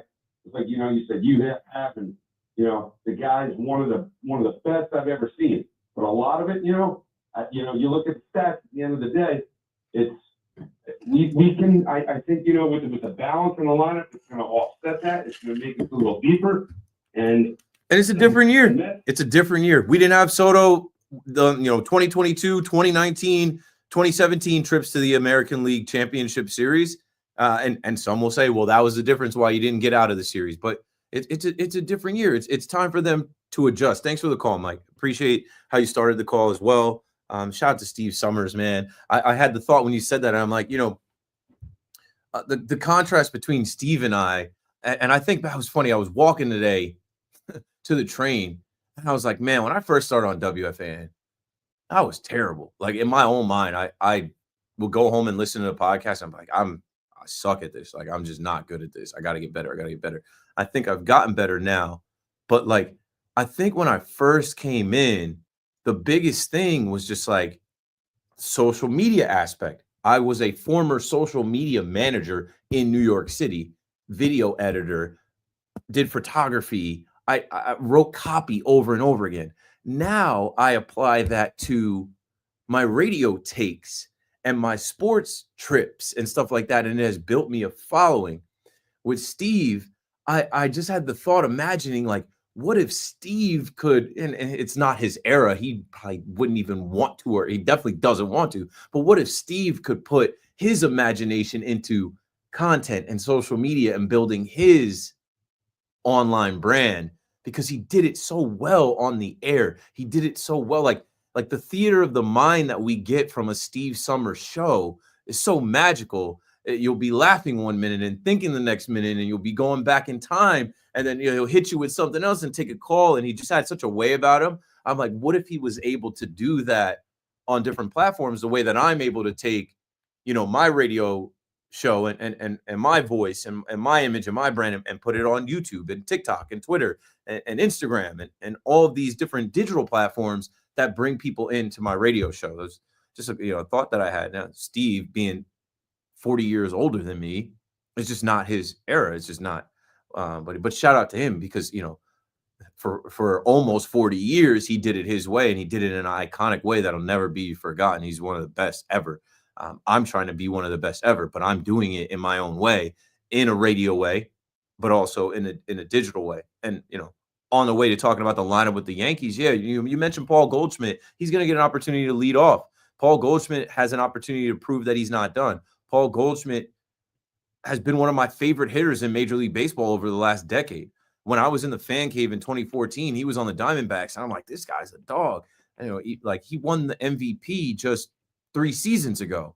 That's still in him. I was listening to Evan today talk about the lack of production that we got from Rizzo at first base or DJ LeMahieu at first base. Goldschmidt in his down year is better than them. So, fret not, Yankee fans. Fret not. In the middle of this order, guys like Jazz and Volpe, the speed. Today I saw the picture of Ben Rice and Dominguez. I said, don't say that we're old. Oh, the Yankees are getting old. The window's closing. No, it is not. Do not tell me the window is closing. Do not tell me that these Yankees are old. Now we have finally started to change. For years, it was they don't have enough left-handed hitting. Now they have more left-handed hitters. Dom Smith could have a great spring for the Yankees. Opt out. You're not making the club. They didn't have enough speed. Now they have speed. Jason Dominguez, as fast as Bobby Witt Jr., Jazz Chisholm, Volpe, Oswaldo Cabrera. So, man, let these guys let them find their identity. They are not going to sink. They know where the bar is. They know what the standard is. Let's go for the ride with them. Let's support them. I'll see you at Yankee Stadium on Thursday for the beginning of it. Bobby's in Belmore on the Fan. Go for it, Bobby. Yeah, hi. Before I get to the baseball quickly, I don't want you to injury on anybody. If you're talking about injury, Jason Tatum, maybe a little re-injury again. So that is a Mets slump. Stop, Bobby, stop that, Bobby. They can't let move on to the baseball. Number one, I almost felt my chair. Compare Mark Teixeira to Juan Soto is ridiculous. It's a numbers thing. I didn't even comment on it because I heard someone compare him to Bobby Abreu. There was another person that's when you go to Baseball Reference, I'm sure there's someone you could match with. The difference between Juan Soto and these guys is he's an absolute dog. When the lights are brightest, he's a difference maker. He's unfazed. Yeah, and I'll tell you who you should compare it to is Aaron Judge, because they both got to the World Series 2001. Obviously, with he despite them. I can't compare him to Aaron Judge. He's the complete opposite of Aaron Judge. When Aaron Judge disappears in the postseason, Juan Soto is the best player or one of the best players consistent. If he's not hitting, he's working walks. Like Juan Soto is unaffected by the pressure. Judge is completely affected by the pressure. Love Judge, but it's facts. All right, number two, Nemo. Please be quiet. You didn't live up to your contract last year. Just worry about that. Yeah, be healthy. Be available. And healthy. Yeah, healthy. And the last thing, the Yankees lost four best postseason players last year in Soto, Cole, Torres, and Stanton. Bellinger and Fried, the ones that got to replace Soto. Bellinger's a 211 postseason hitter, just like Judge was before last year. And actually, I was kind of shooting one down. And Fried has over 5 ERA even after that great 2021 Atlanta clincher.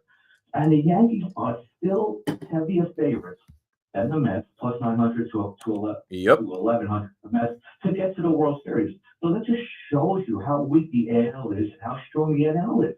So even when all those bad things that happened to the Yankees compared to since last year's postseason, they're still the favorite to get back to the World Series in the AL. And the third, I believe. Yeah, you're correct. Thanks for the call, Bobby. So what does that mean? I mean, one, they're the Yankees. So that brand, every year, they're expecting people to bet on that brand and that team to figure it out and be there. Also, the American League. I don't know how many people are going to tell you the American League is weak. The American League is weak, and obviously it's a tougher road for the Mets where, like I said earlier in the show, the Braves and the Phillies have better odds and they're in your division. So, like, you have to go through them. You could be a third place team. Like, you could be a wild card team again or not.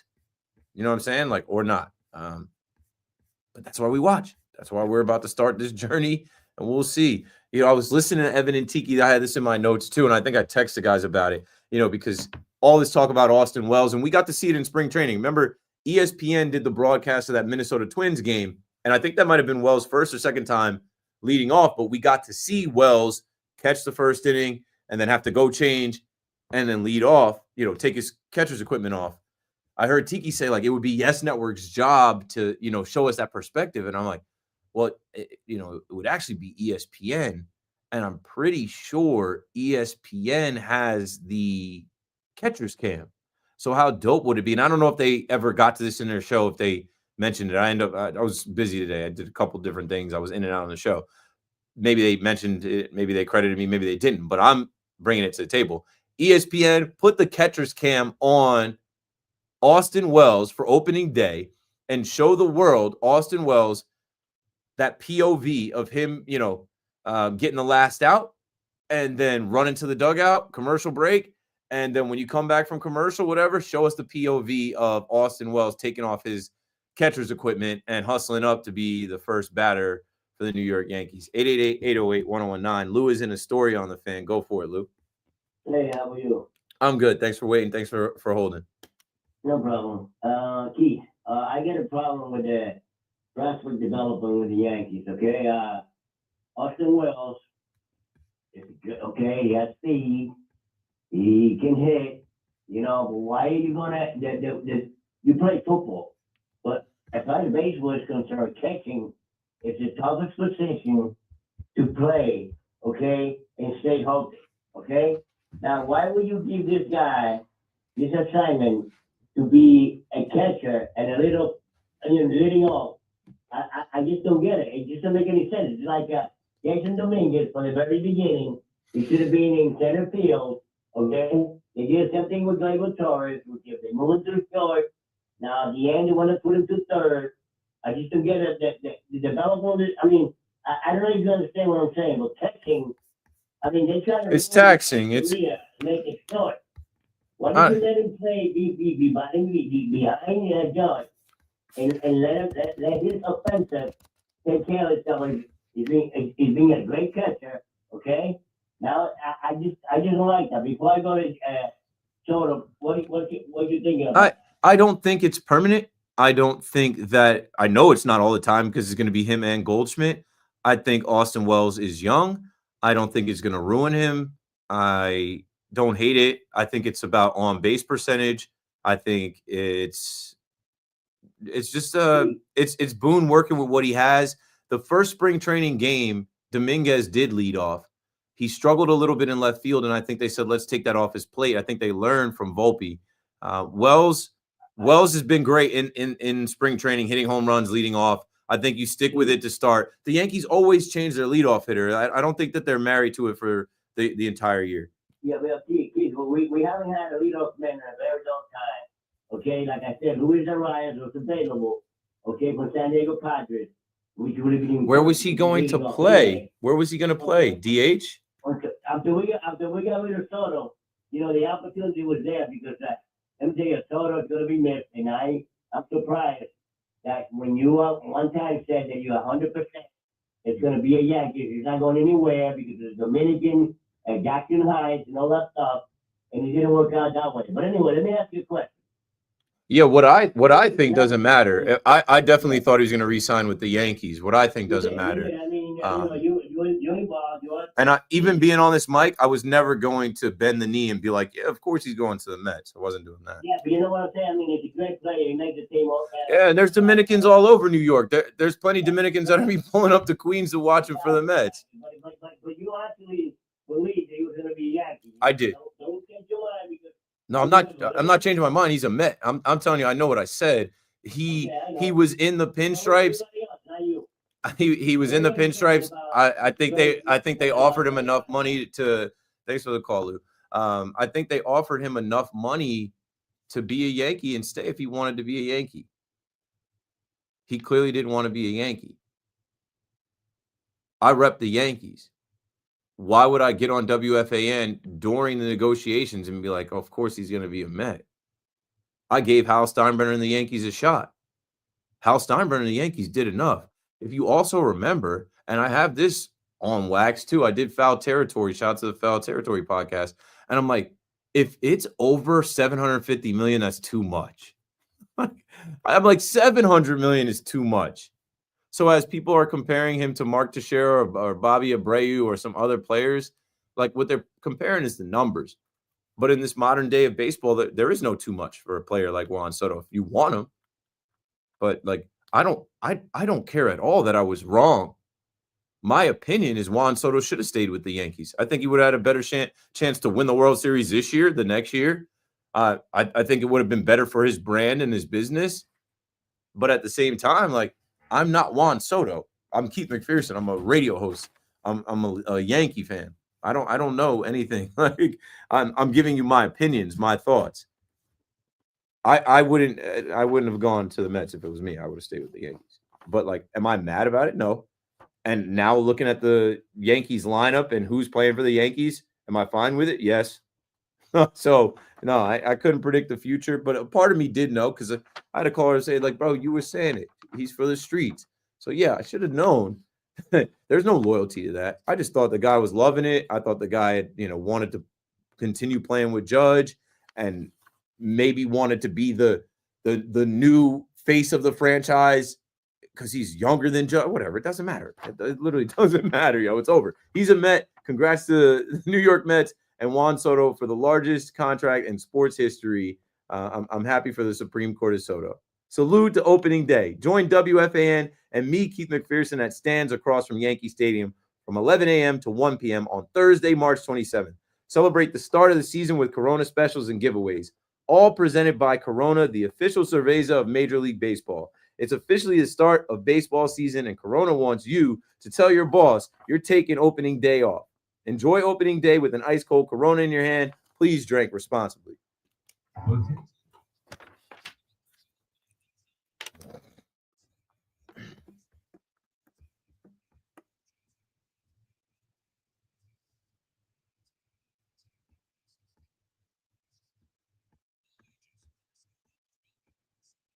Let me see.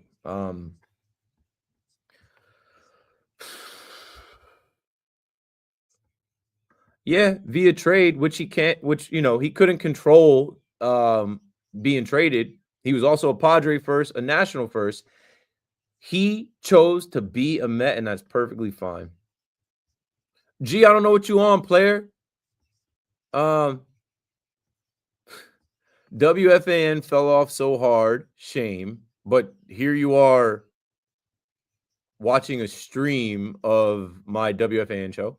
Yankees fans don't even like this guy. Okay. C-Mac should take his spot. Stay tuned. C-Mac is coming up next. You got about 30 minutes for that. And then KM is a good speaker. It's kind of required. This is public speaking. I think it's a requirement to be articulate, to have some type of grasp of the English language. Anyway, going back through the chat. Oh, I see what you on. Cowboy fan on New York radio. What a joke. Cowboy fan on New York radio. Remarkable. And I'm not the only one. Jerry Recco exists. There's probably some others in the past, but like, what does that say about me if I still made it to the radio despite that fandom? Oh, here we go. I feed into the haters, bro. I'm never hiding from y'all. I'll never see you in real life. You never pull up on me and hate in person because it's not that type of time for you. Respectfully, your opinion is trash, but respectfully, you are in my chat. Let's go. Let's go. One more. Been with you all night. I like your cat. Shout out to your cat. I'm a Mets Giants Knicks fan. You kind of pumped me on the G-Men and made me ready for baseball. Let me hear the updates on the Knicks. Thanks, bro. Yeah, I will hit. I gotta hit some of the. Let me go to my Twitter and hit y'all with some Knicks stuff. Before we get out of here, y'all. But yeah, back to the chat. Joe Beningo was a joke, not KM. Chill. Joey B is still on Saturday. I don't hate the Yankees, but I'm a Mets over them if it ever happened. Love you and Steve. Yeah. And hey, you Mets fans, now is your time if there ever was a time. Like, stand on business. We are like the same age, 37 this year. Grew up on Steve and Tony at night. Happy we have you. I appreciate that. Thank you. Church, I'm not going to lie, I'm still not over Soto. I think you will be once you watch this new team. But, like, you're going to see Soto do amazing things for the Mets, and it may hurt. It may hurt. First leadoff catcher in Yankees history. Yes, you know. Funny part about him becoming a Met is he'll always be a Yankee first. I've read that one. I think Wells' leadoff will help him recognize pitches for both defense and offense. Good observation. I think he's like that anyway, you know. Keith, you got some haters on the reel, but you're doing great, bro. Bring them on. If you ain't got no haters, you ain't popping. I know that they come with the territory. Everybody that I'm a fan of, that I follow, they have negative haters in their comments. If you don't have people hating on you, you're not doing the right thing. A hater's job is to hate.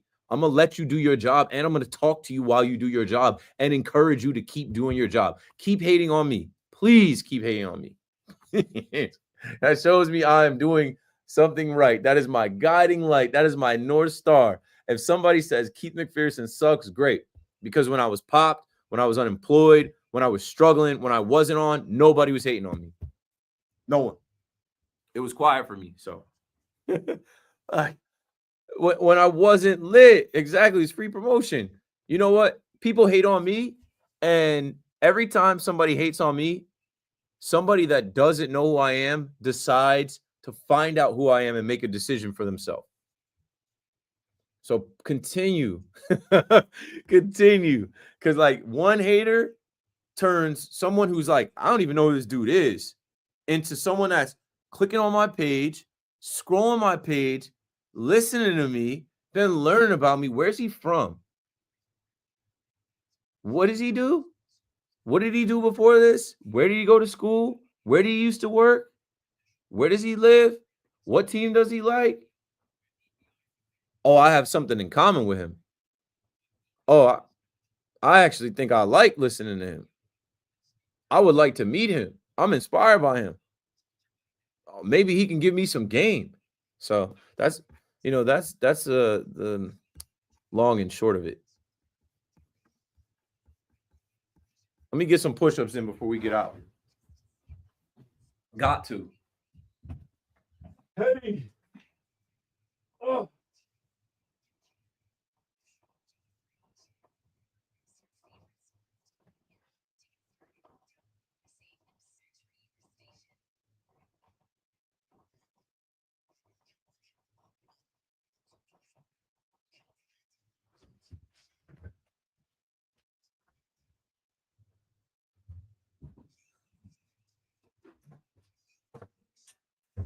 Put my little work stuff back here in the corner, bro.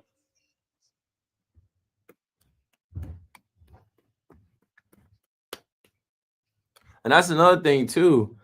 They don't hate because they gotta come see me. In real life, they don't be on me like that. All right, yo. 11:30 on my watch. Just hit some push-ups in here, talking to people in the live chat. Having fun. It's going to get a lot more fun, though.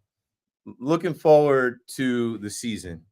It gets tough doing the late night grind, but it's fun to, go to the game and then drive back from the game and do these shows and get the like raw reaction of the fans. Some people driving home from the stadium, some people that watched at home, some people that might have been on the road. And, the shows, so many times, sorry, I'm a little out of breath, hit the 25 push-ups. So many times, like I'll listen to the radio or even myself, I'll have to do shows where we're grasping for things, where it's like, oh, we got to come up with a take that like, I really try not to do that. I don't want to come up with a take that like I don't really believe in just to drive up calls and conversation. When the season starts, we don't have to do that. When the season starts, the story is right in front of you. What happened tonight with the New York Yankees? What happened tonight with the New York Mets? And then, obviously we'll have maybe the Rangers, Islanders, Devils, the New York Knicks. Then, the draft is going to hit. And I don't know. It's if you're into sports like I am, it's fun. It's fun. The weather starts changing. Obviously, we had daylight savings time a couple of weeks ago. So days are getting longer and it's getting lighter out and we're getting there. I had an ill like wave of emotion come over me, like in a good way, being in Tampa at the pool. And it's the first time I hit the pool in 2025. And I'm like, yo, I'm standing in a pool with my son. It's hot. I'm like, we made it through another winter.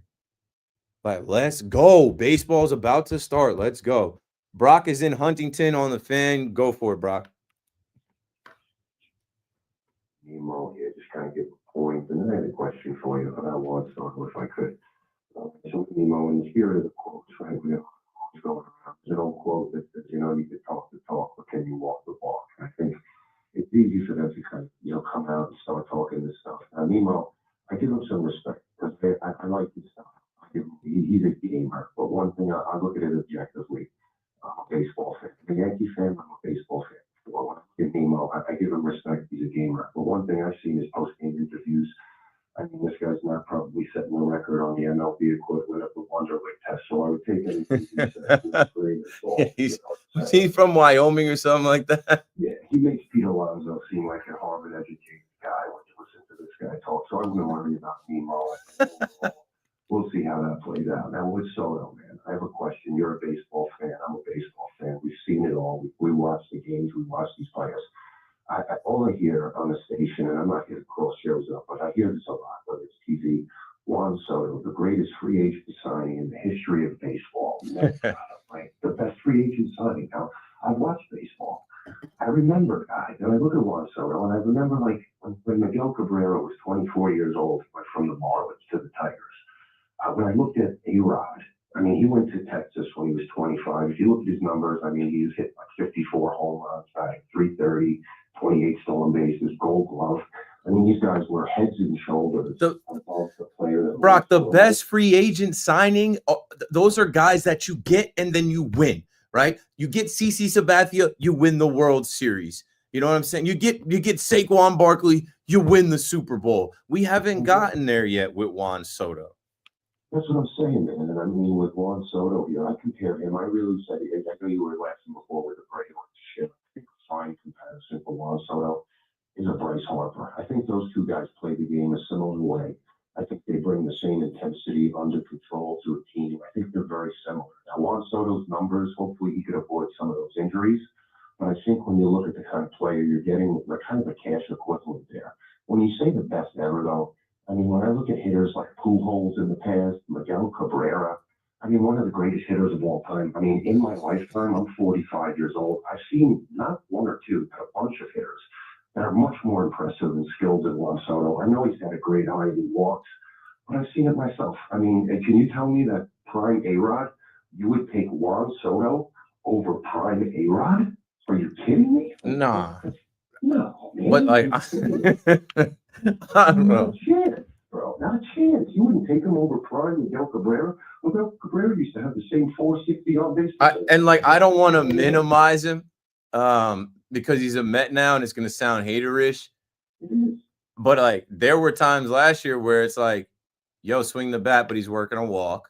There were times last year where it's like, you know, a single and it's not like, and also he was hitting in front of Judge. He's not hitting in front of Judge anymore. Brock, thanks for the call. I'm not trying to minimize. Juan Soto could be a 40 homer guy for the next 15 years. He could, I don't know. But, you know, that was a great point about like Juan Soto can't be the greatest free agent signing. We don't know what it's turned into yet. It could be one of the worst contracts. I know John Heyman wrote an article saying this is risk-free. And for the Met fan, the joy that it gave you, it was worth every dollar. And it's the greatest, I think it's the greatest impact on a fan base as far as a free agent signing. Yankees, like CC Sabathia coming over, great. But like, we've had a bunch of great players before. I mean, the Dodgers, how do I miss out on the Dodgers? They signed Shohei Ohtani, win the World Series, and him deferring money sets a precedent for other players to come there and team up and play on the same team with him where they're willing to defer money. Blake Snell has deferred money. Tommy Edman has deferred money to be on the same team with a Shohei Ohtani. Yeah, I think it from a Mets fan perspective, this is the most important free agent acquisition in my lifetime. Now, in my lifetime, the best Met I've seen is Jacob deGrom. I don't think it's close. I don't think anyone touches deGrom when it comes to that stuff. But from just a perspective of how important Soto is, how good he is, that every single fan, if you have a brain and if you watch baseball, you realize how good Juan Soto is.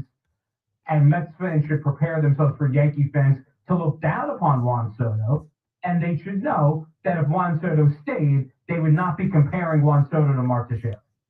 That's an important qualifier to know that that's a part of this fandom that's going to go up and down, up and down, up and down. But what I'll also say too, though, is we're all not doing that. I know if you listen to me and you listen to C-Mac at night, we always make sure, not minimizing Juan Soto, no disrespect to Juan Soto. We are giving him his flowers, which I just think if you are like not real, but like a rational Yankees fan, you can't go from watching every single at bat and watching this guy play for the Yankees and being like, he's trash. And like even people like he was terrible in the outfield. You haven't heard me say he was terrible in the outfield. If he was terrible in the outfield, they wouldn't have had him out there every single day. Now there are some plays that he made some plays too. We don't give him enough credit for some of the throws. We don't give him enough credit for some of the plays that he did make. It's hard to play the outfield. I think there are some salty fans. I'm not salty. I think there are some coping fans still coping that have to cope by saying Juan Soto is Mark Teixeira or Bobby Abreu. He's not. He's like he's like as far as like I'm not putting him against prime A-Rod, but as far as like those guys in the pantheon of like you have one at bat, you can pick one player for a golden at bat to win you the game. Juan Soto's up there with a lot of different guys. And again, I think it's just important to distinguish and qualify how just good this guy is and how good he was last year. And he's a Hall of Famer already. He's 25 and he's a Hall of Famer already. He set up his life for the next 15 years There's going to be 3 generations of Soto that don't have to do anything because this. I don't know though. I've never seen Juan Soto with a girl. I don't know how this guy is Juan Soto, so famous, the largest contract in sports history. You don't have a girlfriend? You don't even have like a kind of girl? You don't have a fiance? You don't have a wife? I haven't even seen you around any chicks. Kathy is in Bayville on the Fan. Go for it, Kathy. Hi, Keith. How are you? And I didn't mean to time that up like that, but you were next in line. It's okay. Listen, first of all, I want to say you're a treasure. Thanks. And I started listening to the Fan because I love the sound of your voice. I have a big crush on you. Thanks. My mom and my wife, they're tired of hearing this voice. They need a break. No way. So anyway, I have 2 things to say. One's about the Juan Soto, and the other one is about the new quarterback. So first of all, I want to mention about Juan Soto. And what I think and what I believe is that the reason why he went to the Mets so that he could be the star, not in the shadow of Aaron Judge, not so that he could be shining in his own way. Yeah. And not even compete with Judge. Not even there be a 1A, 1B, which there would be with Judge being the captain and the face of the franchise. Go on. Right. And the other thing is that, it's only with $5 million difference between him, the Mets and the Yankees. I think 14 years and 15 years. Yeah, but it's not. It on paper when you see the $765 million for 15 versus the $760 million for 16, it seems like a difference of $5 million. But after your call, I'll break down how it's much more. It's a difference of 100 million. I just really think he wanted to be in the spotlight. Yeah, he did. You know He's an egotistical guy, and he should be. He's a ridiculous baseball player. He wanted to go to the Mets, not just for like now to be the guy, to finish his career as a Met and be their all-time best player. And I think he has a good chance of doing that if he can win. If he wins 1 World Series, he's the man. Yeah. The other thing, thank you so much.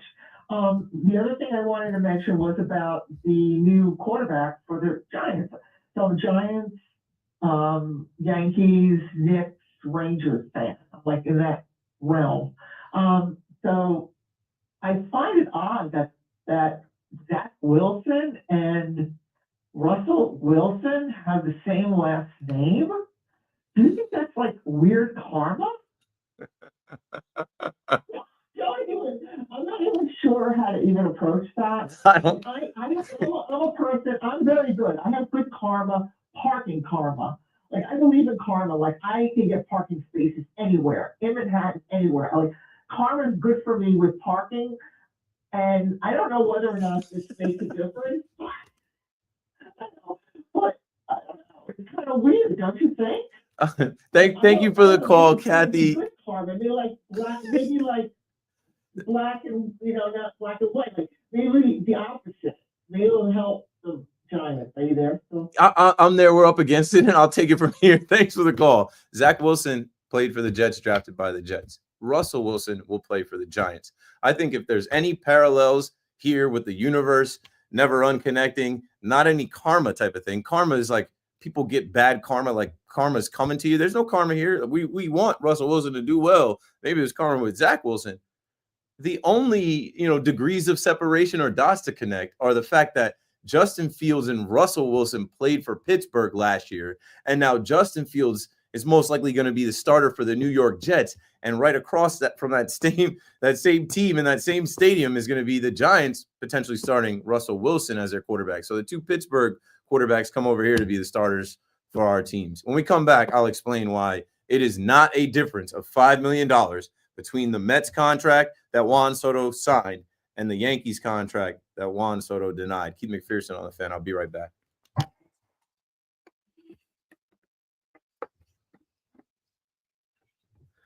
Nah, this hat is from the Somerset Patriots.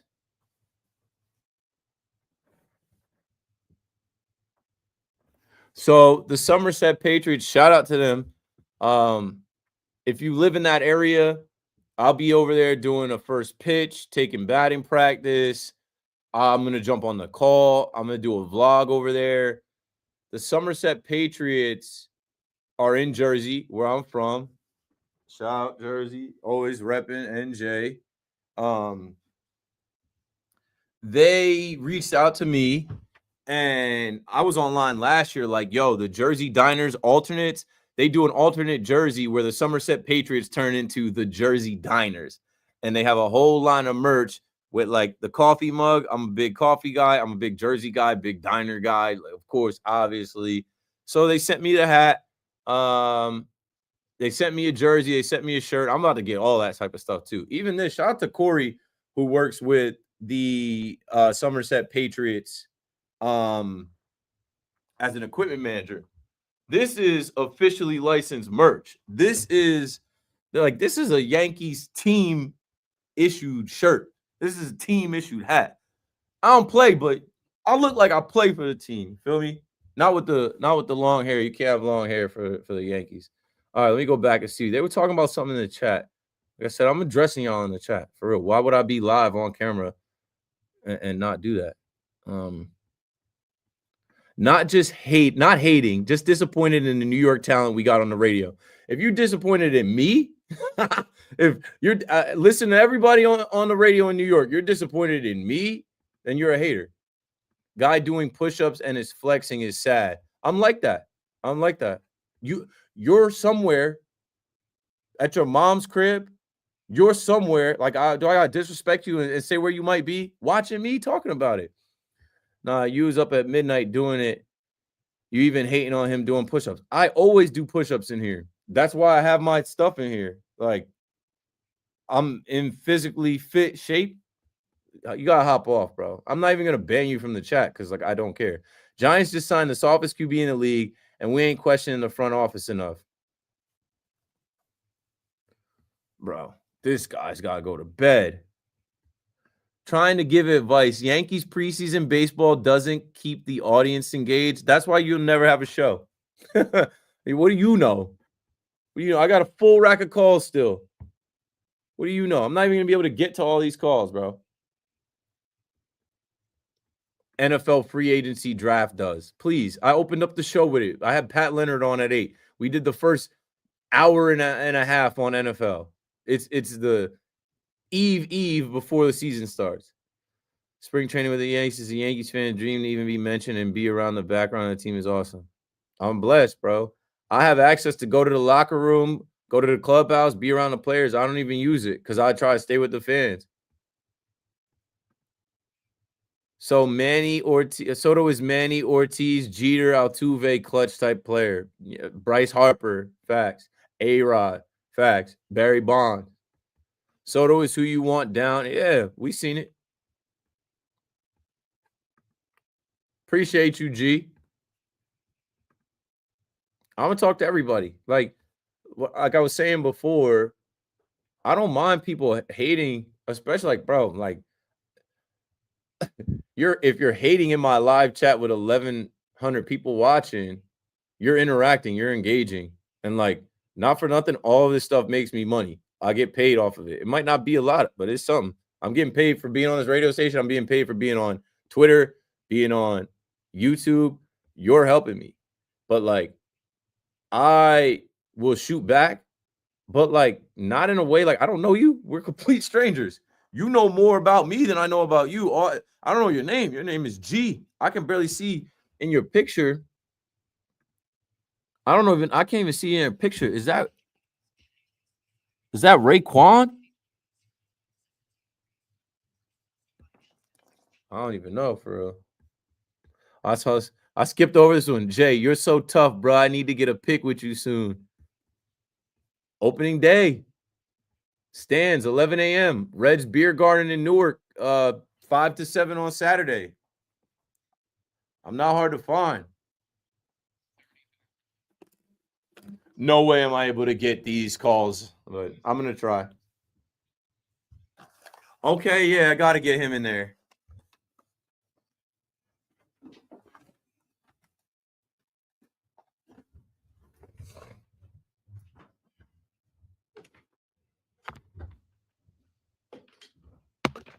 Like, more radio hosts should be doing push-ups. More radio hosts should be physically in shape. Our job is to critique and criticize and talk about the most athletic, in shape people in the world. Don't you think it's kind of crazy when you see fat hosts talking about athletes? Don't you think it's kind of wild for out of shape, unathletic guys to have such strong opinions about the most in shape, athletic guys in the world? All right. I've got 6 minutes before we get out of here. Not even now. 5 minutes, 4 minutes. And I've got 4 calls. I'm not going to be able to get through all of them. I'm sorry. I'm going to try, though. Keep McPherson on the fan. Going to my guy, Jonathan, usually in LA, but he's in Manhattan for opening day. What's up, bro? I'm actually at LaGuardia, which is 5 minutes away from City. What are the odds of that? It's always been in the same location. Yeah. Oh, no, I mean, yeah, but I'm like, I landed next to, you know, City. But, bro, I'm happy. Me and my son were here, bro. This guy can't wait to meet Keith. I mean, you, bro, we're just excited, man. Opening day. And, well, we're just excited, bro. I was listening to you earlier, and little caller, he kept that, oh, we're going to regret not signing Soto. Bro, like, was asking for $800 million? Yeah, it's crazy. All we do is cry about allocation of funds. All we do is cry about the situation we're in now. Like, I saw somebody post something on Twitter today about how, oh, a $300 million payroll and you're relying on Carlos Carrasco, that should get Brian Cashman fired. Hey, well, that's just the way the cookie crumbles. It is what it is. But, yeah, if we paid Soto all that money, we'd be crying about it on the back end. We try our best, bro. And it's like a girl. You get dumped by a girl, and if you don't like her, I mean, if she doesn't want to be with you, don't move on, brother. You gotta move on. But yeah. See Thursday morning, bro. Is our kids allowed to fans or not? I mean, it's outside. Kids can't go in there and buy a drink, but it's outside on the street in River Ave. It's a party in the whole street. I done this 1,000 times. I cannot wait, John. I'll see you soon. And tell Bash I said what's up too. Appreciate it, bro. 888-808-1019. John is in Bayonne on the fan.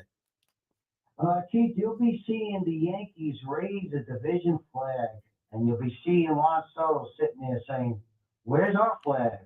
So when it comes down to it, bye-bye Juan, and the Yankees are much better. First base, great move. Second base, better than last year. Shortstop, the same. Third base, the same. Outfield, better, way better. Okay? Yeah. Catcher, way better. And we have a closer. Bullpen. Yeah, closer. Yes. Okay, so stop the nonsense. Bye-bye, Juan. We'll be okay. We'll be going to the World Series. You got to go through the Dodgers. You got to go through the Braves. You got to go through the Phillies. Good luck. You might even not even win the first game and get first playoff games and not even get the division. So, you might be right, John. Thanks for the call. Josh is in the Bay Area on the fan in New York. Hey, Keith. Thanks for taking my call on the show. Yesterday, when you teased who ducked you at spring training, I knew exactly who it was. I think his action and reaction since the interview has spoken a lot about him and really honestly gives a lot of truth to the rumors and jokes made about him. I mean, Keith, you have the vice president, secretary of defense, in group chats with journalists talking about war plans. Is it really out of the question that Boris invited him into a group chat with Soto? That's not crazy, right? At this point? It's not crazy at all. Great call. Last call goes to Steve and Bayside. No comment on that. If you know, you know, if you're listening last night. Hey, what's going on, Keith? Nothing. Just finishing this show off. Anyway, I want to get that Aaron Judge as a postseason guy. I think people are too quick to call him a choker, which I really think is just totally unfair. The guy was great for us in 2017 and 2018. I know people kind of forget that he carried the team back then in the postseason both years.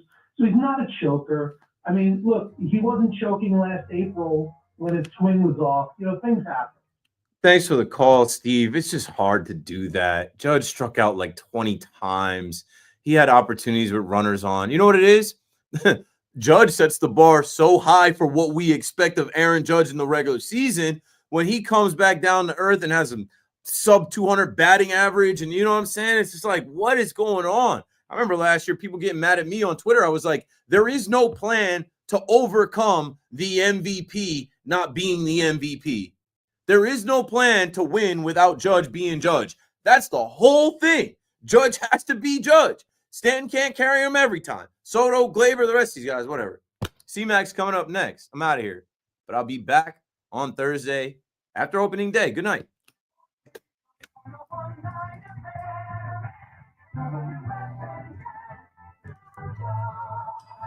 And that's a 5-hour show. These are my messages.